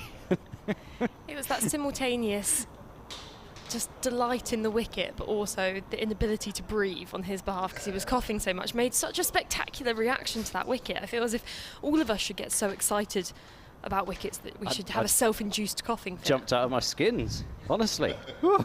Dear me, right. Anyway, Tom Lace gone, and that's a vital breakthrough for Hampshire. He tried his absolute best to bed himself in and make it difficult for Hampshire to get him out, but in the end it's 5 off 55 deliveries, and maybe just couldn't quite get himself going, and it ended up getting a good ball to get him out, but at the same time, you know, maybe just maybe he just got a little bit stagnant there. And it's easy to say that because he got out, but you know, it's not easy. I'm not saying he should go out and play a shot of ball, but you know, it's tricky out there, and it's tricky just to defend and not keep your scoreboard ticking over in some respect, at least. Have a kind of a release shot, if you like. The Keith Barker reverse sweep, so to say. That's the ultimate release shot. Yeah, I don't quite see Tom Lace reverse sweeping James Fuller, but you know, there were always there were always things to work on, I suppose. Right, Melissa Story, Ed Seaborn along with you, and which end would you like? You kick us off. All right. I'll throw you under the bus. I'll take James Fuller. Coming into bowl now to Dom Goodman, and that's a short ball which Goodman ducks underneath in almost casual fashion. Actually, it was genuflecting for a moment there. I think was. I mean, it's Goodman. That's just a replay of the wicket there. I was hoping to see a replay of that duck, as you say. He ducked under the ball, but actually left the ball at the same time. So ended up on the floor with his bat lying down flat. Goodness, we just had an enormous jar of water's just come into our left. I was half expecting to see some tadpoles in it or something like that, or a goldfish. Here comes Fuller, bowls, and turned away slightly aerially by Goodman, just wide of short leg. There is no run, but short leg would have been interested for a moment there. Is that quite a common occurrence at the Bristol County Ground? Have you not quite invented clean water yet? That they have to go to the local pond? Tends to come in a jug rather than in a massive jar. Yeah, I think it's just the aesthetics of Hampshire, you know, always trying to bring something different to the table, mix it up a bit, just like we've done out there in the middle today. No, we have two jugs of water for the commentary box in a fridge as Fuller comes in to bowl to Goodman, well wide of off stump. Goodman's still holding the pose of the leave. Well, I suppose from Goodman's point of view, he's just got to play his natural game here. If his natural game is just to not block, but if it is just defence first, safety first, then that's what he's got to do. He can't think, right, I'm batting at 8 now instead of 11, and you know, we've said multiple times, even over the course of today and yesterday, well, yesterday in particular, that Goodman's too good for number 11, as that's edged and down in front of second slip. They're hesitating about whether to come through for a single. In the end, they've decided they are not going to. But Goodman's outside edge found by Fuller, but it shot along the floor, really. It wasn't close to a chance. Well, in my opinion, the sign of a good batter is always an arm guard. And Dom Goodman there is confidently bearing an arm guard in his hand, which is just a straight sign to me that, you know, he's about to come out and play some striking shots. Or he's about to continue ducking under the ball. Right. I think my money might be on the latter. Fuller is in, and it's full, and Goodman pushes firmly down the ground. Fuller almost falls over in his follow-through, manages to keep his feet and then field the ball, and that's a wicket maiden for James Fuller, and he's got that 6th wicket. Higgins and Lace surviving for 15 overs and a bit, but that partnership broken, and Lace the man to go for 5. And now it feels a bit like how many runs can Ryan Higgins add on. And as I say, all due respect to Goodman and Warner in particular to come in next, because they've shown they can stick about for hours at the crease. But Higgins, it feels, is the one that has to provide the runs. And Dawson to continue from the hotel end. Bowling to Higgins, who's on the back foot, pushing that back to the bowler. And we spoke actually at the lunch break about our confidence in Gloucestershire's tail, perhaps a bit longer than usual, but actually, do you have some kind of confidence that so long as Higgins is at the crease, he's got 14.5 centuries, it's time for Gloucestershire. He's a very competent batter, so if he's there, is Gloucestershire in safe hands as he hooks this in the air over the head of mid-wicket for 4. A confident shot from Ryan Higgins, just perhaps over-pitched there from Liam Dawson. And he just took the opportunity to dismiss that away to the boundary. Yeah, exactly. It was in the T20 slot, that one, and Higgins recognised the length quite quickly. Didn't use his feet because he didn't have to, because it was exactly right to the pitch of the ball without having to move, and that was not quite a free hit, but it's the kind of length that you're looking for if you want to go over the top. Dawson, this is his 6th over so far. Hasn't picked up that wicket yet, but he's still searching, as that one's a straighter ball, defended into the offside by Higgins for no run. So, yeah, going back to that question, if Higgins is at the crease, at Gloucestershire in safe hands, will he have to play that Liam Dawson-esque role we saw in the first innings? I think he'll probably play a few more shots than that, I think. As Dawson just waits at the top of his mark, and those 2 slips eagerly in place as that's floated and hooked away on the leg side again, swept almost, and 4 runs Again to Higgins. Ed Seaborn's predictions coming true that he is happy to play some shots out here in the middle with Gloucestershire 81 for 6. He's just looking for ways to accelerate that score along. Yeah, he likes the slog sweep. That's probably his favourite attacking shot against the spinners. That one was almost more of a shovel than a slog sweep, really. He just picked it up. It wasn't quite a conventional sweep shot, but it worked to a treat. Worked a treat to a tee. I'm in between two expressions. On the front foot defending into the offside. Yes, what's that? Mixed metaphor, something like that. A jumble of words is how I would describe it. Yes, and a blathering on about nothing at all.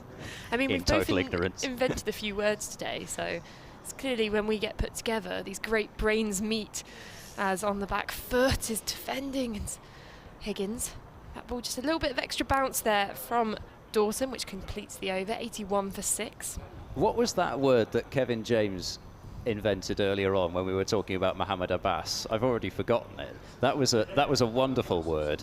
It was, well, oh yes, there was abulous. That was one. Abulous about Abbas being fabulous. Oh, I but like that was, I'd forgotten about that one even. There was another one as well, which I've completely forgotten it already. If you can remember it, then you're doing well. I can safely say that I was probably not listening.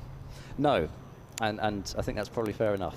Here comes Fuller then, bowling to Dom Goodman, who's watchfully leaving the ball outside the off stump, and through it goes to Ben Brown. So Fuller into his third over. Do you have Fuller's season stats somewhere to hand? I'm not going to put you on the spot and say you have to get them immediately, but I'm curious because it seemed to me, looking in recent times, and obviously you look at former players from the county that you cover more than other players, but it seemed to me that he's been doing rather well recently.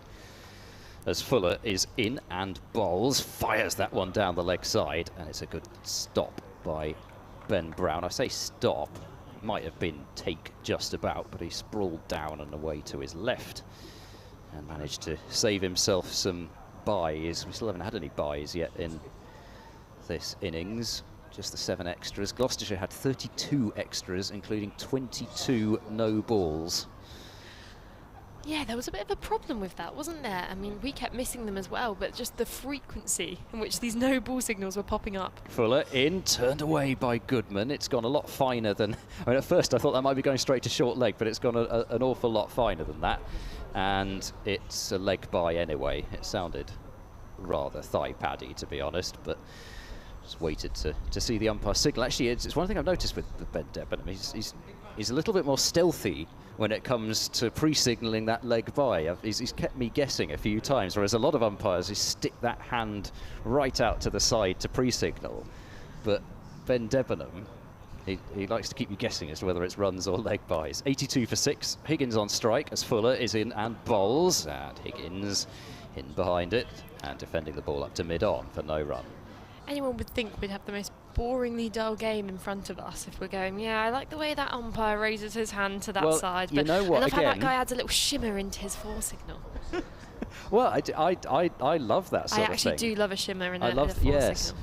I do love that sort of thing. It just adds a little something, and again, it goes back to the plight of the commentator, which is never understood well enough. As Fuller is in bowl, short and wide, and Higgins will cut that ball out to deep point for a single.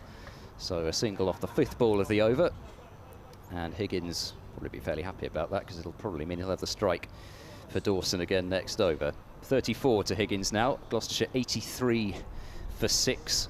But yeah, I think when it comes to other gripes that we have up here, I think, you know, umpires who don't give it a bit of flair and something else to talk about. In comes Fuller to Goodman, who defends to mid-off very correctly, and it's picked up by the sun-hatted Keith Barker. And the end of the over, 83 for 6 after 37 overs. Higgins 34, Goodman yet to get off the mark, although I notice, actually, see, there you go. Even the operators of the online score system thought that was going to be a run for Goodman, and they've given it as a run, and they'll have to now go back and change it. So they almost called for him, and now they're confused. Well, but they, you know, because they probably couldn't see the pre-signal either. I sound terrible. It sounds like I'm massively getting it on my Debenham, which I'm not. Just finally managed to bring up Fuller's stats in the end. It took me a disgusting amount of time for a Gen Z person who should be used to the internet, but it continues to baffle me. Obviously, he didn't play in that game against Kent because they introduced Mason Crane into the team, Hampshire, instead as a replacement. But he's picked up a few handy wickets for Hampshire across the season so far, as in comes Felix Organ, and this is driven firmly by Higgins, but straight to, I believe, Kyle Abbott on the deep cover boundary, who's now brought into the ring for the newer batter, Dom Goodman. So against Somerset, Fuller picked up 4 wickets across the game, got 17 runs. Of course, I think Hampshire only had to bat once in that game with that mammoth total. He picked up some handy runs against Surrey with a 41, and then again 1 wicket.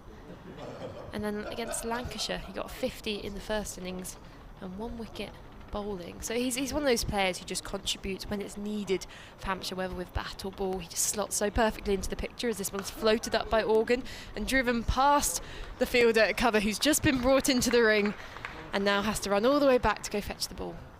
Yeah, you've probably got to say that you have to put that away, and I think actually some batters might have struggled to reach that one, but Dom Goodman is a tall. He's got those long levers. I'm not going to say lanky, but exactly, yes. He's got long arms, and he was able to reach that one quite easily and slap it away through extra cover for 4. So a little bit over pitched and very, very wide, and he's managed to get off the mark rather nicely. Organ looking for that reply, then bowls and taking a big stride as Dom Goodman pushing out into the offside for no run. He's definitely making the most of his height, and you always get the feeling when you're approached with these slightly taller bowlers that they can get a good stride in, but also they can probably hit quite a long ball if they wanted to.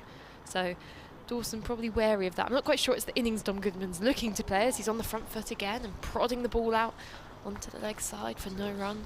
It would certainly be out of character from what we've seen from Dom Goodman if he were to use those long levers, but you know what, I'd be excited to see it if he can. Felix Organ bowls, and again deep on that front foot was Goodman. It looks almost like he's playing a game of stump here. Are you familiar with stump? I'm familiar with it as in something that you stick in the ground and bowl at, but other than that, no.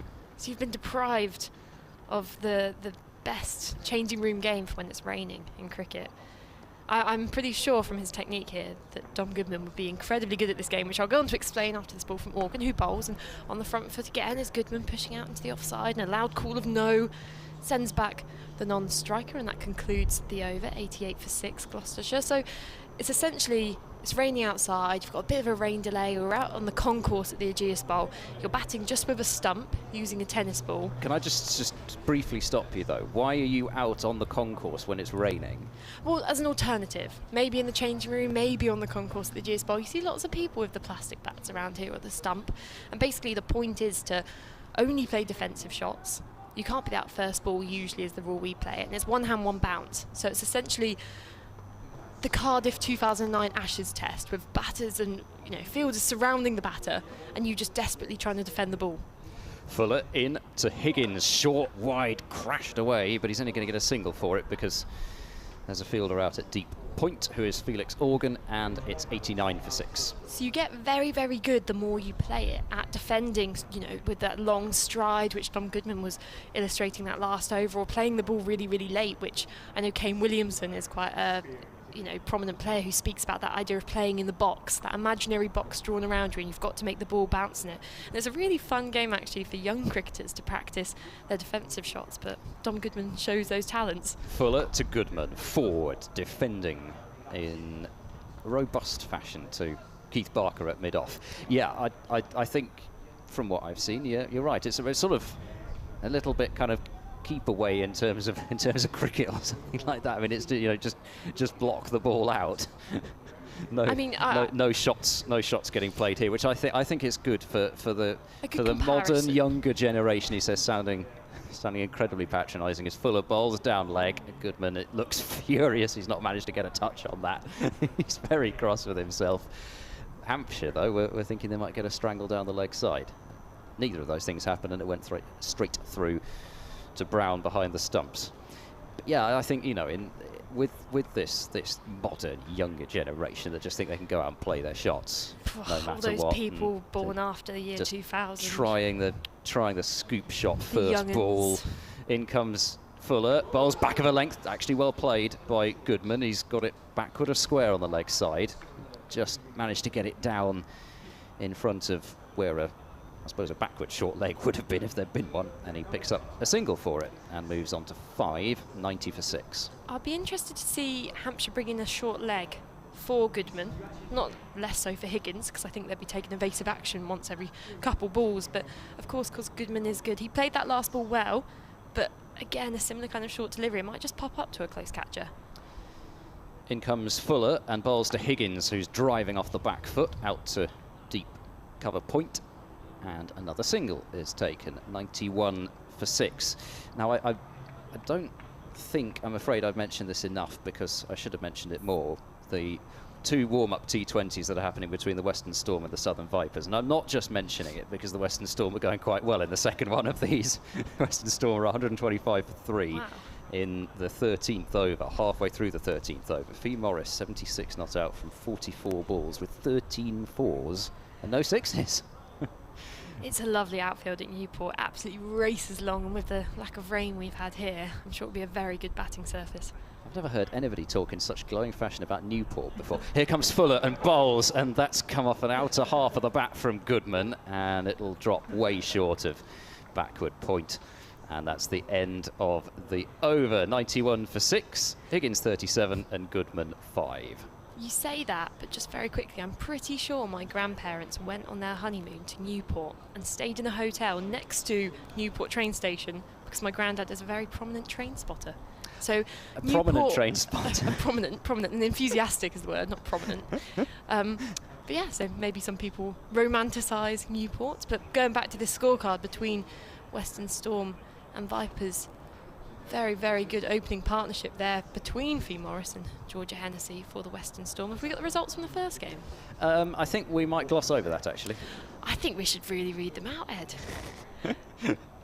Southern Vipers won. Organ to continue. There's a reverse sweep here from Higgins and hits it into his own pads. Flickles somewhere. Didn't quite see. There was a big puff of dust coming up from the pitch and from those footholes, and the ball was lost somewhere amongst it. Come on, do you want to give us some more detail?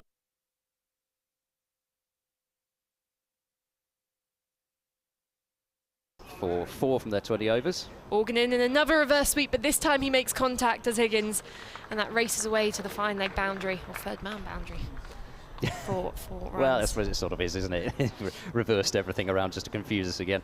Yeah, it was too far off slip, and you can see that they always try to anticipate it nowadays, regardless of if the ball's going to go fine of them. It's sometimes slightly amusingly, you see them run off towards, I suppose, where a gully would be, and the ball's swept so fine it would have gone to where they were originally, but Higgins hit it too hard. It would have been quite some effort to catch that one.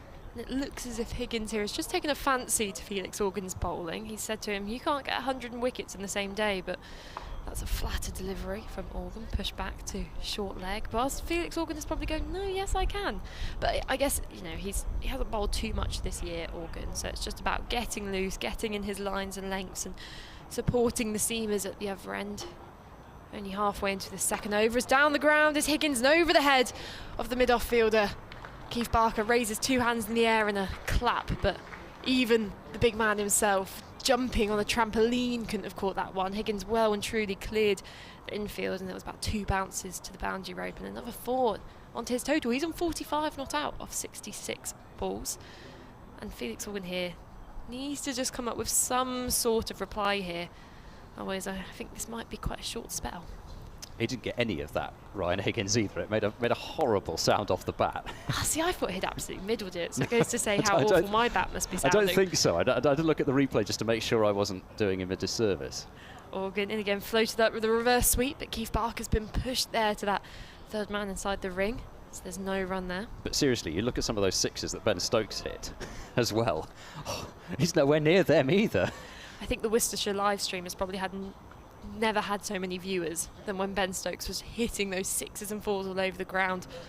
think there's probably about 6k people watching at one point. As Felix Organ runs up to bowl, just pulls out of his run-up. The umpire signals dead ball. Now, dead ball is a lovely umpire signal. Going back to our talk on that, you can always spot a dead ball. As Organ bowls, and this looks like a variation and just a bit of bounce off the wicket, outside off stump, cut away by Higgins, but straight to Keith Barker for no run. Gloucestershire 99 for 6. He's quick on that cut shot, is Ryan Higgins, and he'll back his eye and his feet to be able to play that shot, but equally I can see exactly why Hampshire were interested there. Just to finish the recap though on that first Vipers Storm T20 warm-up match. So I mentioned McCagan's 87. Maya Bouchier scored 53 from 40 deliveries. That's her third consecutive 50, I think. Right. For the Southern Vipers. So she started the season off with flying colours.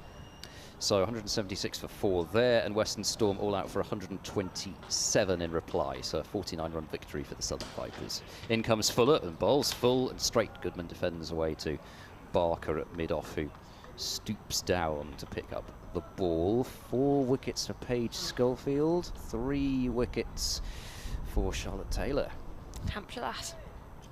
And a couple for Georgia Elwes as well. So they were the wicket takers in the Western Storm's innings. Georgia Hennessy top scored with a 30.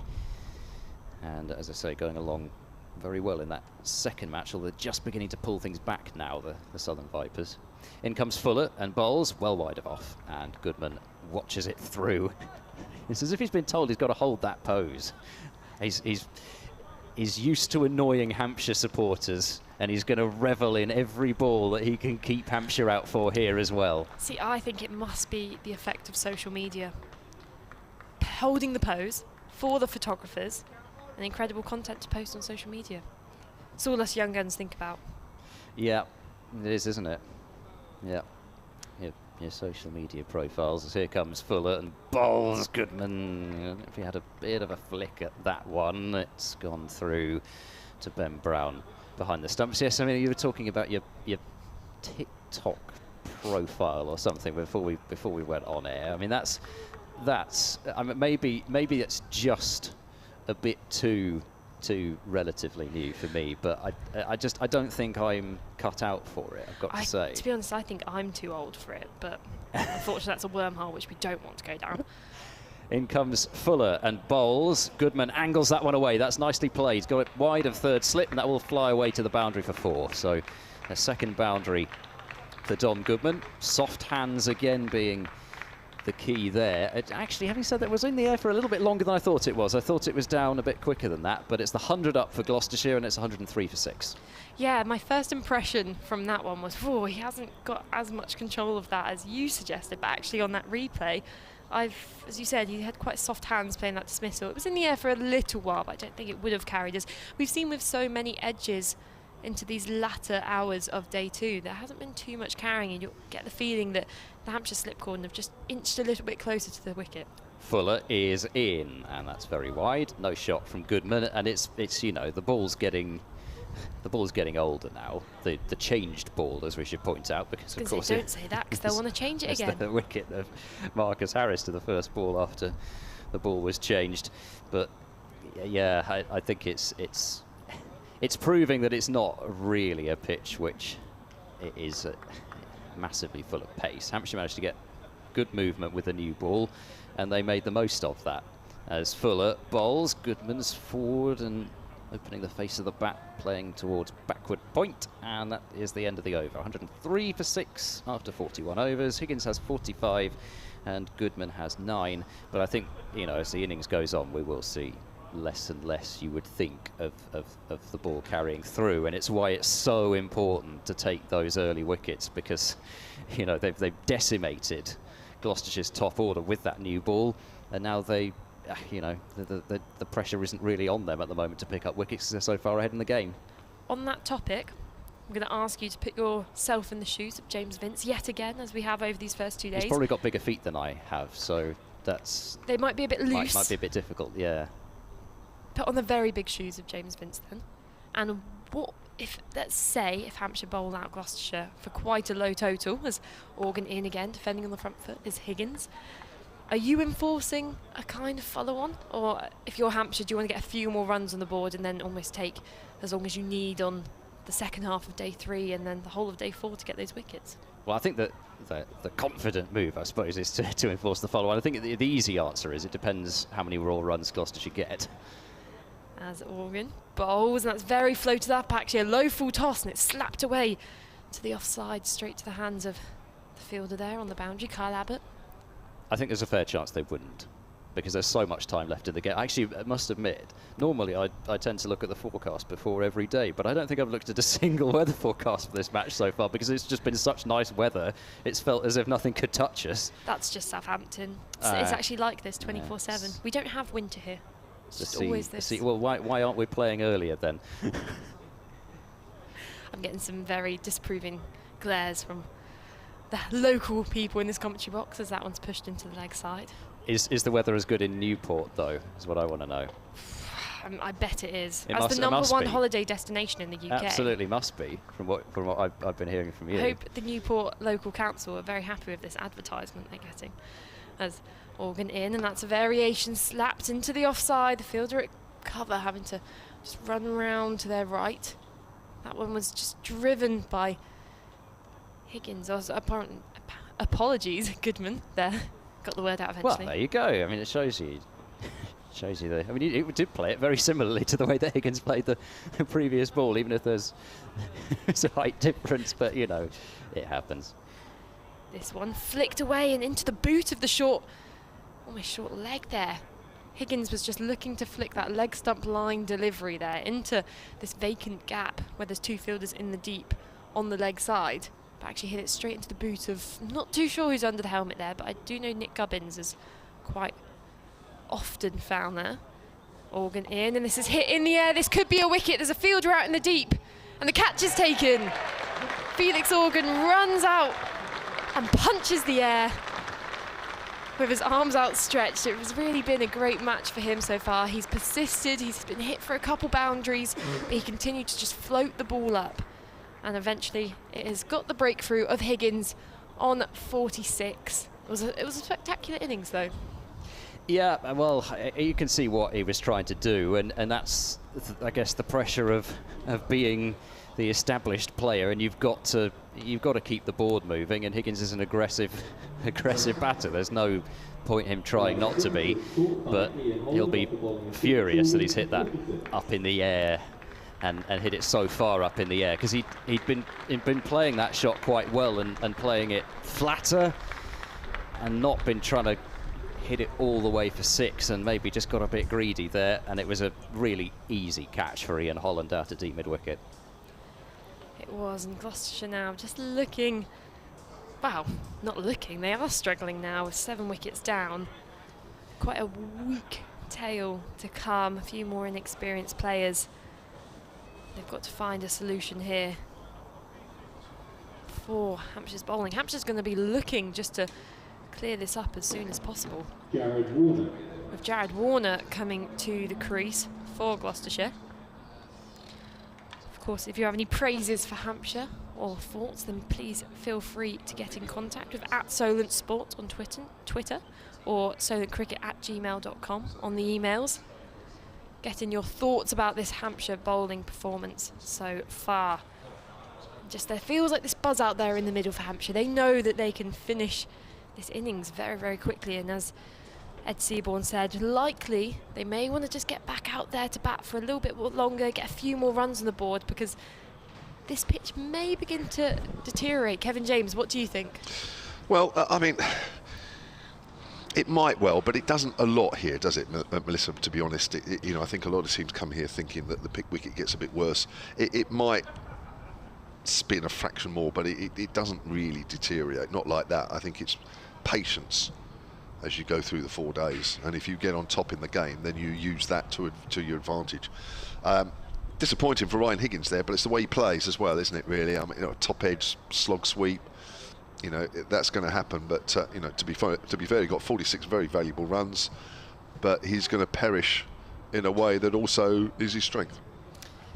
And Goodman, the man who was at the crease, so he's on 10 not out, and his role's almost just got that little bit bigger now as James Fuller continues from the pavilion end. That's a shorter ball, played well by Goodman. He just dropped his hands on that delivery into the offside for no run. I'm sure you've already mentioned Goodman's rearguard action last year here. We haven't. Have you not? Us. 48 ball, 9 not out, batting at number 11 to save the game for Gloucestershire. Spectacular. He wasn't a number 11 then. What is he? He's coming in at what, number 8 in this game, which is more where I think he should be batting. Well, he's certainly the kind of player who, as he develops and matures and gets older, we can eye up that all-rounder, bowling all-rounder position as he ducks underneath that delivery from Fuller and loses his balance, stumbling backwards. Especially, leaning more towards that bowling all-rounder, but it's just so useful to have those players who can come in and just add some valuable runs at the bottom, like Hampshire have with Keith Barker and James Fuller. Yep, that's for sure. Bit of extra pace there from Fulham. I've got a quick 30-second update to do. That's why I've come on. But are you happy, me and you, till tea? All right with that? Ed's had a mammoth commentary stint this afternoon, hasn't he? Hey? I know he will look after us when we go to Cheltenham. I know he will look after us. As Fuller bowling to Goodman, and that's an appeal for a tickle down the leg side just from Fuller himself. No one else in the field moved an inch there. It seemed to be quite comfortably separate from Dom Goodman's bat. Well, he's done his job really, James Fuller, hasn't he? I mean, and also what's good to see is that he's actually economical in this spell as well. So, important wicket of Tom Lace, of course. Yeah, he can often be a bit expensive sometimes. I guess the kind of bowler he is, he can bring wickets, but also there's that risk as well. Let's put us in again from that pavilion end. Quick update here. Well, Hampshire have claimed 7 Gloucestershire first innings wickets now. Gloucestershire 105 for 7. They're well behind in the game. 237 runs to be exact. We've had 3 wickets since lunch. Australian Test opener Marcus Harris driving at Kyle Abbott. Well caught by Ian Holland in the slips above his head for 17. Tom Lace was bowled by the man we're watching now, James Fuller, for 5. And then Ryan Higgins, who slog-swept at Felix Organ, got a top edge and was caught in the deep also by Ian Holland. So Hampshire got a commanding lead at the moment, looking to finish off this Gloucestershire first innings. 105 for 7, the visitors. Cheers, Kev. Thank you very much indeed, Kevin James and the Ageas Bowl. All yours again. All mine. It's good to see Hampshire as well persisting with that slip cordon. We were a bit concerned at the end of day 1 already that we weren't going to see too many edges to the slips. Maybe this was going to very quickly become an LBW or bowled only kind of wicket, but there's just still that little bit in it for the bowlers, especially for Fuller. As we were just saying, can be expensive, but can bring you those wickets. He's got the variety in his bowling as that strikes Goodman on the thigh pad. Back the length delivery from Fuller, which popped up to the short leg fielder and concludes the over. 105 for 7, Gloucestershire. Got an email here from a Melissa fan, Simon Stone. Melissa's a bit worried. No, it's a good one. That's a nice surprise. solentcricket@gmail.com. Afternoon, everyone. As a Hampshire supporter currently watching the live feed online, I just wanted to say how much I'm enjoying the commentary, particularly from Melissa. Having heard her commentating last year, I'm delighted she has returned from another season, or for another season.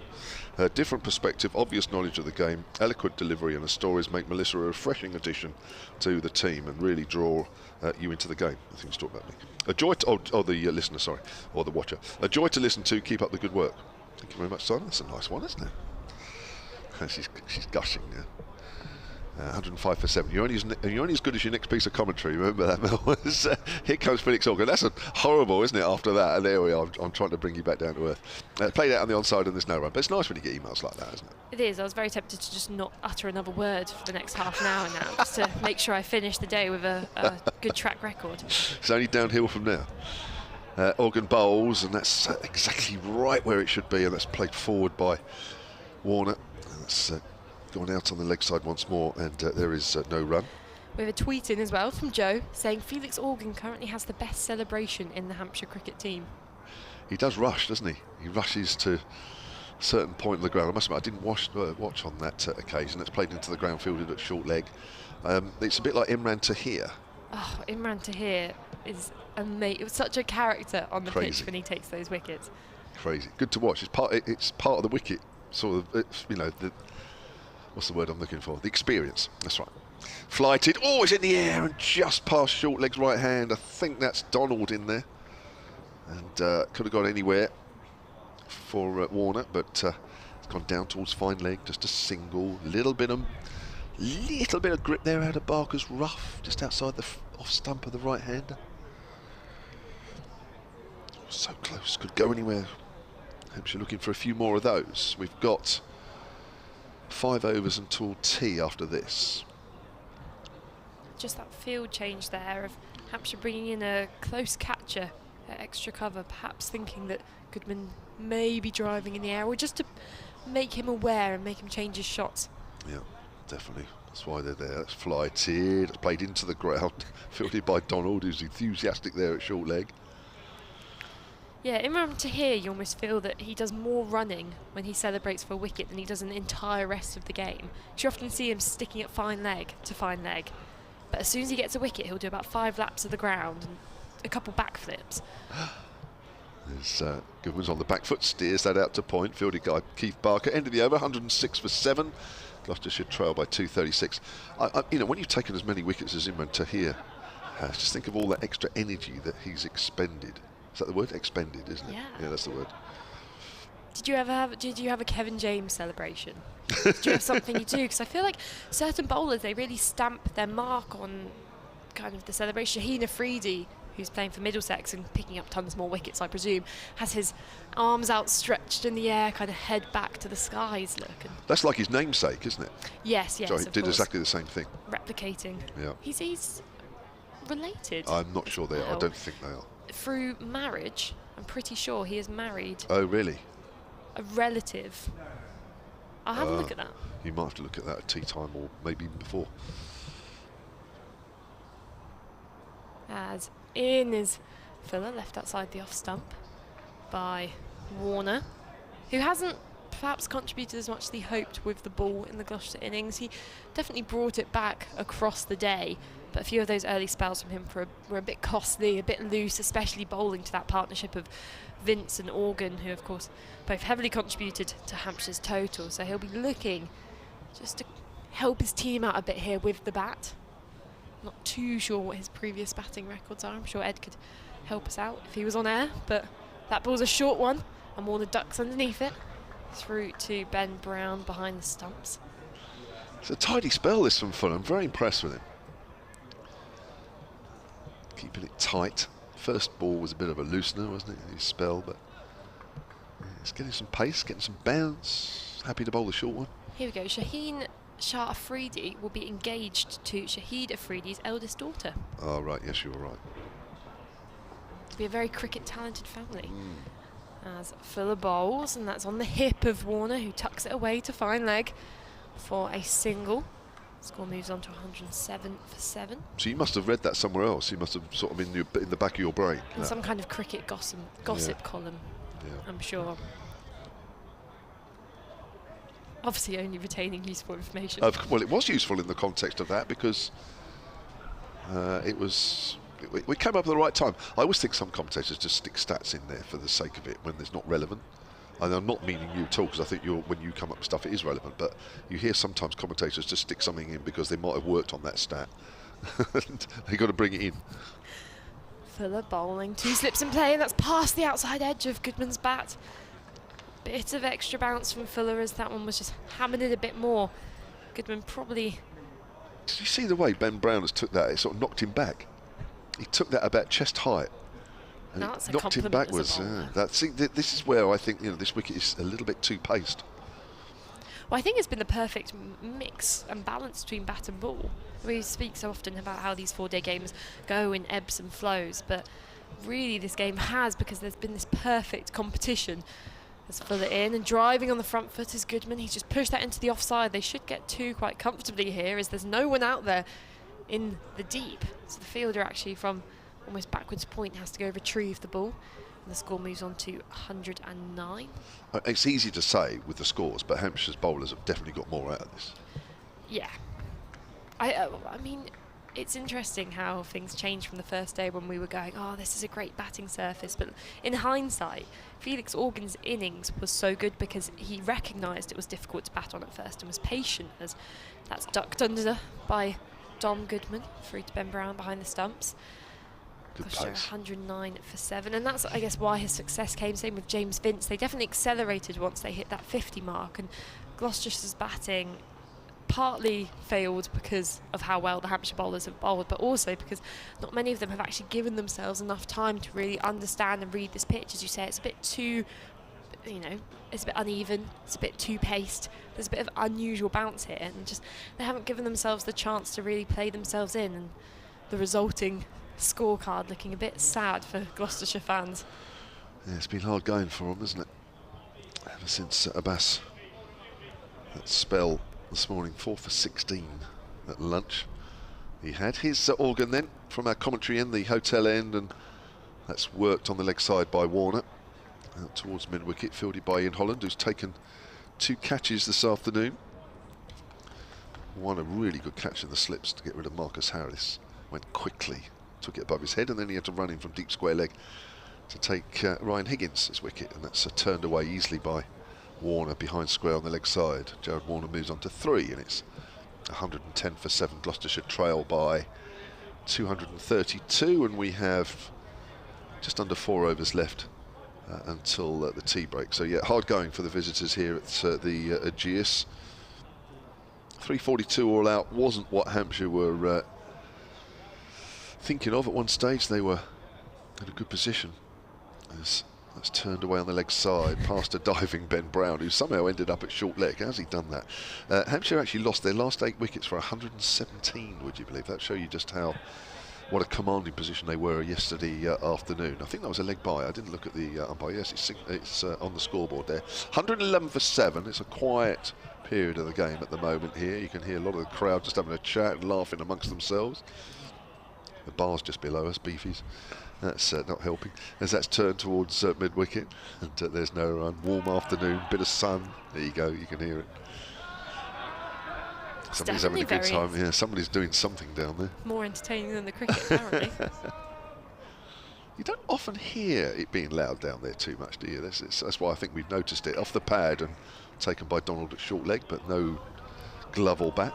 Well, Dave Allen said hello to James Vince's father, who was sat down in the bar below us. What are you saying, Mel? I'm just saying he's probably an absolutely riveting person who's got the crowd going, got some laughs going, as his son slaves away in the field.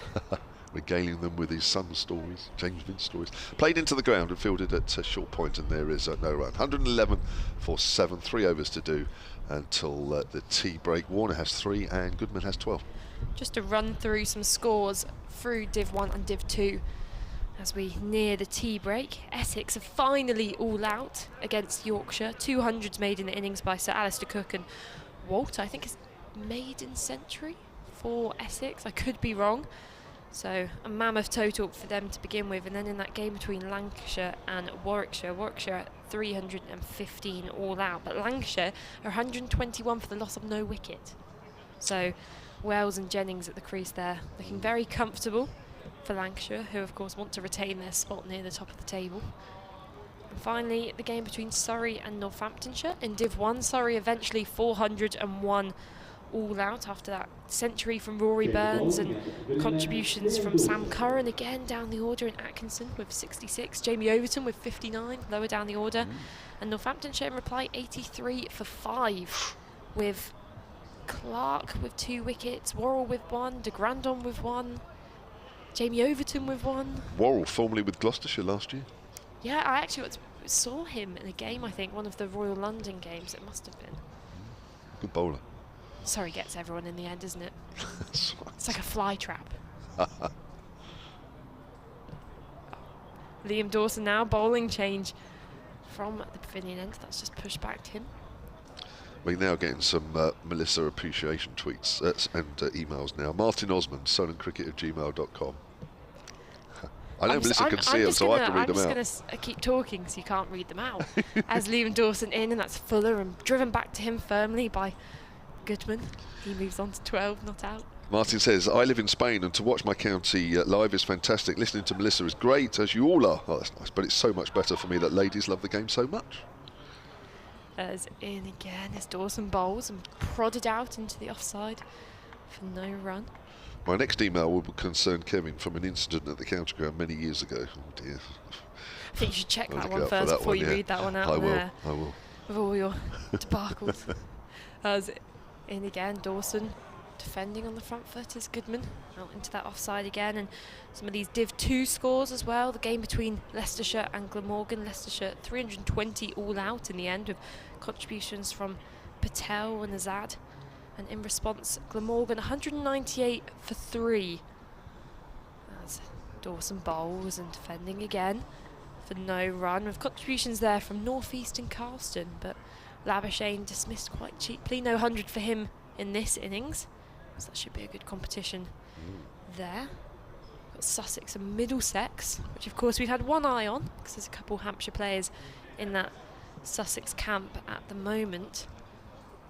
As another fielder's just been brought closer in to Goodman. We now have a catcher close in front of square on the offside and not a slip, as that ball's prodded into the leg side, where there's no fielder, but they choose not to take a run. And that concludes the over 100, well, 1-1-1 for 7 at Gloucestershire. So looking at that Sussex game between Middlesex, of course, Tom Alsop, Hampshire's Tom Alsop, got 113 in that first innings. And in response, Middlesex 149 for 4. They started off very poorly. I think they were 45 for 4. So a good recovery from them, almost a 100-run partnership. And the final game, of course, which I think everyone will know quite well, is the Worcestershire-Durham game, where Durham finally declared on 580 for 6 after Ben Stokes' destructive innings, with 100s next to him from Dixon and Beddingham. And poor Worcestershire in reply. Dear, come to that as Organ flights that one, and that's driven back to him by Warner. 88 for 4. It was worse than that though, actually. They were 41 for 4, so there has been a bit of recovery for Worcestershire. And Ben Stokes creating a new record there with a number of 6s in a championship game. Exciting stuff up there.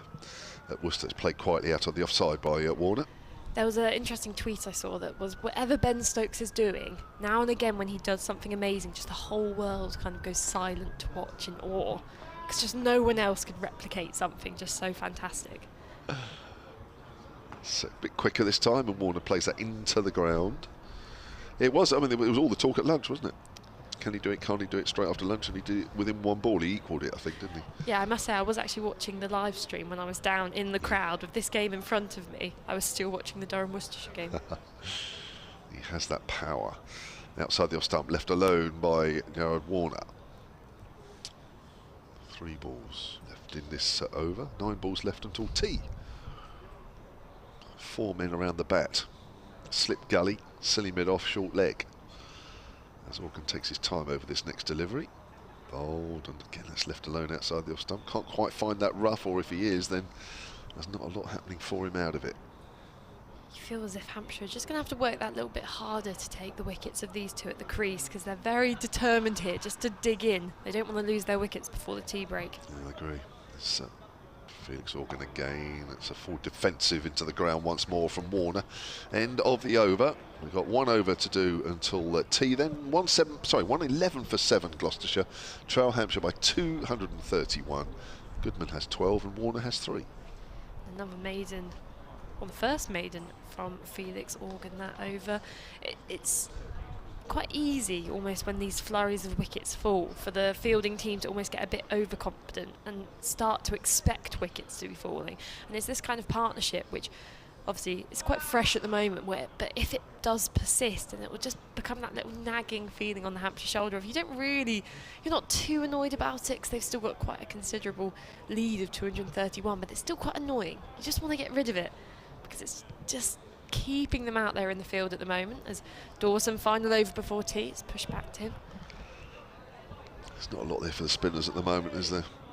No, we've seen those few deliveries which have just spun a little bit, but on day 2 you're not expecting too much anyway, so they're just looking to kind of grind away, keep bowling on that spot and force the batter to do something. As Dawson bowls and defending back to Dawson. Dawson bowls, defending back to Dawson. That was a cracking sentence. Gloucestershire just stagnant on that 1-1-1 for 7 score. As Dawson waits at the top of his mark.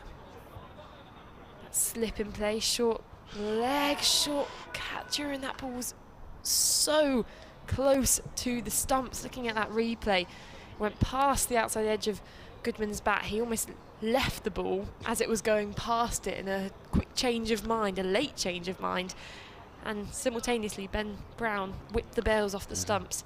The appeal from Gubbins at short leg was mind-blowing. When the ball was probably about a good few inches away from the Goodman's bat, and Dawson in, over-pitched and pushed back to him. He started to wander back to the top of his mark there, and then realised actually that I think Kyle Abbott there at mid-off was not moving an inch to come pick up that ball for him. He was going, you think I'm going to come pick that up for you after all the overs I've bowled? Not a chance. There's a few things just slowing down for Hampshire, and that's left outside the off stump by Goodman. That is the fast bowler's privilege. It is. I feel like especially once it gets into the evening session, they really just can't, you know, the ball gets hit to the boundary. Yeah, I could stop it, but do I really want to? Probably not. A bit achy, got a little niggle. That's why you dive, even when you're nowhere near the ball, so somebody else has to run after it. So even if you're about 4 metres away, yeah, just collapse to the ground. Yeah. I mean, footballers, that works quite well for them when they just randomly collapse. So in again, Dawson, and pushes back to him. Well, not randomly collapse. Fake a dive, as to say, and that concludes this afternoon session for these two teams. Hampshire in the dominant position. They've reduced Gloucestershire down to 11147. We've had spin from both ends, who are just plugging away, and these two Gloucestershire batters at the crease. Just put on your West Country accent there for a minute. Just a sneak peek of what's to come. So we're going to take a break during this tea interval. Thank you, Melissa. She'll be back after tea, as will Ed Seaborn and myself, Kevin James. So 111 for 7 Gloucestershire, replying to that all-out Hampshire total this morning of 342. So Gloucestershire trail by 231. Goodman is Dominic Goodman is 12 not out. Jared Warner is 3 not out. The wickets that fell since lunch: Marcus Harris for 17, Tom Lace for 5, and Ryan Higgins for 46. Abbott, Fuller and Felix Organ, the 3 wicket takers this afternoon. Join us in just under 20 minutes time.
To the Ageas Bowl. It's still sunny. It has been that way all day, and the two umpires, Ben Debenham and Martin Saggers, are out on the middle, leading the Hampshire players and the two not out Gloucestershire batsmen, or batters I should say, because at the break Gloucestershire, replying to the all-out total earlier of Hampshire's of 342, are 111 for 7, so they trail Hampshire by 231 runs.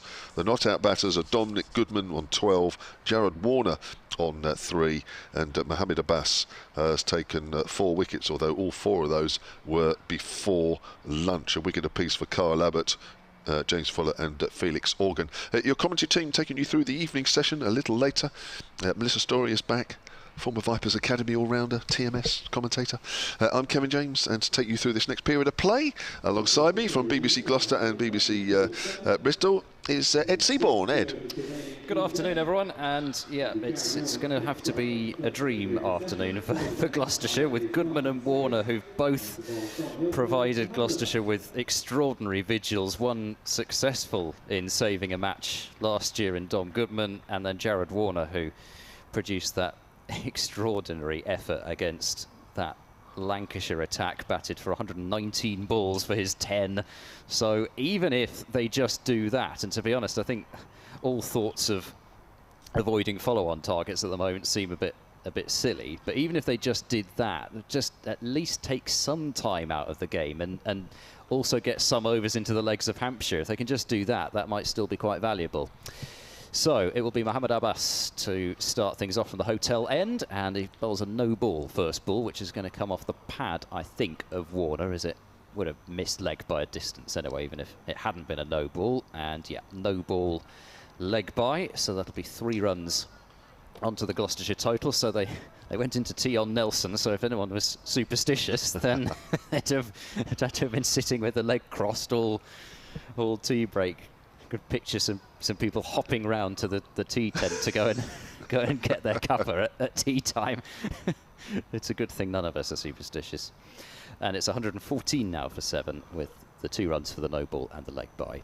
As here comes Mohammed Abbas in and bowls to Dom Goodman, and Goodman angles that one away. Good stop. That's a terrific stop by Holland, I think, at third slip. Yep. So he saved 4 runs there, probably, because it's quite a short boundary down there towards the Ingleby-Mackenzie stand. I think there would have been enough pace on that ball to send it away to the boundary.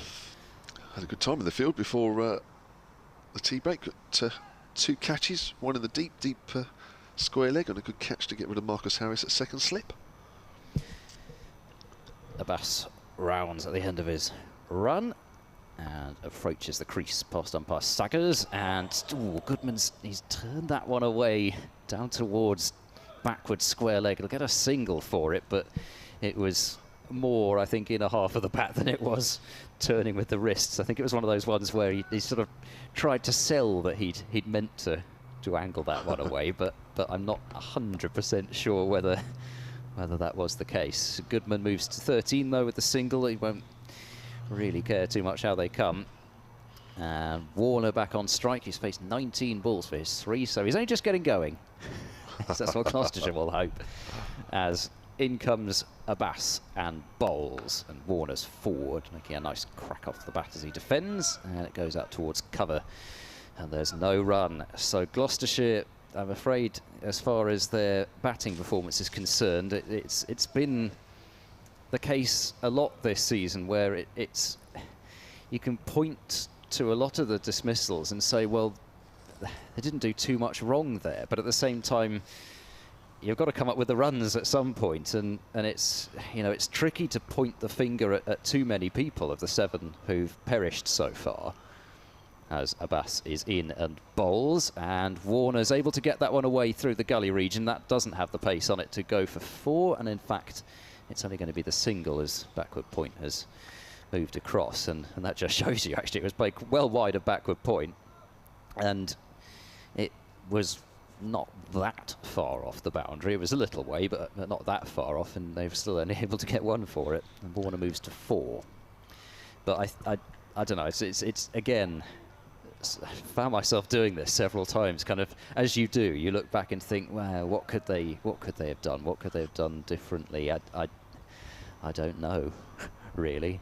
Abbas in bowls, short, doesn't get up massively. Goodman manages to duck underneath it, but that bumper just didn't quite go firing through like some others have. And this is an older ball now, of course, so that's probably the main reason.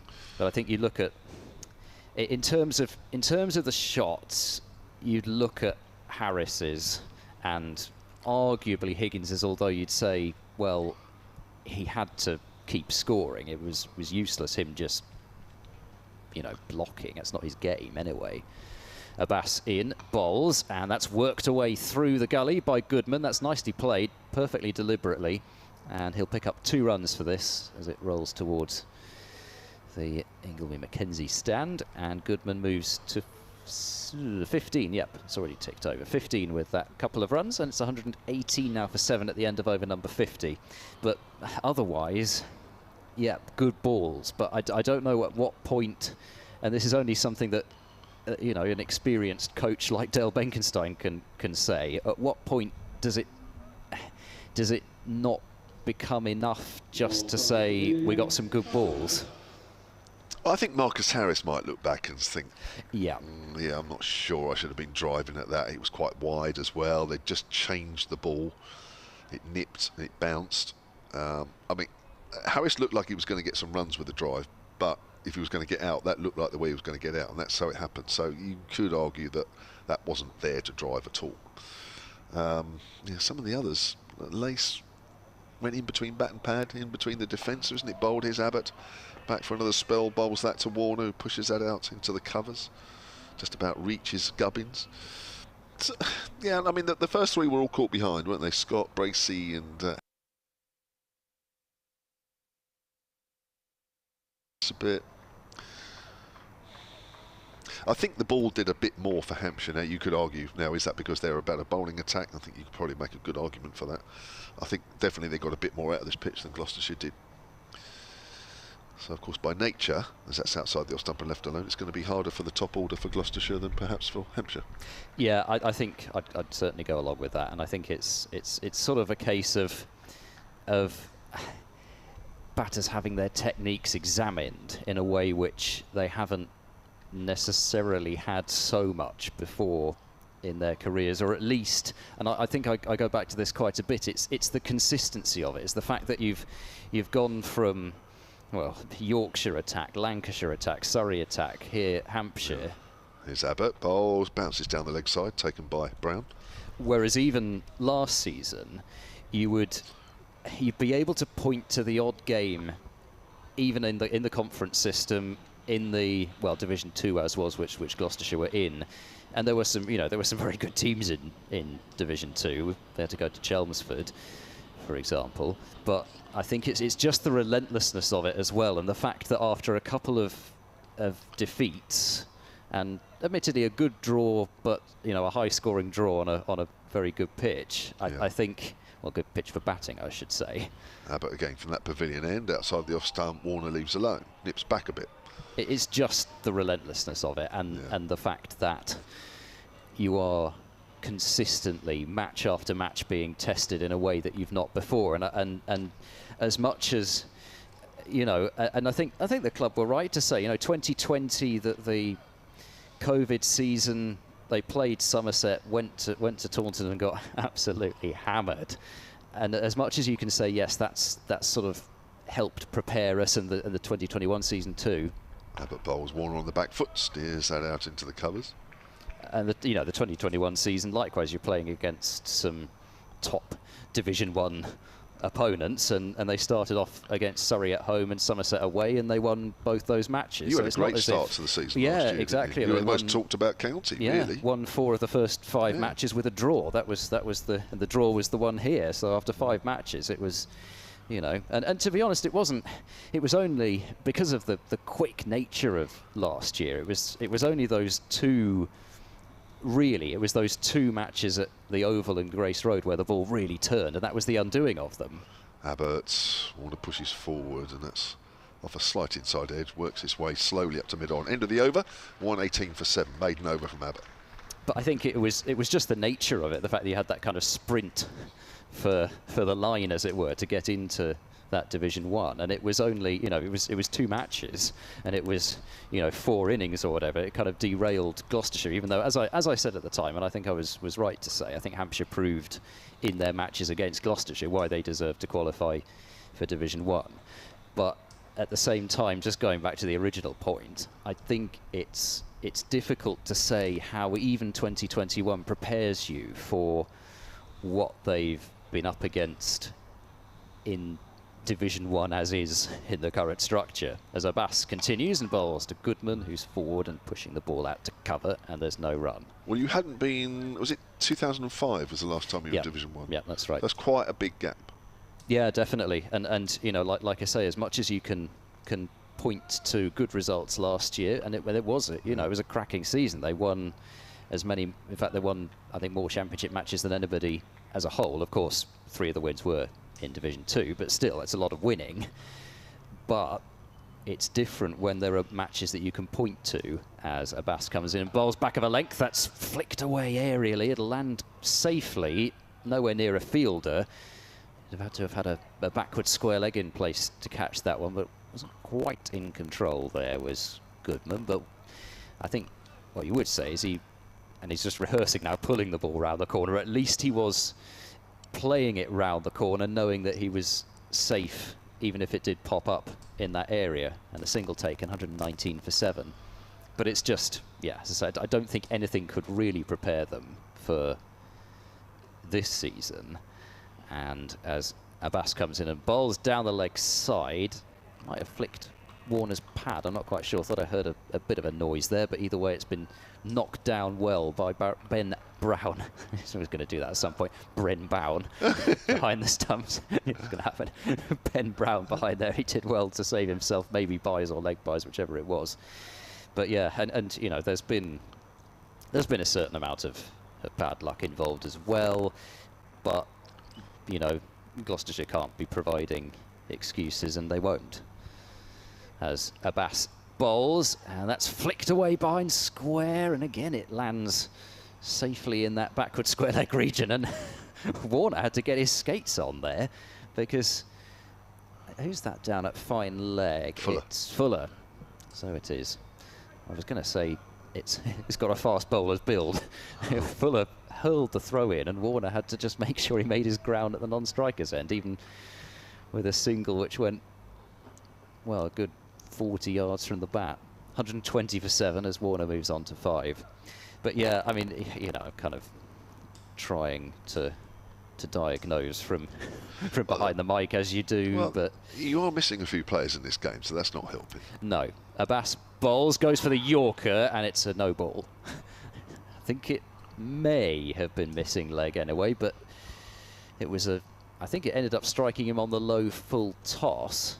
It probably was missing leg, but the no ball meant that there was no chance. He's gone for the fall-in for ducker there, hasn't he? Yeah, well, similar, I suppose, to the, I mean, obviously Amir being left armour, but yeah, the Gubbins LBW in terms of, yeah, inducking Yorker, that time to the left-hander with Gubbins, but same thing in reverse.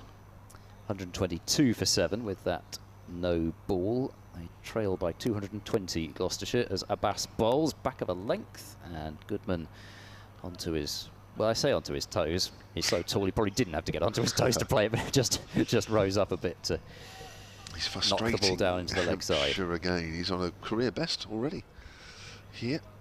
Yes, actually, I actually forgot to look at that, because of course he went so long. It wasn't just that match. He went so long in his career, relatively, before he even got out for the first time. So you could tell, there was definitely something there, even beyond that Hampshire match, as he turns the ball leg side this time, and it's fielded at mid-wicket by Organ, and a dot ball to end the over. 122 for 7. There's 52 overs have been bowled in this innings.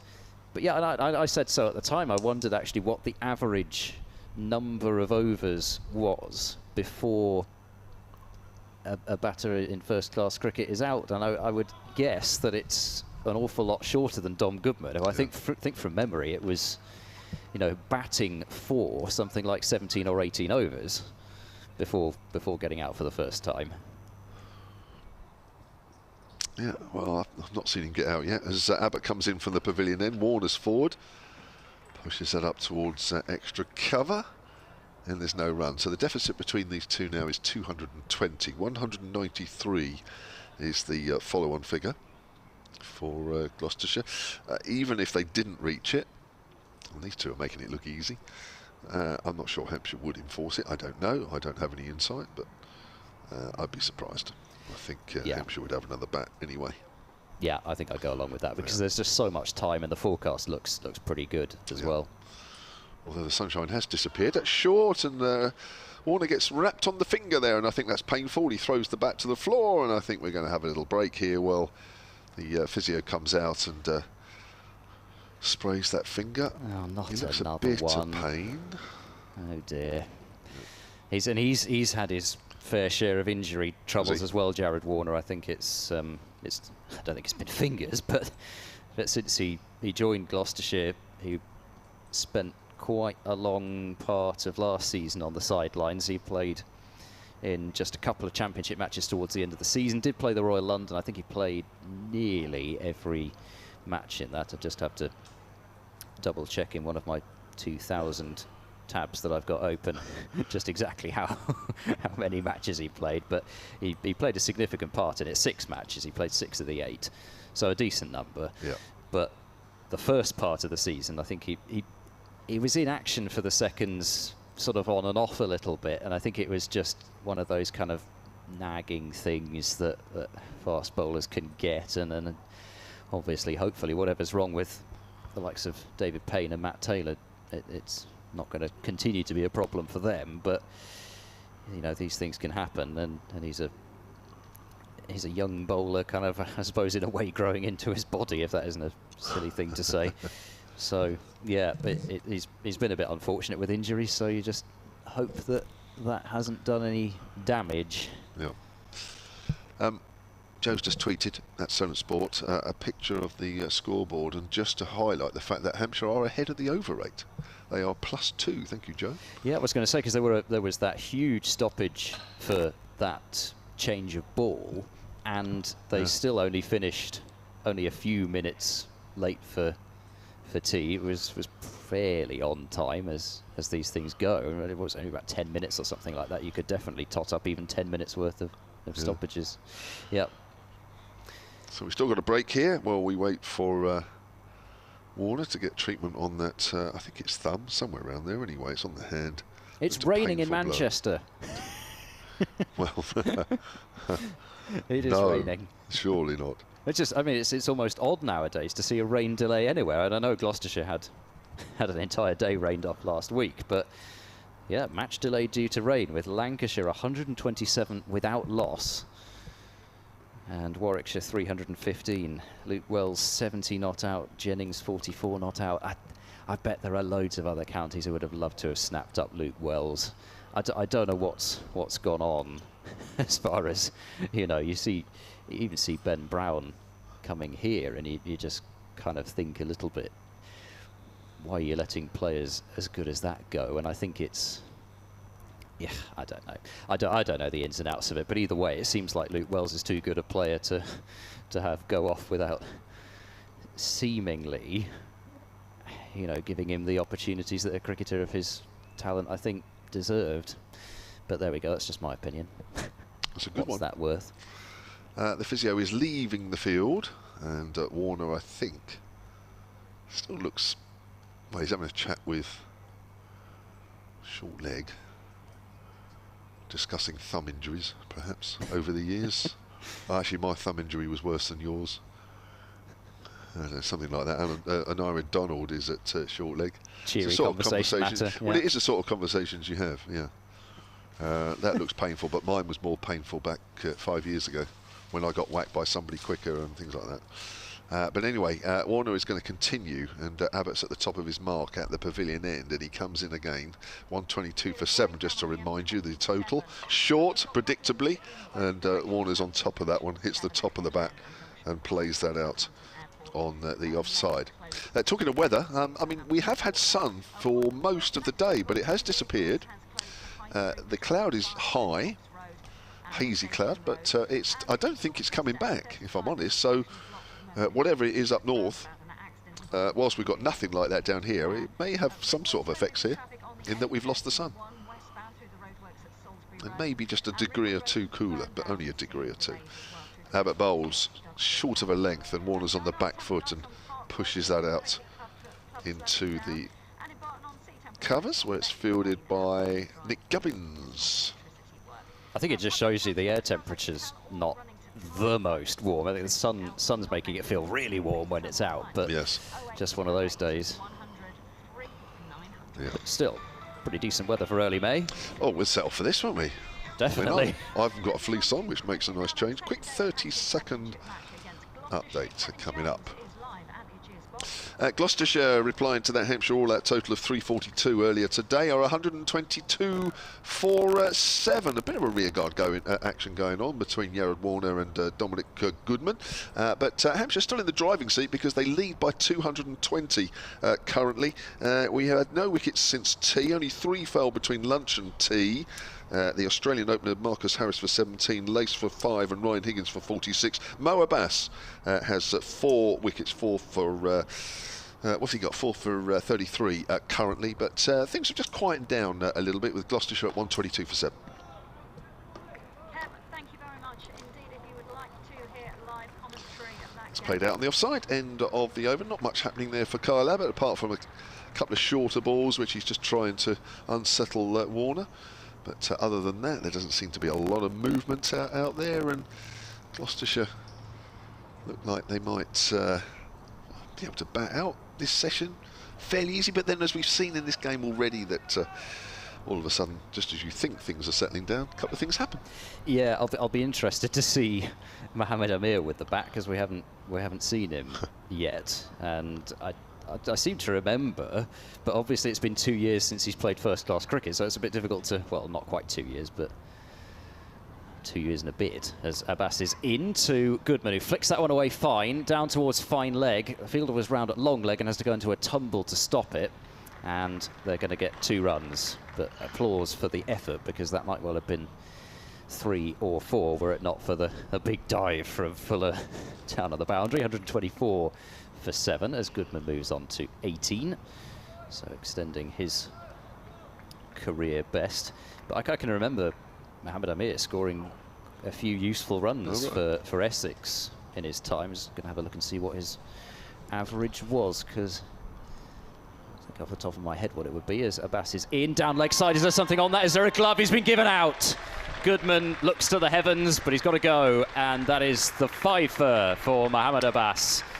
4 in the morning session, and it looks like he's just gloved one down the leg side, and that is the 5 for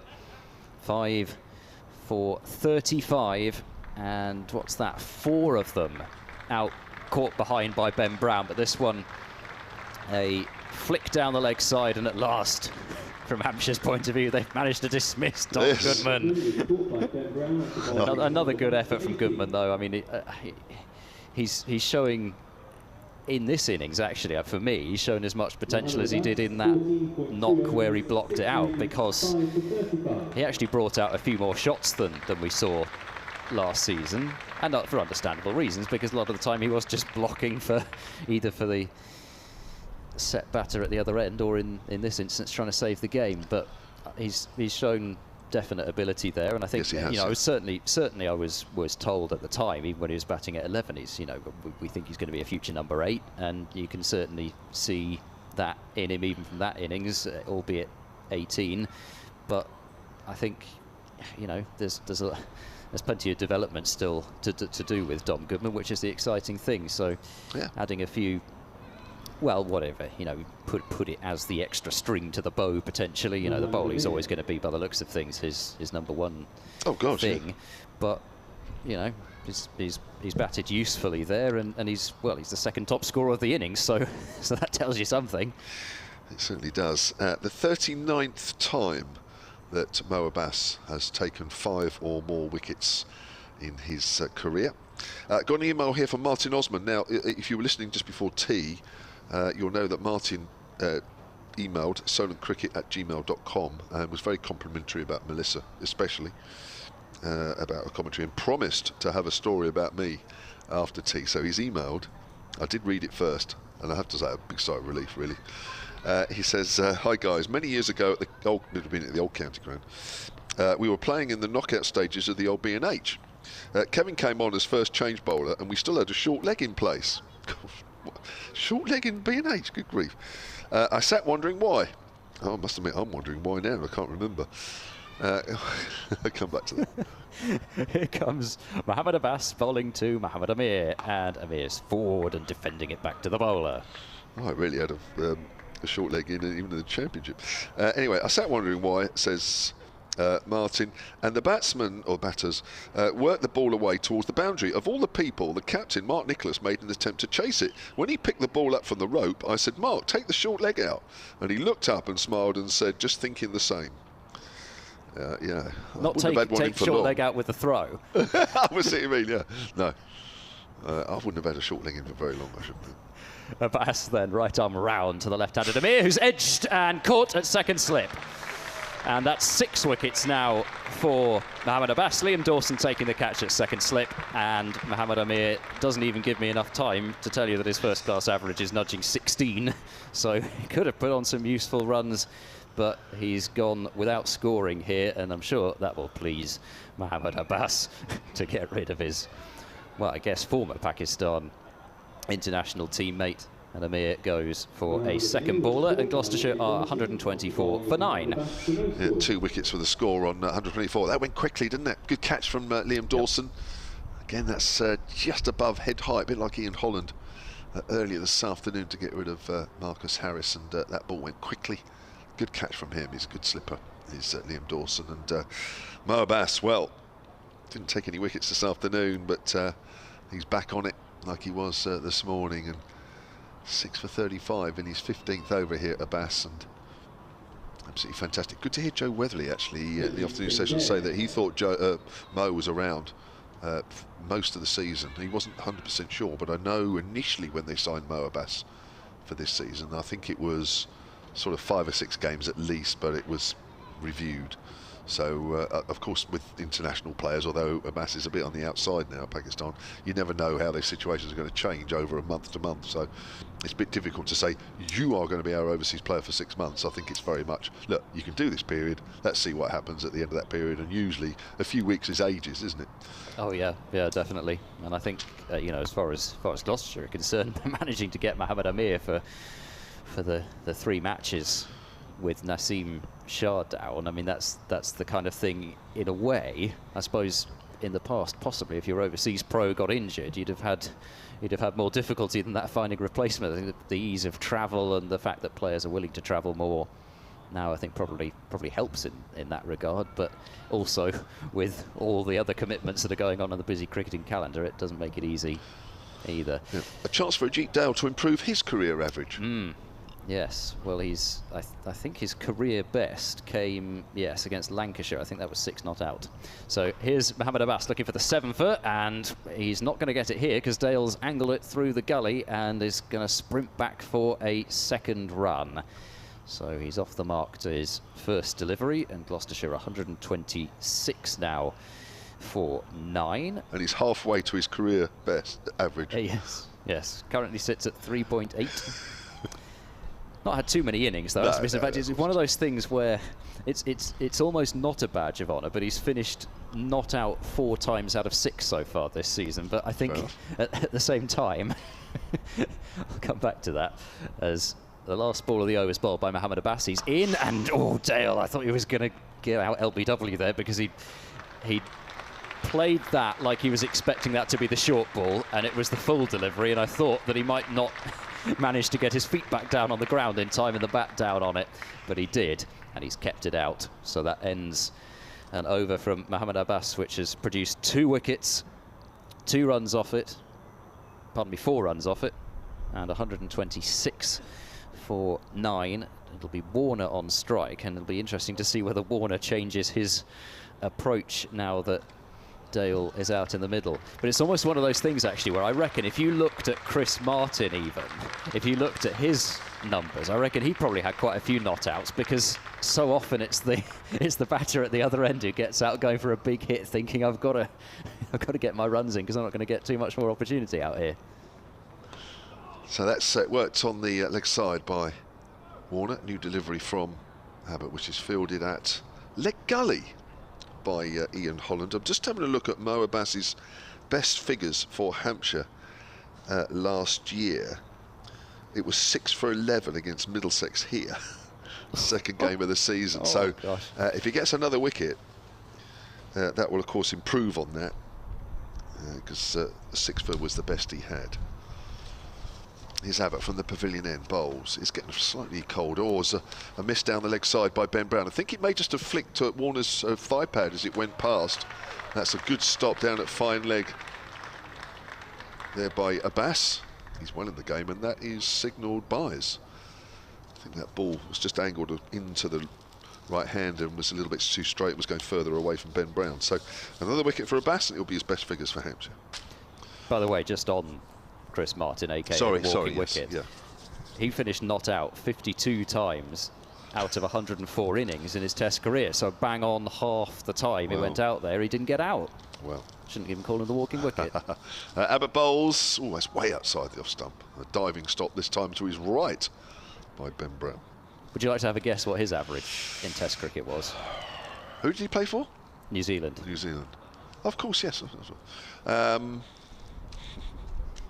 5. Well, actually, I'm not, because you're far off anyway. So Melissa said 3. She's close. It's 2.36. Wow, no wonder nobody remembers, apart from you yourself, Ed. That's nothing to write home about, is it? It's Abbott. It's edge past a diving Dawson. That's going down towards third man, right below us, and that'll be 4 runs. Welcome runs from a Gloucestershire point of view. Of course, they've got to close this gap. They've only got 1 wicket left.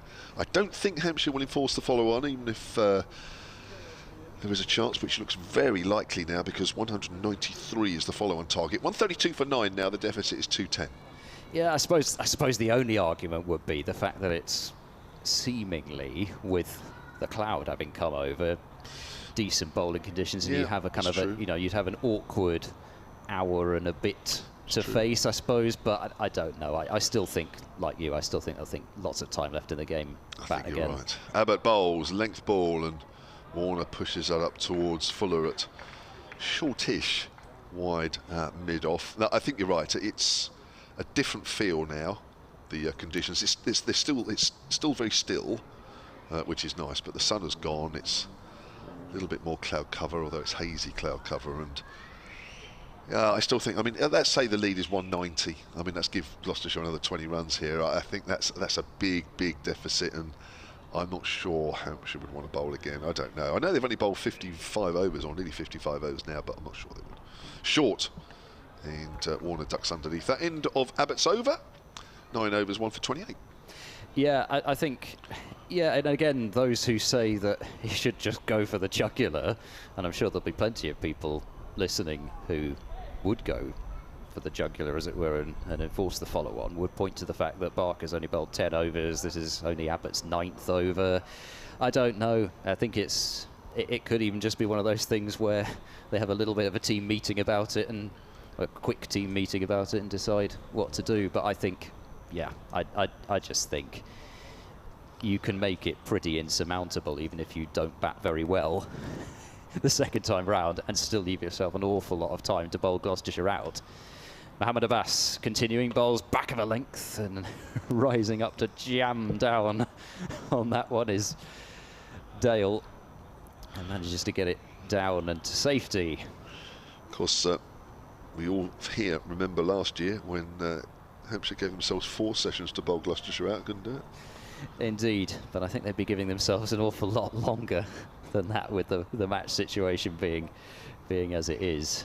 I mean, you wouldn't have to bat for that long in order to really make the game safe. You could be nudging 5 sessions to bowl Gloucestershire out if you wanted to.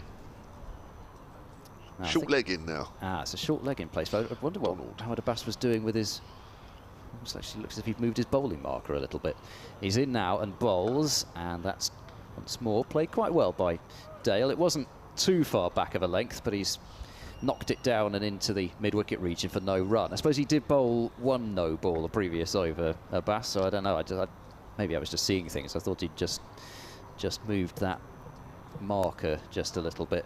But it's amazing to see how Mohammad Abbas has got something out of this, because I think even the way that Warner and Goodman batted, I think you could see there wasn't a great deal in it, as Abbas is in, flicked away, beats the sprawl of short leg. They'll be able to come back for 2 runs here, so that'll move Dale on to, I think about a third here, and now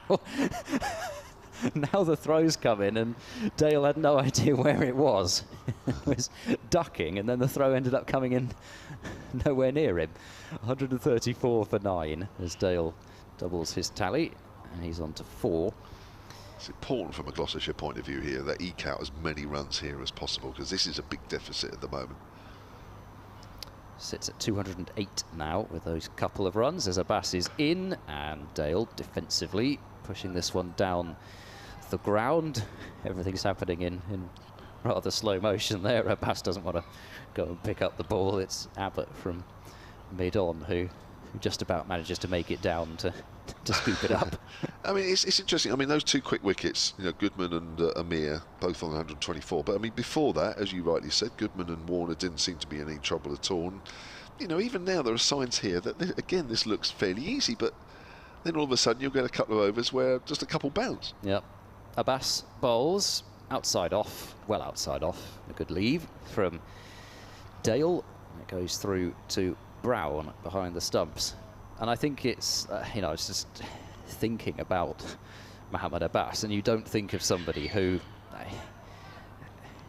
going to get a great deal of kind of pace and lift or whatever. You kind of think he's going to get it from seam movement mostly and nibbling the ball about. But actually, it's been amazing to see how he has managed to extract something from this surface on occasions as Abbas bowls, and Dale's gone for the drive there and has missed it, and it goes through to Ben Brown. I say he's gone for the drive. It was kind of a bit of a forward lunge. It wasn't quite a drive, but yeah, I'm quite sure we wasn't particularly close to it anyway. And the end of the over. I think with Abbas coming slightly wider of the crease there, I think Dale knew that it was angled into him, so I think he got himself in a bit of a pickle in terms of knowing what to leave and what not to. It's easy when you see the bowler coming wide thinking, oh, at the last minute I've got to play at this.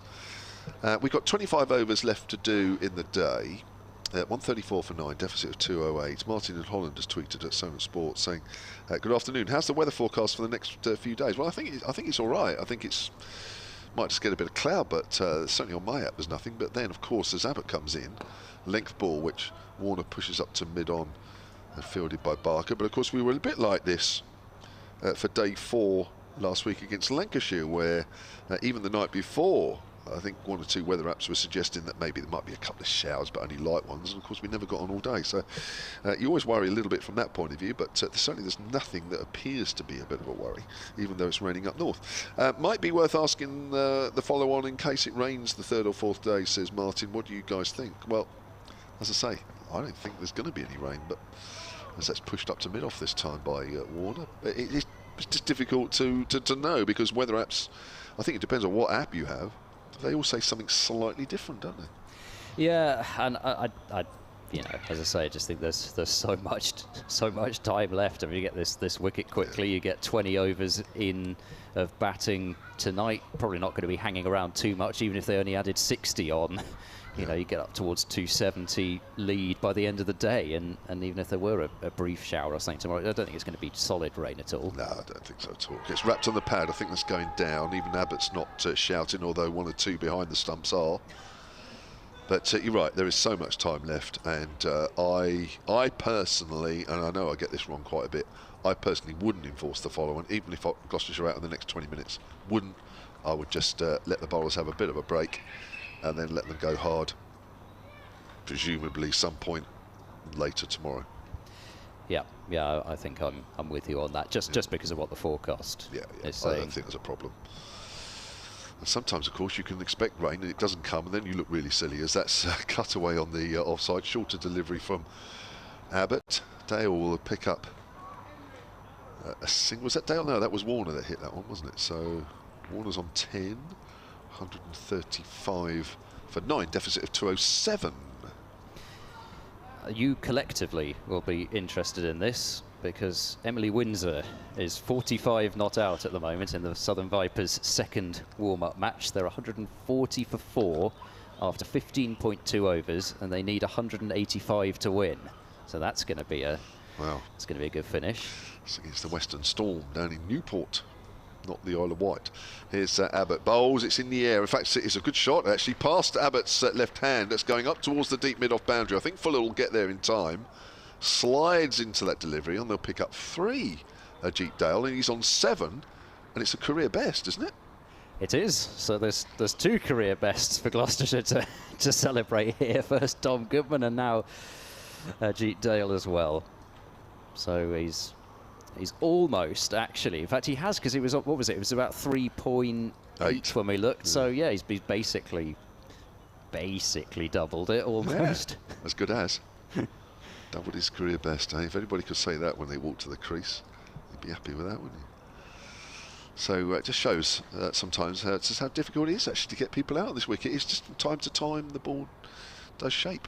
As Abbott bowls, it's short, and that's over the head of the batter and over the head of Ben Brown, and that is going for 4 byes. A little bit harsh on Ben Brown because it was way over his head, but 4 byes is signalled, and that ends the over from Abbott.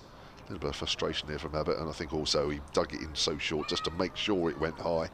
And it's 142 for 9 Gloucestershire, and as I say, always valuable runs at this stage. They're 200 behind. The ball just continued to swerve away from Ben Brown as well. It was short enough to be a problem regardless, but then it just seemed to keep curving away from him. I think just, you know, you always assume a little bit as supporters, especially, or just watchers of the game. You always just kind of assume when the number 11 comes in, it'll just be incredibly quick every time.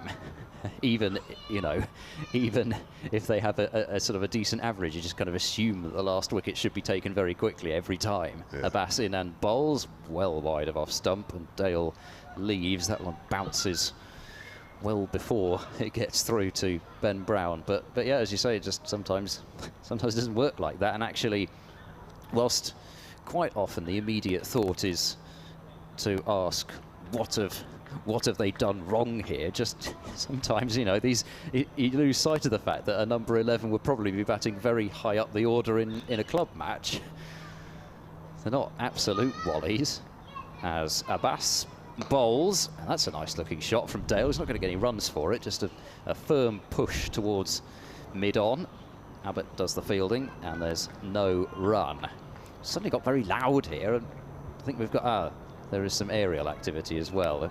I think there might have been a bit of a mishap with the ice cream or something, judging by some of the wails that were coming from down below us as well. Either that, or there's some what did Melissa call it? Concourse cricket going on. Abbas in and bowls full, and it's squirted away into the leg side by Dale. He stopped halfway through the first run, but has now realised that there's actually a second run on. Throw comes into the non-strikers end, and it gets by Keith Barker, and Ajit Dale is going to have a 6. That's an extraordinary bit of cricket, and you know what? I went so long without seeing a set of 4 overthrows like that, and that's the 3rd set of 4 overthrows I've seen already this season. So and I think all 3 times from memory were 6s. So now we've got to get that sorted on the scoreboard, so it doesn't go down as his first class 6. But there we go. He's picked up as many runs just in that one bit of cricket there as he had in his highest score before this, and he's 13 not out now. In comes Abbas, bowls and angled down and fielded in the gully on the bounce. There's no run. 148 then for 9 with those 6 runs added on. The deficit for Gloucestershire is 194. Yes, it was a little bit cue the Benny Hill music there, because not only did we have the errant throw, but Dale's running of that first run was slightly amusing. I'm not sure he was entirely trustworthy of Warner, the fact that it had gone past the fielder initially. Abbas is in and left alone by Dale through to Ben Brown. Well, 24 valuable runs for this last wicket. As I say, when you're trying to knock off deficits and they're still quite large, this is all very valuable. And I think this is another reason why I just don't see Hampshire enforcing the follow-on, because, you know, if you've got top-order batters in here that have seen off the new ball, you know, I mean, in a way, Hampshire almost expecting this last wicket to fall. I'm not sure the intensity is quite the same, but I'm not taking anything away from these two. They played well out there in the middle, but this is why I think Hampshire will not enforce the follow-on. Yep. And these runs, come back to that as Abbas is in and bowls. Dale looking for a run into the offside. He wanted one there. We're desperate to get on strike for the next over. Pushed it firmly out into the covers, but there wasn't a run there, and that's the end of the over. 148 now for 9 after 58 overs of the innings. And I think we've still got 23 overs left today. Even take off a couple for the change of innings, pardon me. Still quite a lot of time left. That's a good move for me, this now. I thought there probably should be a change. I'm not sure whether Dawson would have come on, but it's going to be James Fuller. Something different anyway. I think Kyle Abbott's done a good job anyway. 10 overs, 1 for 32, but I think it was time for a change. And just a little bit of extra pace now from James Fuller will just give these two lower order batters a little bit more to think about. I'm sure they'll play it slightly differently. It's one thing to be facing a short delivery from Kyle Abbott, it's quite another to be facing a short delivery from James Fuller, so it'll be interesting to see what they make of this. But it's going to be Warner to face Fuller then from that pavilion end. Comes in, right arm over and bowls, plays that well, just push it out the leg side and says, go on Ajit, you have a bit of him, because I'm going up the other end. Comfortable single. And Warner moves on to 11. 149 for 9 then, Gloucestershire, a deficit of 193. Fuller bowled a really good spell this afternoon. 7 overs, 1 for 16. Picked up the wicket of Tom Lace, who was bowled through the gate. Coming forward, went for 5. That was actually one of the top partnerships of the game at that stage, Lace and Higgins. 30 for the 6th wicket. Suddenly wondered where everyone was going there. I thought we were about to have a sort of a short leg, a silly mid-wicket and a short straight mid-on for a moment, but everything's sorted itself out now. So here's Fuller to Dale then, and bowls. Dale's on the back foot, plays that nicely. Punches that in front of square on the offside. Lovely shot. Got nicely on top of the bounce there, and they should pick up 3 comfortable runs as Felix Organ runs into the deep away to our right. And that is the Gloucestershire 150 has come up in the 59th over. Gets a round of applause from this home crowd. Yeah, well, they've played very nicely, and there's nothing wrong with that shot at all. And also Jared Warner's approaching a career best, even though he had that vigil that I was talking about. It's one of the ridiculousnesses of cricket, that he's already gone past the 10 that he scored in that innings. Fuller to Warner, length ball. Warner's forward. Pushes that nicely up to mid-off where Barker fields. Barker's got a sun hat on, which I can assure everybody, if you're not at the ground, and sometimes when you watch it on the live feed, it doesn't give a true indication as to the overhead conditions. If you're listening on the BBC cricket website, of course you will have no idea of the overhead conditions other than what we're saying. I can assure you they certainly don't warrant a sun hat, but Keith Barker seems happy in it as Fuller bowls. It's full and it's hit Irwin Donald even on the ankle, but he's okay because they've all got ankle guards on and various shin guards, so he's okay. But it was a firm push on the leg side by Warner. He's got another single. He moves on to 12 and it's 153 for 9. It's his highest Gloucestershire score. I'll read you out his scores because it was quite amusing for a bit there. 10 not out, 0 and 10. So he was on 10 briefly there, but he's got past it. So that's his highest score for Gloucestershire, and his career best is 13 not out. Here's Fuller, and it's short, and it's hit up in the air, but there's nobody at silly mid-off. Otherwise Dale would have gone there. He's just trying to push that away on the leg side, and it just ballooned up in the air, but there's nobody there. So that's Goodman, Warner and Dale all now got career bests. Well, Warner's at the moment is just a best for Gloucestershire, but he right. needs one more run to equal his career first-class best and 2 more to get there. I'd be really annoyed now if I was out in the field. I'd get really annoyed. Here's Fuller. Bowls, and Dale is going to play at that short delivery, just pulls the bat inside the line, end of the over, and Ed Seaborn is going to take a quick break. And it's 1:53 for 9. Melissa Story, former Vipers Academy all-rounder, will come in alongside me for the next half an hour. TMS as well, of course. So we'll keep an eye on that Vipers Western Storm game. Certainly on Emily Windsor as well, who's a fellow commentator who will actually be with us tomorrow. Emily Windsor. Fortunately for her sake as well, because if I remember correctly, she was meant to be commentating day 4 of the game against Somerset, which ended early, and then day 4 of the game against Lancashire, which was rained off. Yeah, so she hasn't done anything yet. Unlike you, who've done, what, 4 days now? Yeah, I've been quite lucky. Yeah, you have been very lucky.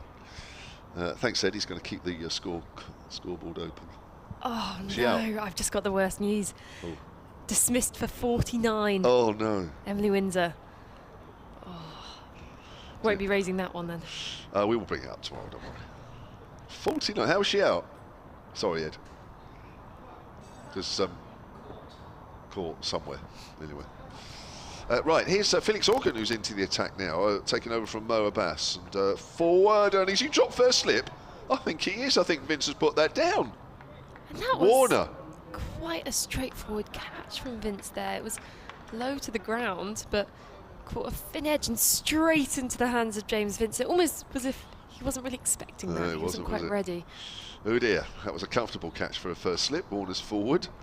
That will just compound the agony here. This will be very frustrating from a Hampshire point of view, because the lead was well over 200 at one stage. It's now down to 189, and of course all it's doing is just taking time out of the game, which is fine for Gloucestershire, but not as good for Hampshire. Forward is Warner, and oh dear. Oh dear, dear, dear. A couple of drop catches by Hampshire in this innings. I think from the top of my, off the top of my head. Of course, Vince was dropped yesterday in the 20s. So the slip catching has been mixed. Although on the whole, Hampshire have been all right. Outside the off stump and left alone. Off the back foot this time by Warner. Yes, just these little drop catches. It's frustrating as a captain as well, because as we've spoken about, you just want to finish this innings. You want to get back out there, but these two are making Hampshire work for it. They certainly are. Warner gets wrapped on the pad. I think that might have turned a bit out of Barker's rough, but harmless because he's well outside the line. It definitely's got a bit colder as well. I'm quite surprised you haven't quickly dashed off air to go get a jumper. I will do at the end of my stint, actually, yeah, but I will. But at the moment, I'm sort of okay, I think. I think all the hot air I'm exhuming is keeping me warm. That's a length ball which has done nothing off the pitch, so Warner pushes that into the ground. And there's no run. All that hot air I'm talking. Maiden over for Felix Organ, 7 overs, 2 maidens, 1 for 17. He picked up that wicket this afternoon of Ryan Higgins, who swept him into the deep on the leg side. Good catch Ian Holland running in. Higgins went for 46. I wonder whether Hampshire here, with Fuller bowling at this end, maybe it'd just be nice to see 1 over of complete short stuff. Now I know sometimes that's suggested and people are like, it's not the pitch for that, but when you've got your number, is it 11 100%. and 9 in, let's 100%. just dedicate 9 balls here to just bowling as short as possible, get those catches out in the deep. But Fuller, that's the one. To Dale, and that's a shorter ball, slightly misdirected there. I think in the end Dale was just able to kind of swerve a bit out of the way. But if that delivery there had just been a bit straighter, it was a short ball from Fuller. It was good pace. But then Hampshire don't quite have the field in place for short bowling. Well, I'm not sure Dale was going to take it on, if I'm really honest. I mean, listen, I might be wrong and he might hook him out the ground, but I'm not sure. I don't think you need one, I'll be honest. He may just prove you wrong as in comes Fuller, and this is hooked in the air to the boundary.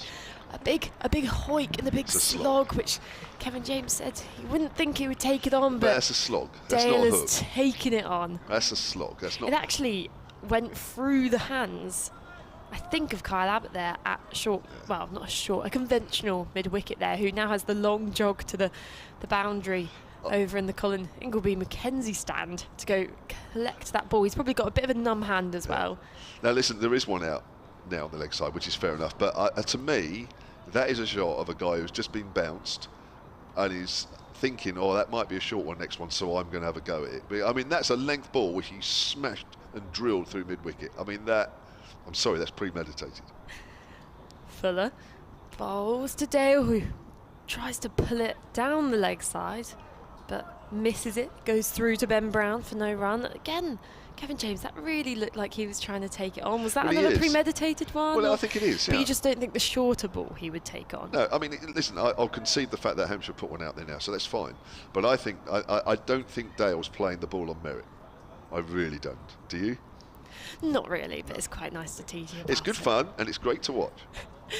Fuller, fourth ball of the over, bowling to Dale, who's on the back foot and just drops this into the offside for no run. Keith Barker with that magnificent floppy hat comes in to field the ball to protect him from the clouds.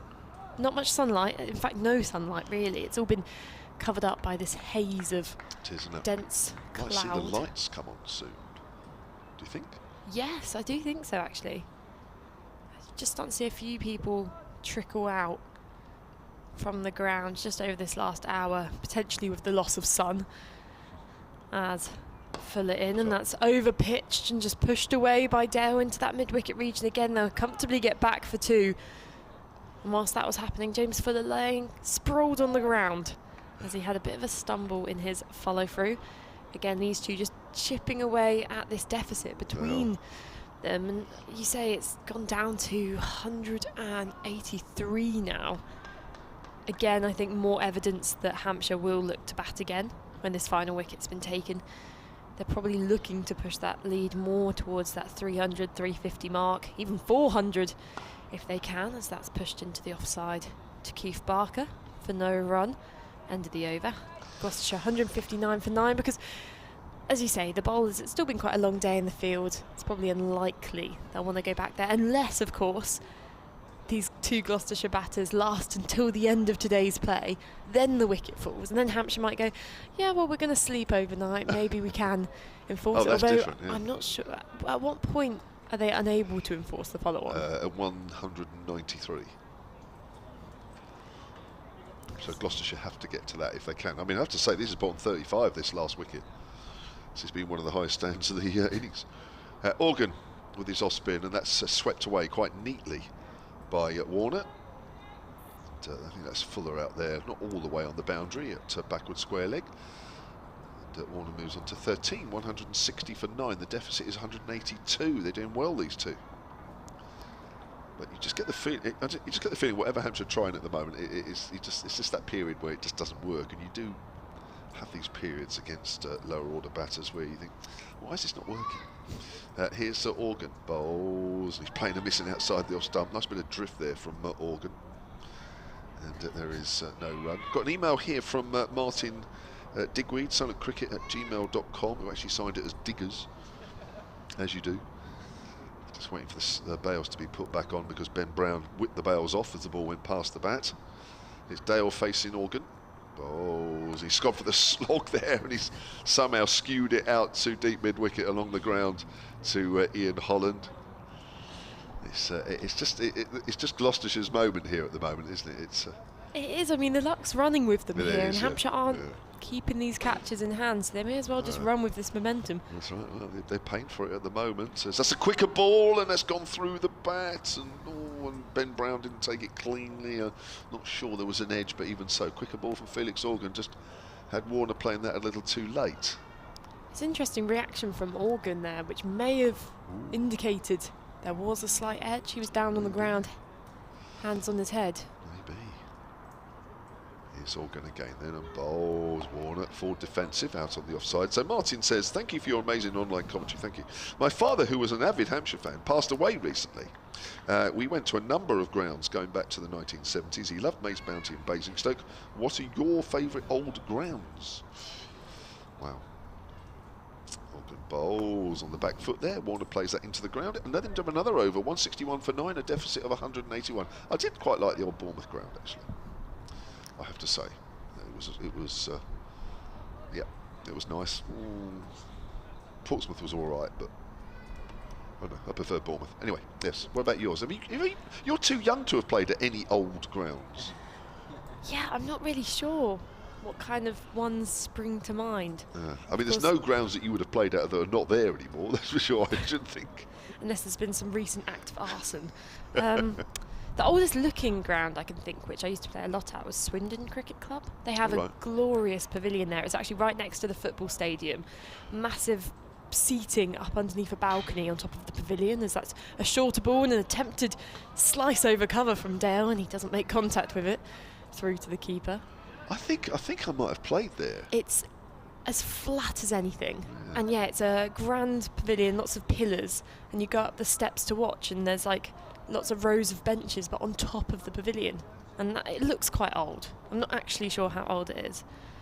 And of course, my cricket club, my home one in Wiltshire, I think is quite an old ground. Is it? As well. I have to have a look at that. I should know the date, but I don't. As fill it in, and that hits Dale on the thigh pad and trickles out onto the offside for no run. I think any ground that's like in the middle of a town or village or whatever, I think you can safely say is an old ground. Especially a Cotswolds kind of area. Yeah. A lot of clubs, of course, over the years will have sold off grounds that are very valuable and just moved to just outside the boundaries.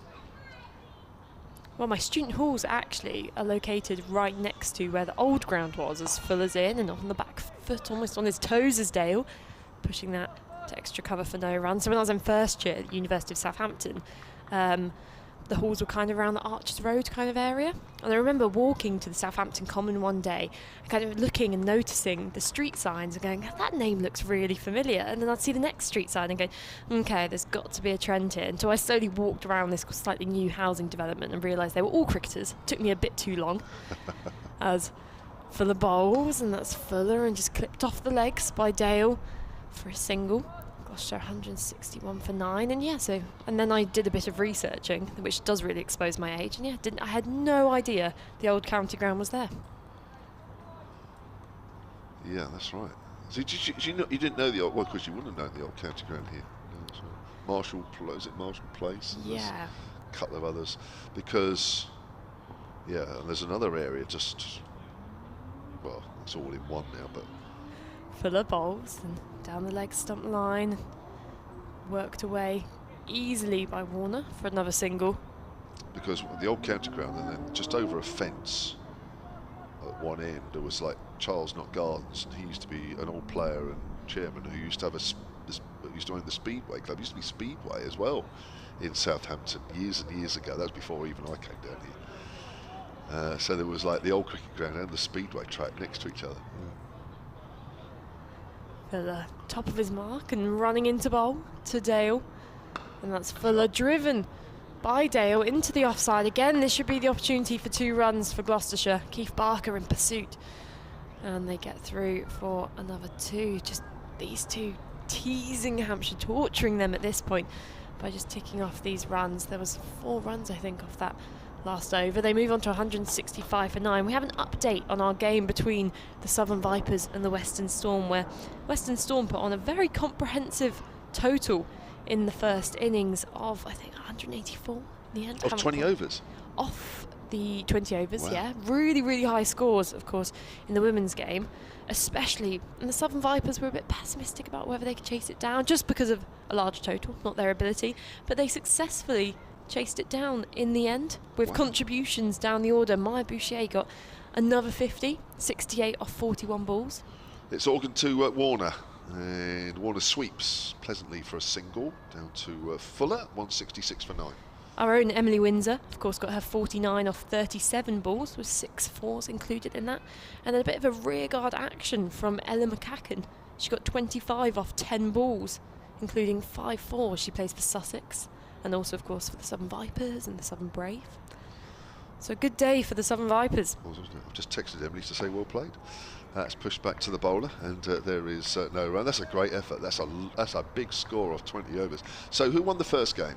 Southern Vipers. So they won both. They've had a good start to their season, I think. I remember correctly beating the South East Stars in both those warm-up games last week.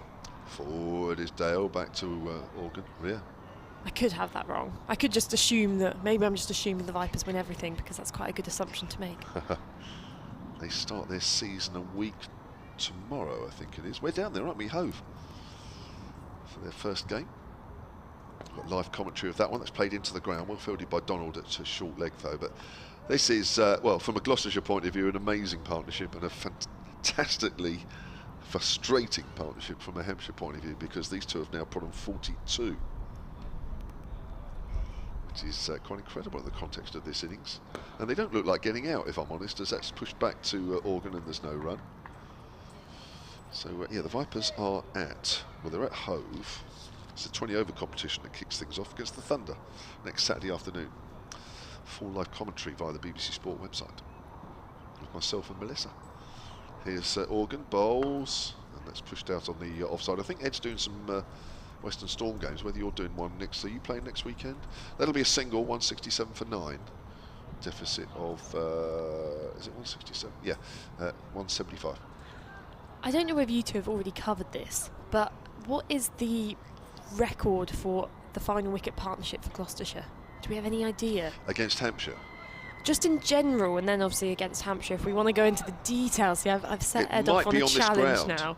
It must. I'll be honest with you, it might be on this ground because obviously relatively the partnerships are small compared to over the last 100 and whatever years. So I can certainly work it out. I can certainly look it up overall. If I'm honest, I don't think we're there yet. I'm being hopeful. Oh, Ed's got everything on his Okay, computer. maybe not. It was 137 in 2014. Surprised. You never know. That's not that long ago. 2014.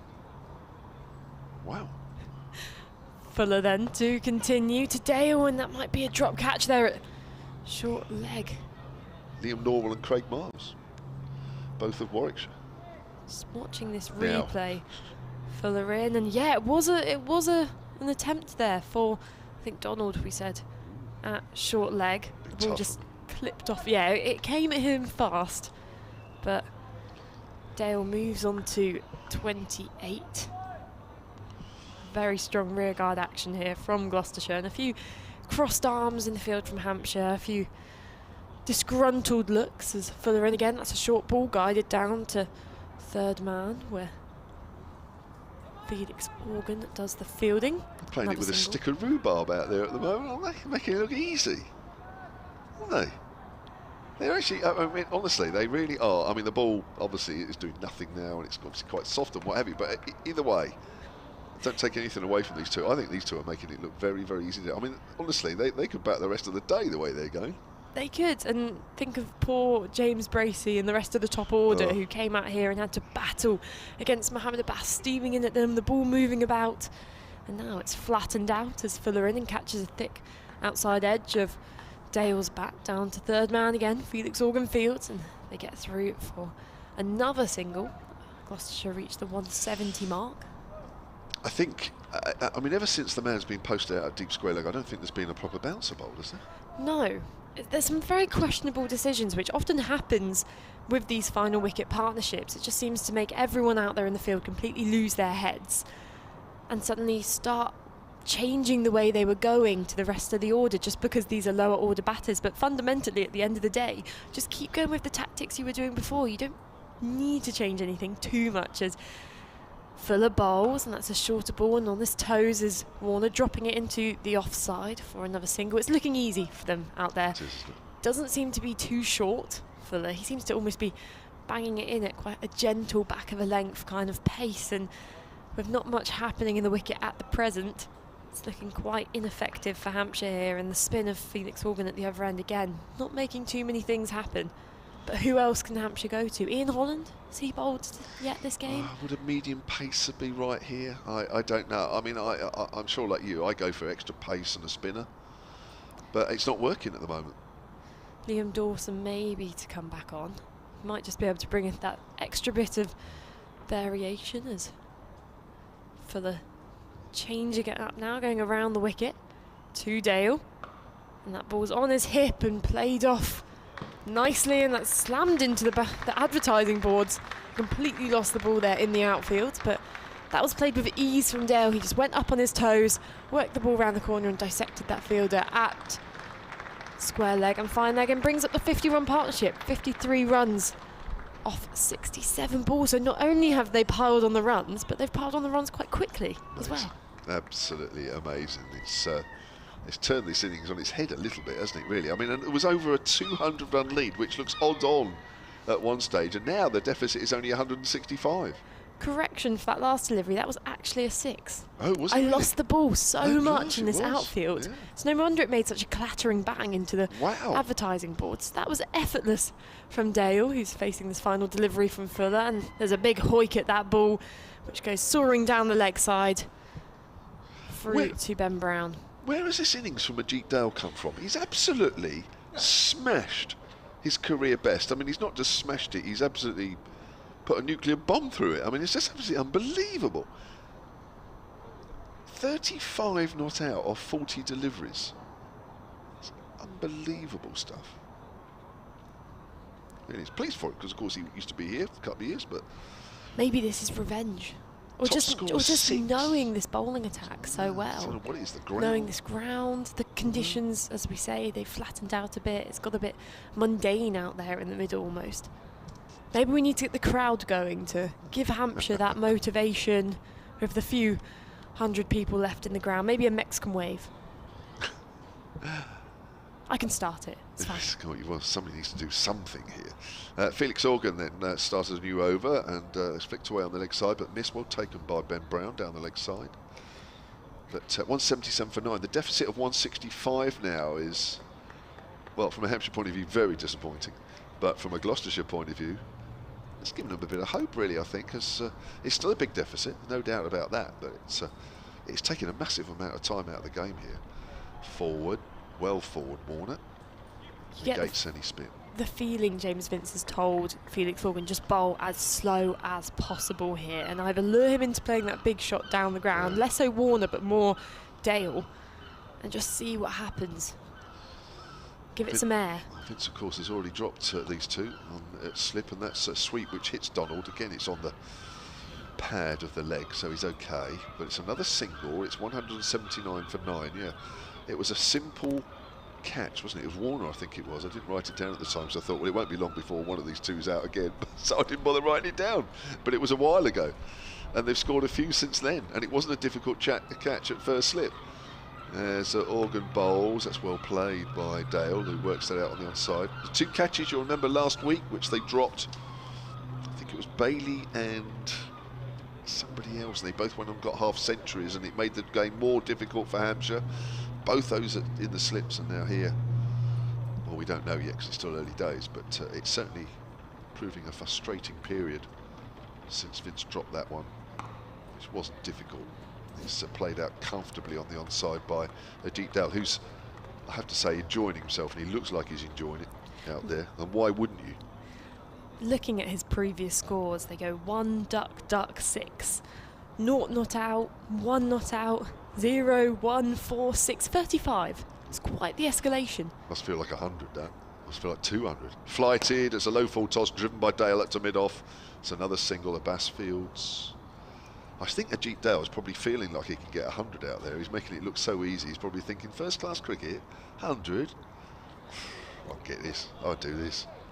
It reminds me of the test match between the West Indies and England recently, where, of course, Saqib Mahmood and Jack Leach had that incredible partnership. They saved England from complete and total embarrassment.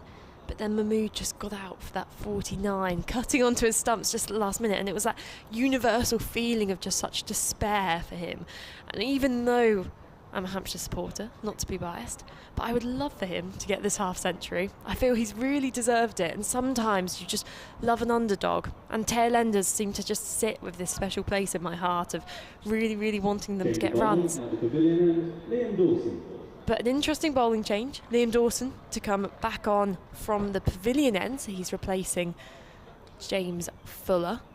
Whether Hampshire will go spin from both ends, I think maybe worth just giving it a shot. I think Felix Organ, what he's doing here from the hotel end, really slowing it up, just trying to get it in those footholes and force something to happen. Because eventually tail enders will probably edge the ball to slip, or they will sky one up in the air, unless they can exhibit such patience. So spin from both ends would just really test these two at the crease here. If Liam Dawson can look to float this ball up, give it some air, as that's a flatter delivery to begin with, which is just defended with ease by Dale into the offside. And there's lots of some passionate clapping out there in the middle from some of the Hampshire fielders who just seem desperate to get this over and done with. Dawson bowls and leg stump line delivery pushed to mid-wicket and fielded by the feet of Kyle Abbott. Emily Windsor just said annoying. Obviously very annoyed at getting out of 49. Was it a thank you annoying or just annoying? Just annoying. Dawson, Fuller, and given some more air there and driven to the offside for no run by Dale. Although there was a thanks when I said well done, sorry, missed that bit. I mean, you would be annoyed if you got out on 49. But they still won the game. Yeah. As Dawson in and takes a few steps down the wicket, does Dale, but pushes that back to the bowler as a very loud trolley goes past underneath us. No doubt about that. We've had quite the array of sound effects in these last 5 minutes. I think nature has realised not much is happening as that's driven to mid-off, and again for no run here. We had a plane go over, the seagulls are circling, the trolleys are going by, soon we'll have the car horns going off in the car park, and everything will just be trying to distract these Gloucestershire bowlers for Hampshire. Maybe this is all part of the plan. Got to do something to get these guys out.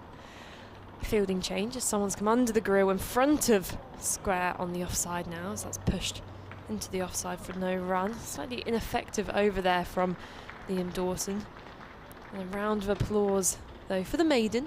I'm not sure Hampshire care too much. No. Of course they will have one eye on that deficit, which is creeping down, but I think they'll rather just take that wicket rather than a few maidens here at this point in the game.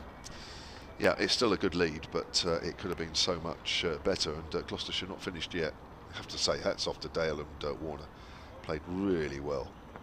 Played very well. And I think there's a few more runs yet. It just shows how dead this wicket gets with a softer ball, and there's just nothing happening out there for the bowlers at all. Organ starts a new over, flighted, and Warner plays forward. Goes into the ground and there's no run. So 163 runs behind Gloucestershire. There are just under 14 overs left in the day's play. The new ball is just over 13 overs. I wouldn't rule out a new ball coming here. Here's Organ. As I said, I think these two could play all night the way it's going. That's played into the ground, fielded by Donald. Organ is into his 11th over here, 1 for 23. And just to repeat, James Vince did drop Warner at first sleep. Not a difficult chance very early on in this partnership. 55 it's worth at the moment. Flighted, and Warner just plays that into the ground. It's almost like Warner's playing for Ageas Dale. I'm not sure. I mean, not only has Ageas Dale smashed his career best, but he's now got somebody at the other end who's playing for him. I mean, he's in dreamland. He's going to be hoping for a promotion up the order after this innings. What is it about number 11s of Gloucestershire here on this ground against Hampshire? Here's Felix Organ. That's worked away, Donald. Was that a catch? It sort of might have just struck him on the boot as Warner just pushed at that one a little bit. It was low down. I think that might have been a chance. Well, there's been 2 chances there now at short leg, both hard chances, but of course any chance is tough when you're that close to the batter, and of course that James Vince drop, that drop at mid-wicket, 4 drops so far. Played into the ground by Warner. Yeah, I mean that's just about as tough as they go at short leg, isn't it? When the batter just pushes at that and it's going straight down. But by the time it reached Donald, it wasn't grounded. But, I think it needs a real specialist short leg to be taking those. Warner gets hit on the pad. Oh, he's edged it, and Donald has taken a simple one there. And finally, this Gloucestershire last wicket pair has been parted, and they are bowled out for 179 for 9. Sorry, 179 or all out. Warner finishes with 17. Ageas Dale with 36 not out, comfortably a career best, and the deficit between these two, 163. Exactly what Hampshire were looking for, albeit probably about a lot longer to wait for than they had expected. But Warner, the dismissed batter in the end, so Ageas Dale remains at the crease on 36 not out, his highest performance and best score so far. And Organ finishes with that final wicket. He's taken 2 wickets so far in this innings. Just to run through some of the scorecard in this fixture so far. With that second innings, of course, with the early wickets taken by Mohamed Abbas, 6 wickets in the end for 45 off 17 overs, 6 maidens included in that. And Higgins It's the standout on that Gloucestershire scorecard. He got 46 off 72 balls, gave it a bit of a whack there in the middle, and then of course that rearguard action from Singhdale. So a disappointing innings for Gloucestershire, but I guess it's not as disappointing as they thought. I'm going to do a very quick 30-second update, and then we'll take a quick break, I think, Mel. So have a bit of a break. And so that's 55, those two put on. We will wait to find out if Hampshire have enforced the follow-on. I don't think they will. I'll be very surprised, as I say, but I can't bring you the news on that quite as yet. But well done to Mo Abbas, who's finished with figures of 6 for 45. Not quite a best for Hampshire. 6 for 11 against Middlesex here last year was his best, but the second time that he's taken 6 wickets in a Hampshire sweater. So 163 the deficit, as I say. Still waiting for confirmation as to what has happened. Here we go. Comes. Well, he joined us just as Gloucestershire have finally been bowled out in their first innings for 179. I say finally because the last wicket pair of Jarrod Warner and Ajit Dale put on 55 for the last wicket, which is in complete contrast to the way the Gloucestershire innings was going. And it means that there's a deficit of 163 between the two sides. It was well over 200 before those two came together. And James Vince actually dropped one of them at slip very early on in that partnership. So frustrating. We're waiting to find out if Hampshire have enforced the follow-on. Anyway, they've got a deficit. They've got a lead of 163. 13 overs left in the day. They're going to take a quick break.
just to give him an idea, so he does. And to open the batting for Hampshire, Ian Holland and Felix Organ. Good evening. Welcome back after that short change in play. Hampshire electing to bat again in this innings, and that means Ian Holland and Felix Organ are walking out to the crease to represent Hampshire. I'm Melissa Story. Next to me is Ed Seaborn. How are you feeling going into this third innings then with, I mean, a very comfortable and confident final wicket partnership for Gloucestershire? Made that deficit only 163 runs between these two teams. What do you think Hampshire's plan is going to be here?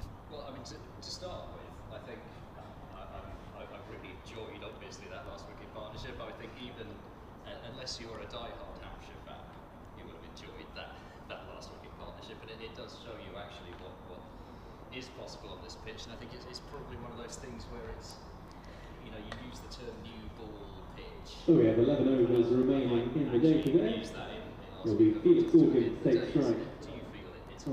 Because it just seemed to go a bit. Oh, we've just had a shocker. We have, haven't we? Your microphone's not been on, although you've been saying such brilliant things. I'm sorry to anyone who's listening who just thought that we don't believe that. Completely. I genuinely looked at that and thought the light was on. I don't know whether it's the.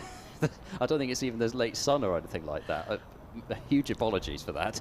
Mohammed Amir with the new ball from the pavilion end, and that's driven to mid-off. I'll let you go. I have the honour of listening to all of that incredible analysis all over again from you, so I know you're quite dying as well to share with everyone some stats. Apologies to everyone. It's amateur hour up here as far as I'm concerned.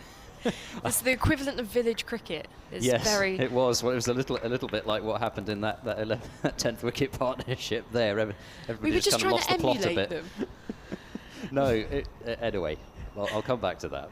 Mohammed Amir bowling to Felix Organ. It's edged and caught at second slip. A wicket falls immediately for Hampshire. The centurion in the first innings, Felix Organ, just having a nibble at that ball from Mohammed Amir outside the off stump. Didn't need to play that one, and it's a comfortable catch at second slip. The first wicket falls, Hampshire 0 for 1. Yeah, well, Mohammed Amir absolutely fired up about that. He was about as fired up, I think, as Felix Organ was when he scored his century in the first innings. He was absolutely off on one. But pretty simple catch for Miles Hammond, but then I daren't bring this up again, but I'm going to. Miles Hammond did drop 3 catches in the last match, so I'm sure he'll be doubly pleased to have held on to that one. And it was an odd one, really, because it was almost as if he left the bat there. The ball seemed to go through very quickly, almost as if he just deflected the ball. It was a bit like slip catching practice, is what it looked like. Yeah, where almost they're trying to. intentionally. Yeah, exactly. Where they're actually trying to use the pace of the ball and send it through to the slips as quickly as possible. But Hammond held on, and like I say, I think that'll be a big boost for Hammond's confidence as far as the slip catching is concerned, and for Gloucestershire, well, Hampshire are effectively 163 for 1, so it's not exactly disaster, but at the same time, it's a decent start. A good start, and we'll just build that little bit of confidence for the Gloucestershire bowlers who have a remaining. Can't quite make that out. How many overs? I think it's 10.4. 10 overs remaining in the day. We're speaking about this cloud cover, which has engulfed the ground here at the Ageas Bowl. There might be just a little bit of something in the air. Of course, with that new ball, Mohammed Amir has that ability to make it swing.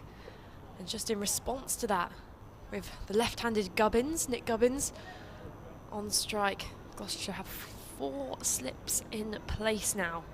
So they're awaiting these catches. Of course, 2 centuries in that game against Lancashire last week. Nick Gubbins, he's on strike. Amir bowls and left outside the off stump by Gubbins. Now, before we amateurishly, yes. That's the word. Forgot to turn the sound on. You had some fantastic stats about that last wicket partnership for Gloucestershire. I did, yes. Well, I was going to put it into some kind of context to start with by telling everybody what the record 10th wicket stand in first-class cricket was, which I was interested to see how high it was. Do you fancy a guess as to how high the record first-class 10th wicket stand is? I'll give it a go as Amir bowls and left outside the off stump by Gubbins. I'm going to guess 233. It's not a bad guess, actually.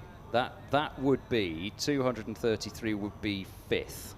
Okay. on the list. I'm quite so that's impressed pretty, with pretty good guess. I have a feeling the number 1 is going to be completely stupid.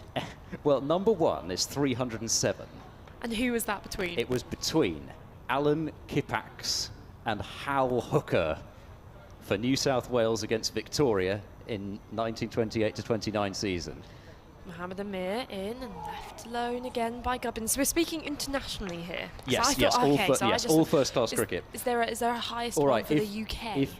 If you were just going, which I'm sure you were, if you were just going by English first-class cricket, you would have been out by 2 runs. Oh, so close.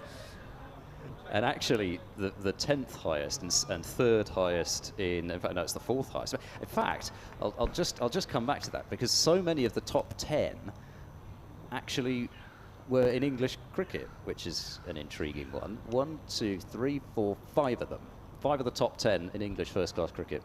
That ball left alone by Gubbins, just moving in a little bit towards the stumps, and that's the first over complete from Mohammed Amir. Hampshire, no runs for the loss of 1 wicket. Felix Organ caught at second slip by Miles Hammond. Maybe the lots of last wicket partnerships in English conditions, I think, links to the English is we're quite stubborn as peoples, and you'll never find anyone more stubborn. Plucky underdog spirit, yeah. Okay, we've gone for very different approaches, but plucky underdog, stubborn, don't want to be told what to do, and who more than number 11 batters? Well, I like your parallels there, and actually whilst you were making that wonderful parallel, I noticed that actually another of the top 10 was in the UK for Indians against Surrey in 1946. That was the 2nd highest, so something about the UK. Ryan Higgins to open things up for the hotel end and bowls, and oh my goodness, Holland has almost chopped his first ball on. It's skewed away out into the leg side. Actually, for a moment, I thought that had gone a bit further behind him than it had. It actually didn't go particularly near the stumps, but either way, it was an inside edge, and Holland wasn't really looking to force that one away too much. Didn't really do too much wrong there, it didn't look like. Higgins in and bowls, and that's wide of off stump. Gloucestershire are making an awful lot of noise here, even though that was absolutely nowhere near being out. But they had actually a little way to go before breaking. We're having a shock today. Oh Lord, it's all gone. It's all gone at the end of the day. We were doing so well. They had a while to go before even breaking the record for Gloucestershire against Hampshire, actually, as Higgins is in and turned away to square leg by Ian Holland for no run. And one of the reasons why I wanted to bring this up, it was 87 was the record, but the main reason I wanted to bring it up is because of 2 absolutely legendary names in Gloucestershire cricket shared it. Charlie Parker and George Dennett. So that's your leading wicket taker in all-time history of Gloucestershire cricket, and number 3 in the list, as Higgins is in, outside off, and Holland offers no shot, and it goes through to James Bracey behind the stumps. And it's, I mean, just because it always bears mentioning, Charlie Parker, 3,170 first-class wickets. George Dennett in 3rd place, remember, on that list, 2,082 wickets. It just shows you just staggering numbers as Higgins bowls to Holland, and Holland leaves alone once again. The one in between is Tom Goddard, who took 2,862 wickets. But I felt obliged to mention that just because of the 2 names that were involved in the record-breaking stand. It was at Southampton, not sure which ground that would have been, in 1910. So that could be the now Southampton Common, for all we know. In comes Higgins, bowls. Oh, has he got something on that? Yes, he has. And Hampshire are 0 for 2. Ryan Higgins gets a wicket with the last ball of his first over, and Ian Holland trying to leave the ball, and it's just feathered that glove by the looks of things. Holland looking down suspiciously at his glove. I think he knows that he's got something on it, but it must just have been the faintest of tickles. What a ridiculous hour or so this has been. Hampshire are now 0 for 2, and as I say, they're still effectively 163 for 2, so it's not alarm bells, but who on earth saw this coming? It's been a complete turn of events here across this day, every session, just throwing something brand new at us. But Ian Holland there tried the classic kind of batter I'm not so sure. Just before the umpire raised the finger, but as soon as the umpire had given him officially out, then he threw a mini head into the air, little shaky tantrum look, and then walked off, meaning he knew that it must have brushed something. But as you say, it must have been the faintest of edges.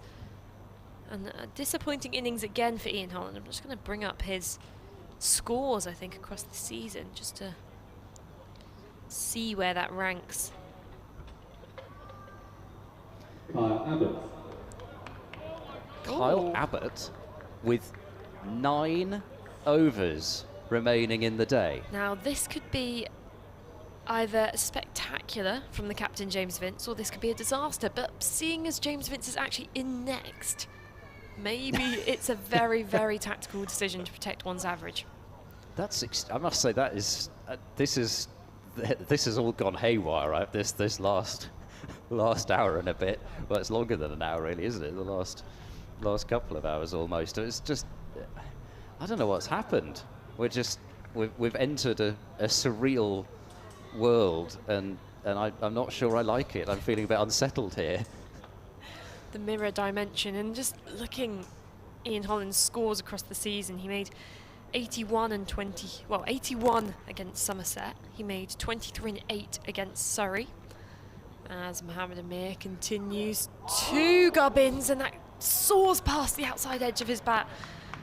Lots of noise here out in the field, and Hampshire just prodding at a few deliveries outside the off stump. And going back to Holland, he made 25 against Kent, 4 and 3 in both innings against Lancashire, and 2 in the first innings of this game, and a duck. So probably one of the only Hampshire batters who hasn't actually scored 100 this year. Just the 1 half century for him so far, and in that first game. So it's a disappointing innings for Ian Holland, certainly, who, especially with the success of Felix Organ, maybe just being wary of Joe Weatherly, obviously, and his finger eventually healing, and where he's going to slot back into the squad. Maybe Hampshire might opt for a Weatherly and Organ opening partnership, as Amir into Gubbins, and that's on his legs, and pushed to mid-on confidently for no run. He's getting movement, though, Amir. I mean, that first ball, that swung, well, I'm not going to say a long way, but it swung a little way. And the next ball, a complete contrast, that was timed really nicely by Nick Gubbins. We have a very disgruntled Kevin James next to us, who's dramatically pointing to the lights around and pointing to the fact they have not yet been turned on, but it is quite gloomy here as that strikes Nick Gubbins on the pads, and massive appeal from Gloucestershire. The umpire stands still, and it looks a bit high, going potentially over the leg stump there, but Gloucestershire are just feeling this buzz, this energy in the field, that anything could happen now. Hampshire still haven't registered their first runs on the board of this innings, and suddenly you felt as if it was 0 for 3, then I'm going home. It's a nasty period to bat, though, isn't it? I mean, you've got Amir and Higgins who've just come charging in, giving it their all in a short little spell, and they know nobody's going to take the ball out of their hands if they bowl well. Mohammed Amir bowls, and on the back foot is Gubbins, pushing it to that leg side. But it's so interesting to draw the parallel between how within 10 minutes this has become the most unplayable, difficult surface with that newer ball, 2 fresh bowlers at the crease, whilst literally a few overs ago we had Dale and Warner together at the crease, just knocking it around like they were playing quick cricket. It's such an incredible contrast here, and just goes to show that mindset between the lower order, who have nothing really to lose, compared to this top order who are battling against all the elements here. Gubbins on strike, just drops that into the offside for no run. I think if it did become, say, well, even sort of about 1 for 3 or something like that, you'd have Australian viewers or listeners wondering if we're saying the score their way round. It's one of those ones. Just extraordinary stuff, and it's an awful lot of overs for Kyle Abbott to bat. I mean, I don't know. It surprised me. That's all I can say. Mohammed Amir past the stumps, and that's a straighter ball, just miscued by Gubbins, and a loud cheer from the crowd who have remained for these final 10 overs of the day, finally seeing Hampshire register their first run, even if it wasn't quite off the middle of Nick Gubbins' bat. And Hampshire 1 for 2 off 3. Are we going to go up to 4 next? It's nice to see sarcasm hasn't died, isn't it? But a superb sarcastic cheer from the crowd there, and Kevin James makes a very good point, and it's one of the reasons why it's odd with so many overs left. The fact that you've got Kyle Abbott in to protect, well, Gubbins as well, and yet Gubbins is now taking strike to Higgins, having taken the single off the last ball of the over. Kevin says they're protecting Abbott. In comes Higgins and bowls. Gubbins looking to drive, and he's picked out Van Buren at mid-off, and there is no run. Well, sooner or later we're going to have to bring this back to something serious. But there's all sorts going on out there this session, and you know, there was all sorts going on in the evening session in yesterday's play as well. 6 Hampshire wickets falling. Miles Hammond taking his first wicket of the season. Van Buren's 100th first-class wicket as Higgins is in over the wicket to the left-handed Gubbins, who's forward and in studied defence, sending this one up towards mid-on. So I put a tweet out just as that partnership was brewing with that final wicket partnership for Gloucestershire, saying, if you were James Vince, what would you be doing now? And there's been some interesting responses Oh since yes, then. I'm sure there would be. Some people suggested that at the time he should have bowled himself, because someone recalled him bouncing out Andy Balbirnie a while ago. Higgins in, Gubbins is struck on the pad. Big shout, but not out this time, says umpire Debenham. And with the right armour bowling over the wicket to the left-hander, you automatically think about pitching outside leg. I think it probably just did, but I think it was probably crashing into the stump, so you can see why they all went up for it. Other people have suggested bat for 60 overs, go at 4s, very optimistic, declare 30-45 minutes before tea tomorrow and set 400s. We have some very confident Hampshire fans. Of course, these messages were sent probably about 5 minutes ago before the 2 wickets fell. In comes Higgins and bowls. Gubbins flicks that one away powerfully wide of mid-on. Amir's in pursuit of it. He might just haul it in. No, he's escorted it to the boundary. And, you know, you've got to say, you don't necessarily want your fast bowler hurling himself at that one, albeit runs are important. But at the same time, I think you probably earn the prerogative as an opening bowler not to dive after that one. And it's 5 for 2. Gubbins with a nice shot to bring up his first boundary. You say that, but Jimmy Anderson last week playing here was throwing himself around the field, left, right and centre, and you almost wanted to just go out there and cover him in bubble wrap and go, you don't need to do that, come on, let's protect your shoulder. Higgins bowls to Gubbins, who works this one to mid-wicket, and there's no run. But I'm sure this will have Middlesex supporters either excited or otherwise, with Ryan Higgins bowling to Nick Gubbins, part of the posse of ex-Middlesex players around the circuit. Speaking of Middlesex, certainly not having it, they're all their own way, that's what I'm trying to say, against Sussex. 261 for 6. They were 45 for 4 in reply to Sussex's 392. So certainly haven't had it all their own way there, but more runs for John Simpson. Higgins is going to come round the wicket to Gubbins, who's beaten.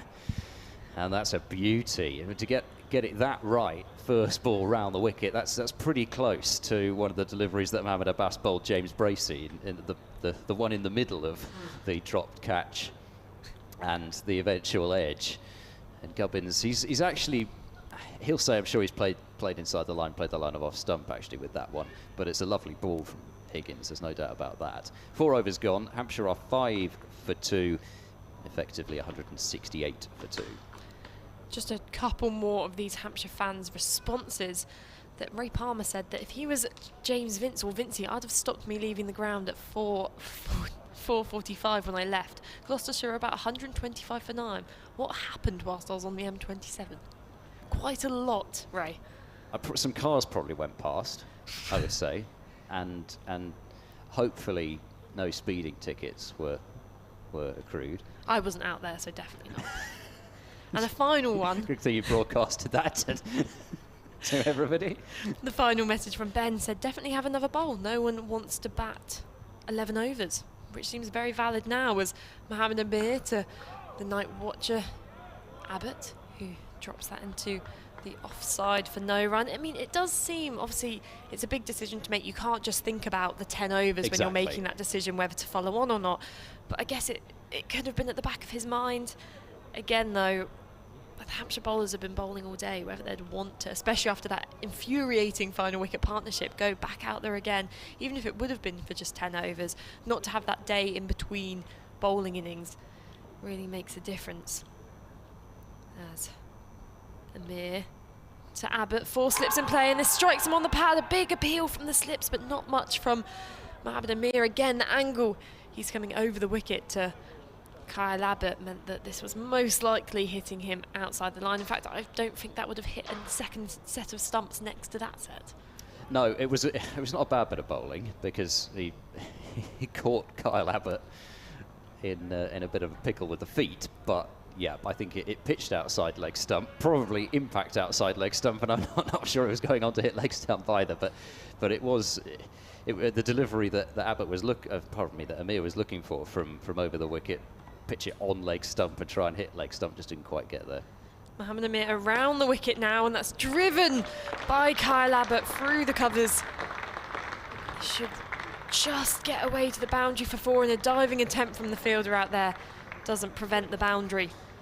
Hampshire moved their score on to 9 for 2, which somewhat looks a bit nicer.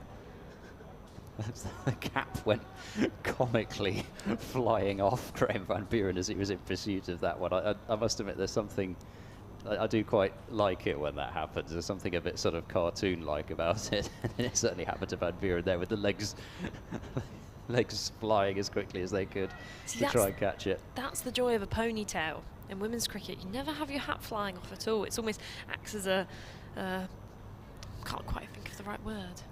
Well, it's sort of a barrier, isn't it, or something like that? A sense of barrier as Mohammed Amir around and left by Kyle Abbas through to James Bracey behind the stumps. But what can happen, though, is the cap sometimes goes flying off backwards, and you end up with the kind of cap covering your neck almost. Does it not happen like that? I'm sure I've seen that happen. Potentially. I feel it sounds as if you've studied it more than me. I mean, I remember that game distinctly, which was my first ever county championship commentary, was that game where Hashim Amla, I was telling the other day, got 30 odd off 200 amount of balls, which first of all... Proper innings, that. Proper innings. As Mohammed Amir in, and that's a shorter ball past the outside edge of Kyle Abbas' bat through to the keeper. But actually the fielding innings of that game, Hashim Amla, despite the horrible conditions, it was windy and everything, was wearing a floppy hat the entire time. And we had a Hashim Amla hat count going for how many times it flew off his head just as he was stood there in the slips, and he had to go chase it across the ground, or sometimes let the younger players go chase it down for him, of course, as you would. And it got into the 30s. It was probably the equal amount to his score. I must say, I was talking about this with Mark Church last week, because sometimes apparently he wears the bobble hat underneath the floppy hat, and that's what keeps the hat on. As Mohammed Amir bowls, and that's driven, but not to the right place where Kyle Abbas would have been planning. But nonetheless, this will be 4 runs. He was looking to push the ball out into that offside, but actually it's ended up over at mid-wicket. Not quite sure he middled it. No, have we got this wrong though? Has Kyle Abbas been sent in as a kind of a pinch night watch role type thing? I don't know. I'm kind of wondering if he's been sent out there with a license to play a few shots, and he's been sent out there to try and up the score. I don't know.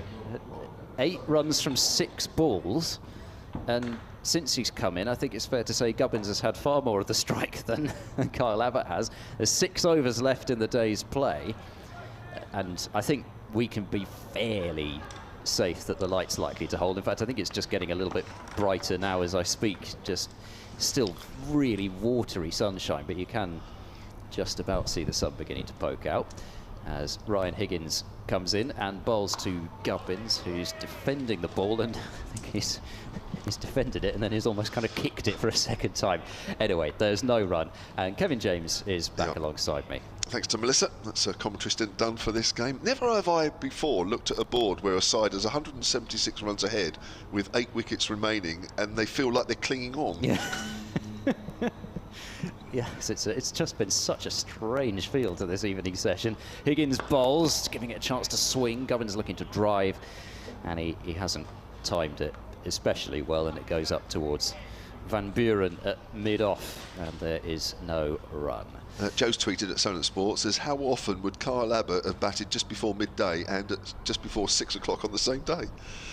Not very often. But it's just been crazy, this, as you say, this last session, this last hour and a half. Higgins bowls to Gubbins, who's forward, defending it back to the bowler, no run. I think the momentum was given back to Gloucestershire with that last wicket pair, wasn't it, really? I mean, facing a deficit of way over 200 with Dale and Warner putting on 55 for that last wicket. You kind of draw on that, and you could see the bowlers coming out, realising that deficit was only 163 when it could have been nearer 220. Thanks, Melissa. She's off.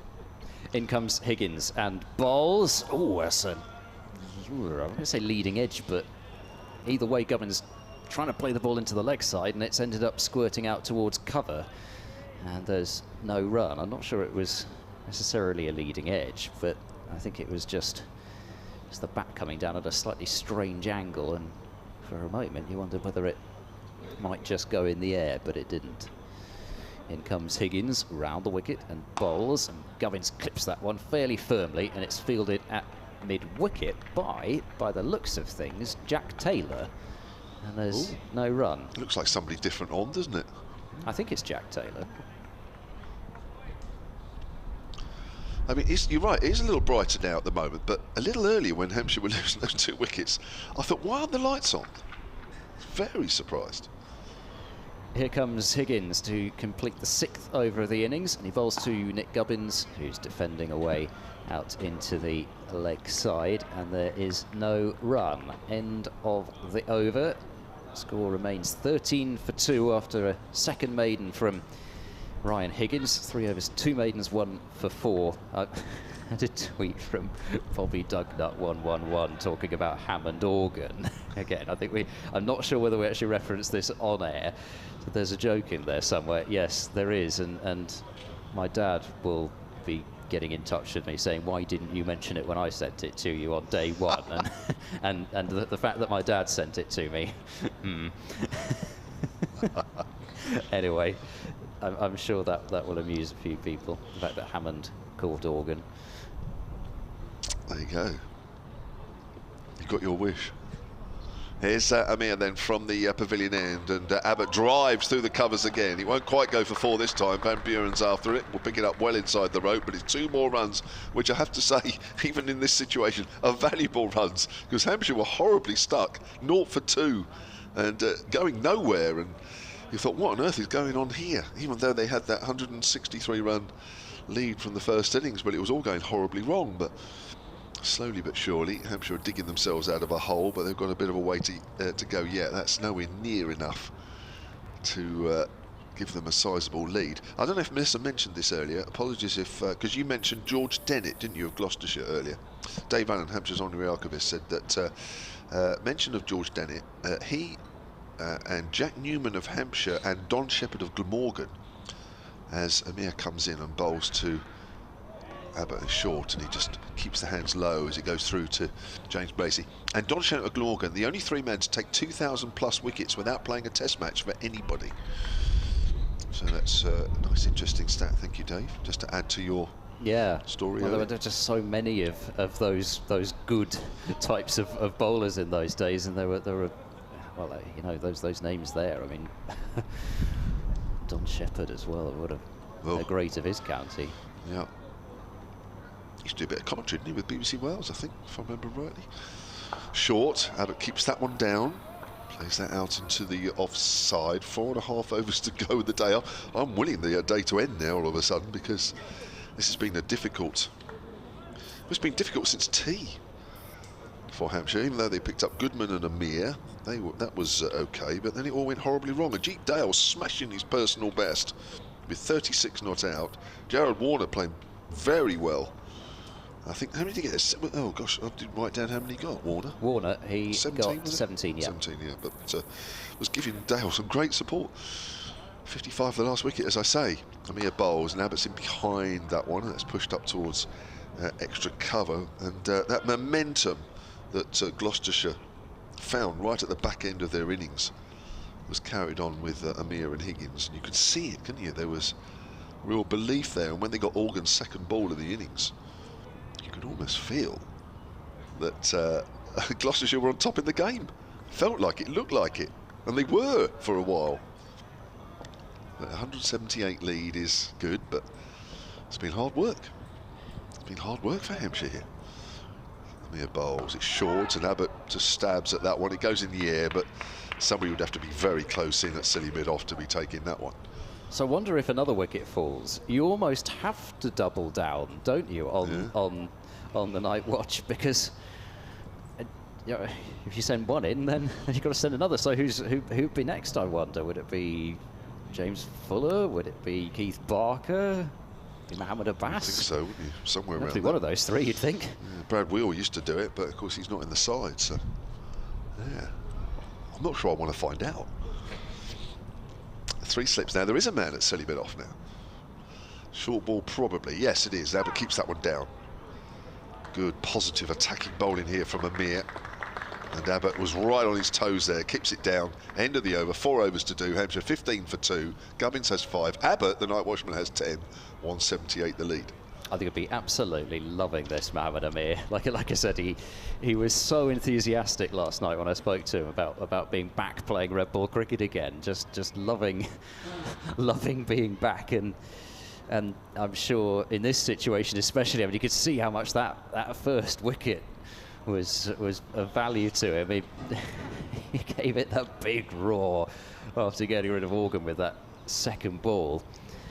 As Higgins continues now and bowls to Nick Gubbins, who's playing the ball very softly. It bounces into the pitch almost right in front of him and barely rolls halfway up the surface.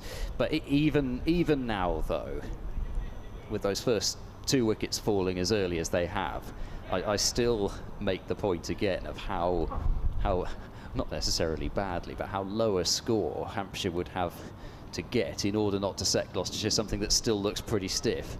As Higgins bowls wide, it's driven and it's well stopped by Goodman at point. He's been good in that region, and he's potentially saved a few more runs there. I mean, it was closer to him, that one, so you'd probably have expected him to stop it, but it was a nicely timed shot from Nick Gubbins. Goodman making the stop away to his left, and there's no run. Some of the groundsman's getting the water hose out. I was wondering what that was for. Higgins bowls full and very wide, and Gubbins has absolutely nothing to do with that one, and it goes through to Bracey behind the stumps. Yeah, I just noticed that manoeuvre. He stopped short of the rope. I thought he was going to keep going. Yes, just to start watering the square. Spray the pitch whilst they're still out there. Sorry, play's over. That's it. all done for the evening. Here comes Higgins in and bowls, and once more Gubbins is allowed to leave that one, or allows himself to leave it. If you're watching the live stream, you'll have to take our word for it. I thought there was a roving camera earlier. I think was it Finley that was working the camera earlier. I saw him at lunchtime, but maybe he's taken an early evening off, because there's a static camera now, so you won't be able to see it.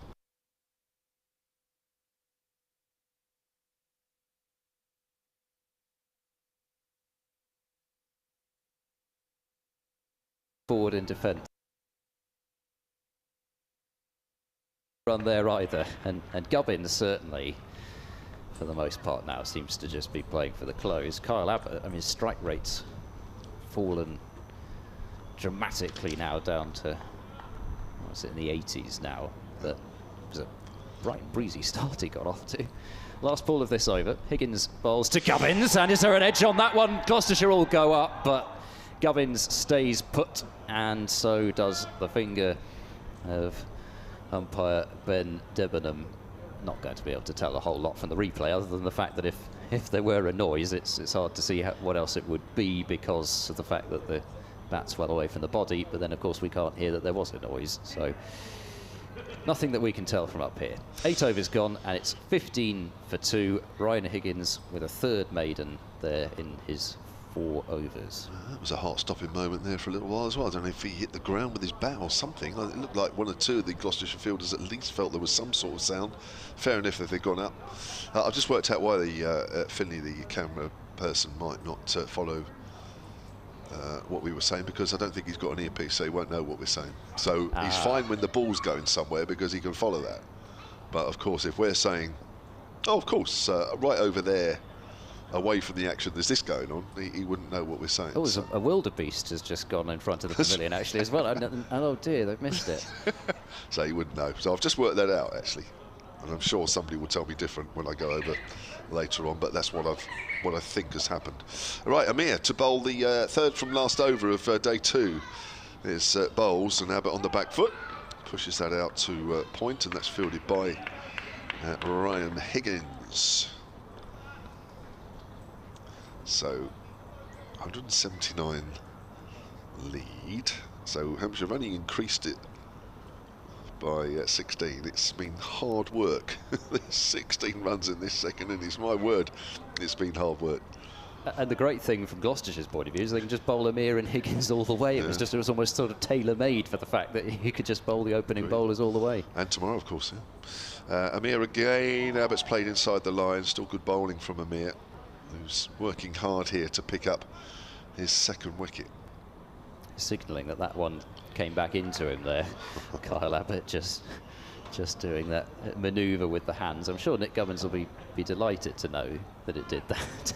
I often wonder that whether if you're the non-striker, you'd almost rather just stay in your bubble and not have the striker telling you how much it's doing out there. I don't know. I agree. Amir in again then. 3 slips weight, no gully. Oh, Abbas drives, but there is an extra cover there, so there is no run. That's Jared Warner fielding in that position. Bit of sunshine to finish off the evening. It's not strong, but it's just peering from above the haze. A few shadows on the ground. Light has improved. It does look to be quite a similar day tomorrow to today. Maybe sunnier in the evening, actually, but I mean just roughly similar in terms of temperature and a bit of sunshine, bit of cloud, but not much rain. Ideal, isn't it? Or any. Ideal for watching them playing. Oh, Abbas left that alone and got hit on the pad, and he's gone. Well, that's come back, and he's been given out. And not playing a shot, I'm afraid, has not helped Kyle Abbas. Round the wicket, Amir, and that has come back a long way. Now, is that too high?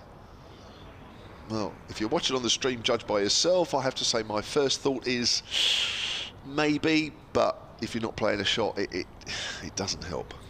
Yeah, I think, trying to diagnose it just from one proper look again there, I think possibly it was hitting personally, but I know people are going to say you would say that, but you can only look at it and see what you see. At the same time, I don't think it was ever going to be kind of crashing into the stumps or anything like that. But like you say, it's and actually referenced it in the first innings with that Yorker that Gubbins was adjudged LBW to.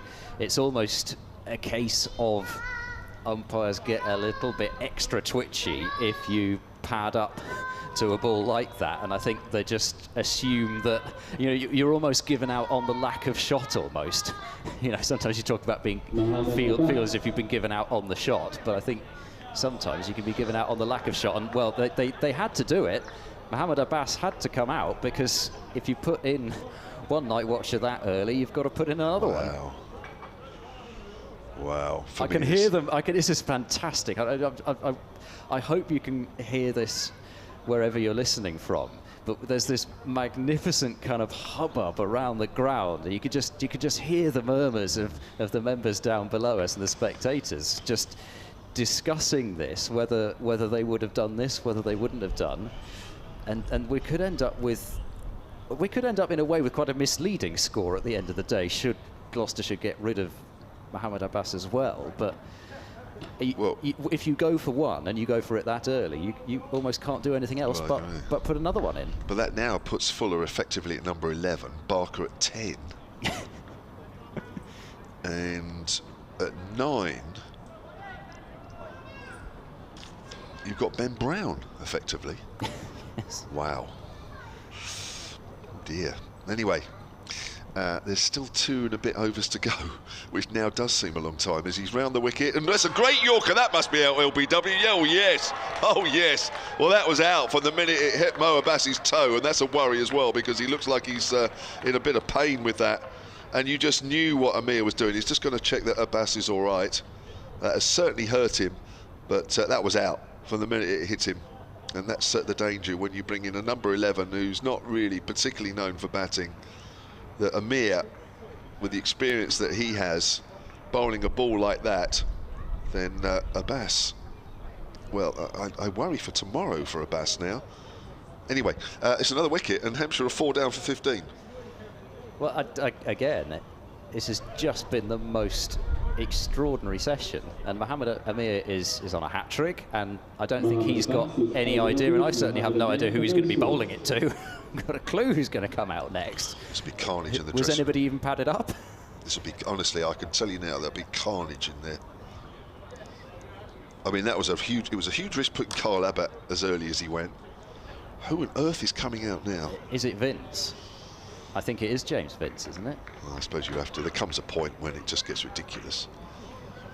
Mohammed Abbas is still not off the ground yet, and yeah, like you say, you just hope there's no damage done there. He's walked off very slowly, and now there's more sarcastic cheers from Hampshire as James Vince is announced.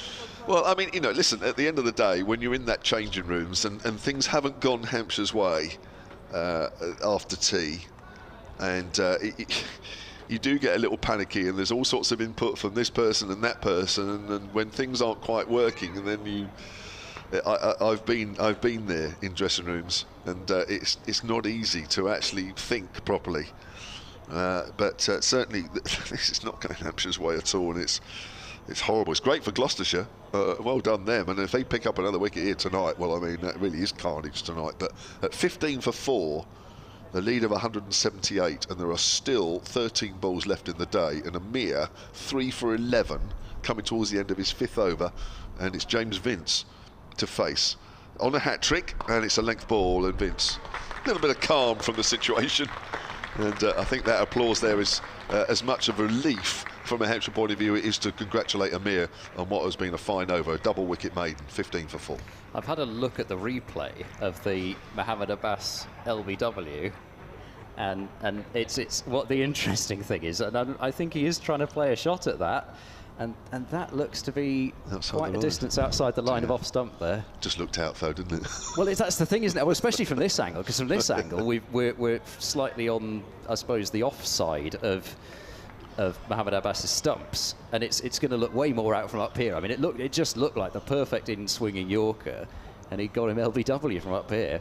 Higgins to continue, bowls to Gubbins, who's forward playing very quietly in defence again, and well, I say very quietly, it still made a bit of a crack off the bat, but it just goes straight down into the ground when Gubbins defends it. Gloucestershire were briefly hoping they might have got somehow in between bat and pad, but they certainly didn't. But again, it is slightly misleading, 15 for 4, but at the same time, you know, it's still 15 for 4. In comes Higgins, bowls. Gubbins this time on the back foot, driving down the ground. Amir is not going to go off in pursuit of it. Leave that to Van Buren, and they've trotted through for a pretty easy 2. And Gubbins moves on to 7. Hampshire are 17 for 4. Still sounds ridiculous any time you say it. And a nice shot from Gubbins, though. He just got one that was a little bit further back of a length there from Higgins, and I think any time he can play off the back foot like that against Ryan Higgins, I think he'll probably be feeling quite comfortable. 4 balls left for Higgins today, as Higgins is in, and that's very wide of off stump, and Gubbins offers no shot. It's just, I mean, it's stupid, isn't it? A lead of 180, and I'm willing for the end of the day, from a Hampshire point of view, and I worry that there will be another wicket. And Hampshire just feel like it's just been horrible. It absolutely is horrible, and yet they're 180 runs ahead. Yeah, quite. It's horrible. And, you know, it's the worst horrible 180 run lead I've ever seen. Here comes Higgins, bowls to Gubbins, who's forward solidly defending back to the bowler. And you know, I was saying how badly Hampshire might have to bat before, you know, even if they set Gloucestershire 300, I think they ought still to fancy their chances of defending 300. And what's that? That's 122 more onto this. So I mean, that's, you know, it's not exactly a huge total, is it? That's how badly they'd have to bat even just to set Gloucestershire 300. Higgins in and bowls, can't tempt Gubbins again outside the off stump, and it looks as if Higgins is trying to get Gubbins to play it those deliveries, but at this stage, I'm just not sure that he will. Maybe he is trying to set him up for something, I don't know, but at this stage, I think anything that wide, Gubbins is probably too good a player to play at that, you would think. Higgins, oh, he's lost his run.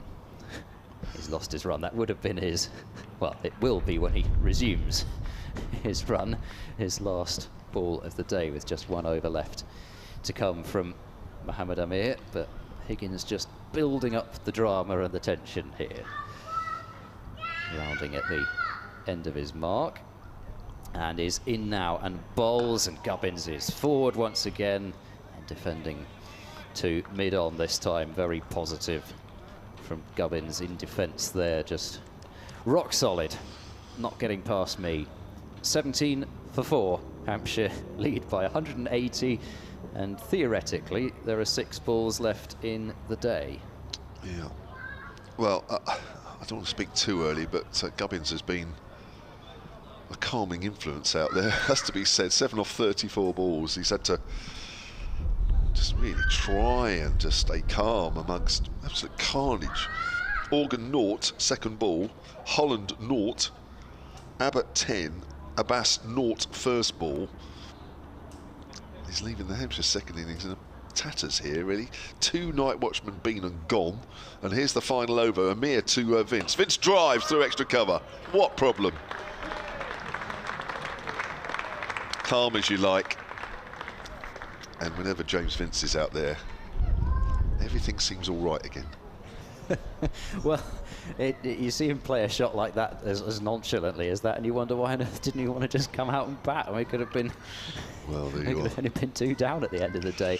But I know it's a lovely shot from Vince, isn't it? And at the same time, Amir won't be too disappointed in the fact that Vince is willing to play a shot like that. If he can, probably think if he could just get it a little drag the length back just a little bit, might get him to drive, bring those slips into play.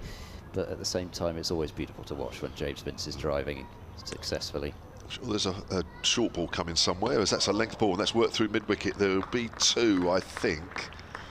Amir's continuing with his round the wicket line. 2 it will be, but there is a man on the hook away to our left. You'd think that Amir is going to stick in a short ball to James Vince at some point in this last over, just to see what Vince may or may not do. Short leg is coming out, and it's 23 for 4. 4 balls left of day 2. It's been an unbelievable evening session.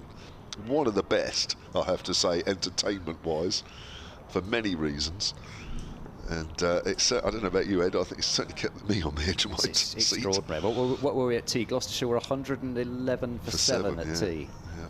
Here's Amir then to Vince, length ball. Vince edges past third slip. It's running down towards third man. This will be 4 more welcome runs. I can't believe I'm saying that with Hampshire 190 ahead, but it's been the most difficult start to a second innings I can remember, especially when you start 163 runs ahead. But, 10 runs off this over as well. Last over of the day. Vince 10 off 4 balls now. What an extraordinary session, and it's why you've got to love 4-day cricket, or well, we'll use the term red ball cricket, because so many times you can think you know where the game is heading, and it just finds a way, whether gradually or suddenly, to change on you. And I'm not saying it's changed necessarily. The feel of it has changed. I don't think the game has really changed that much. I agree. 3 balls left. Here's Amir. He's still bowling to Vince. And bowls it short. There's the short one. Vince ducks underneath. Good decision, Mr. Captain. We like that one. 27 for 4. And there are 2 balls left. The lead is 190. I think when Hampshire get to about 250, if they get to 250, I thought at one stage, my word, they weren't going to get a lead of 200 at one stage.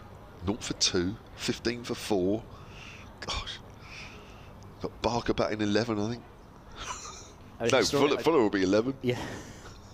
I could genuinely be asking the question at the end of the day, how many would you be happy to chase on this? Gosh, this could be a good game tomorrow. Here's Amir again then. Bowls Vince on the back foot and punches that, not past a diving Van Buren at mid-off. Good stop by him. He's lively in the field, isn't he? Yeah, very much so. I mean, that's, you know, but even before he'd captained a match, that was one of the things he was talking about, his captaincy. He you know, he's going to be the kind of leader that brings the energy of the field, sets the example.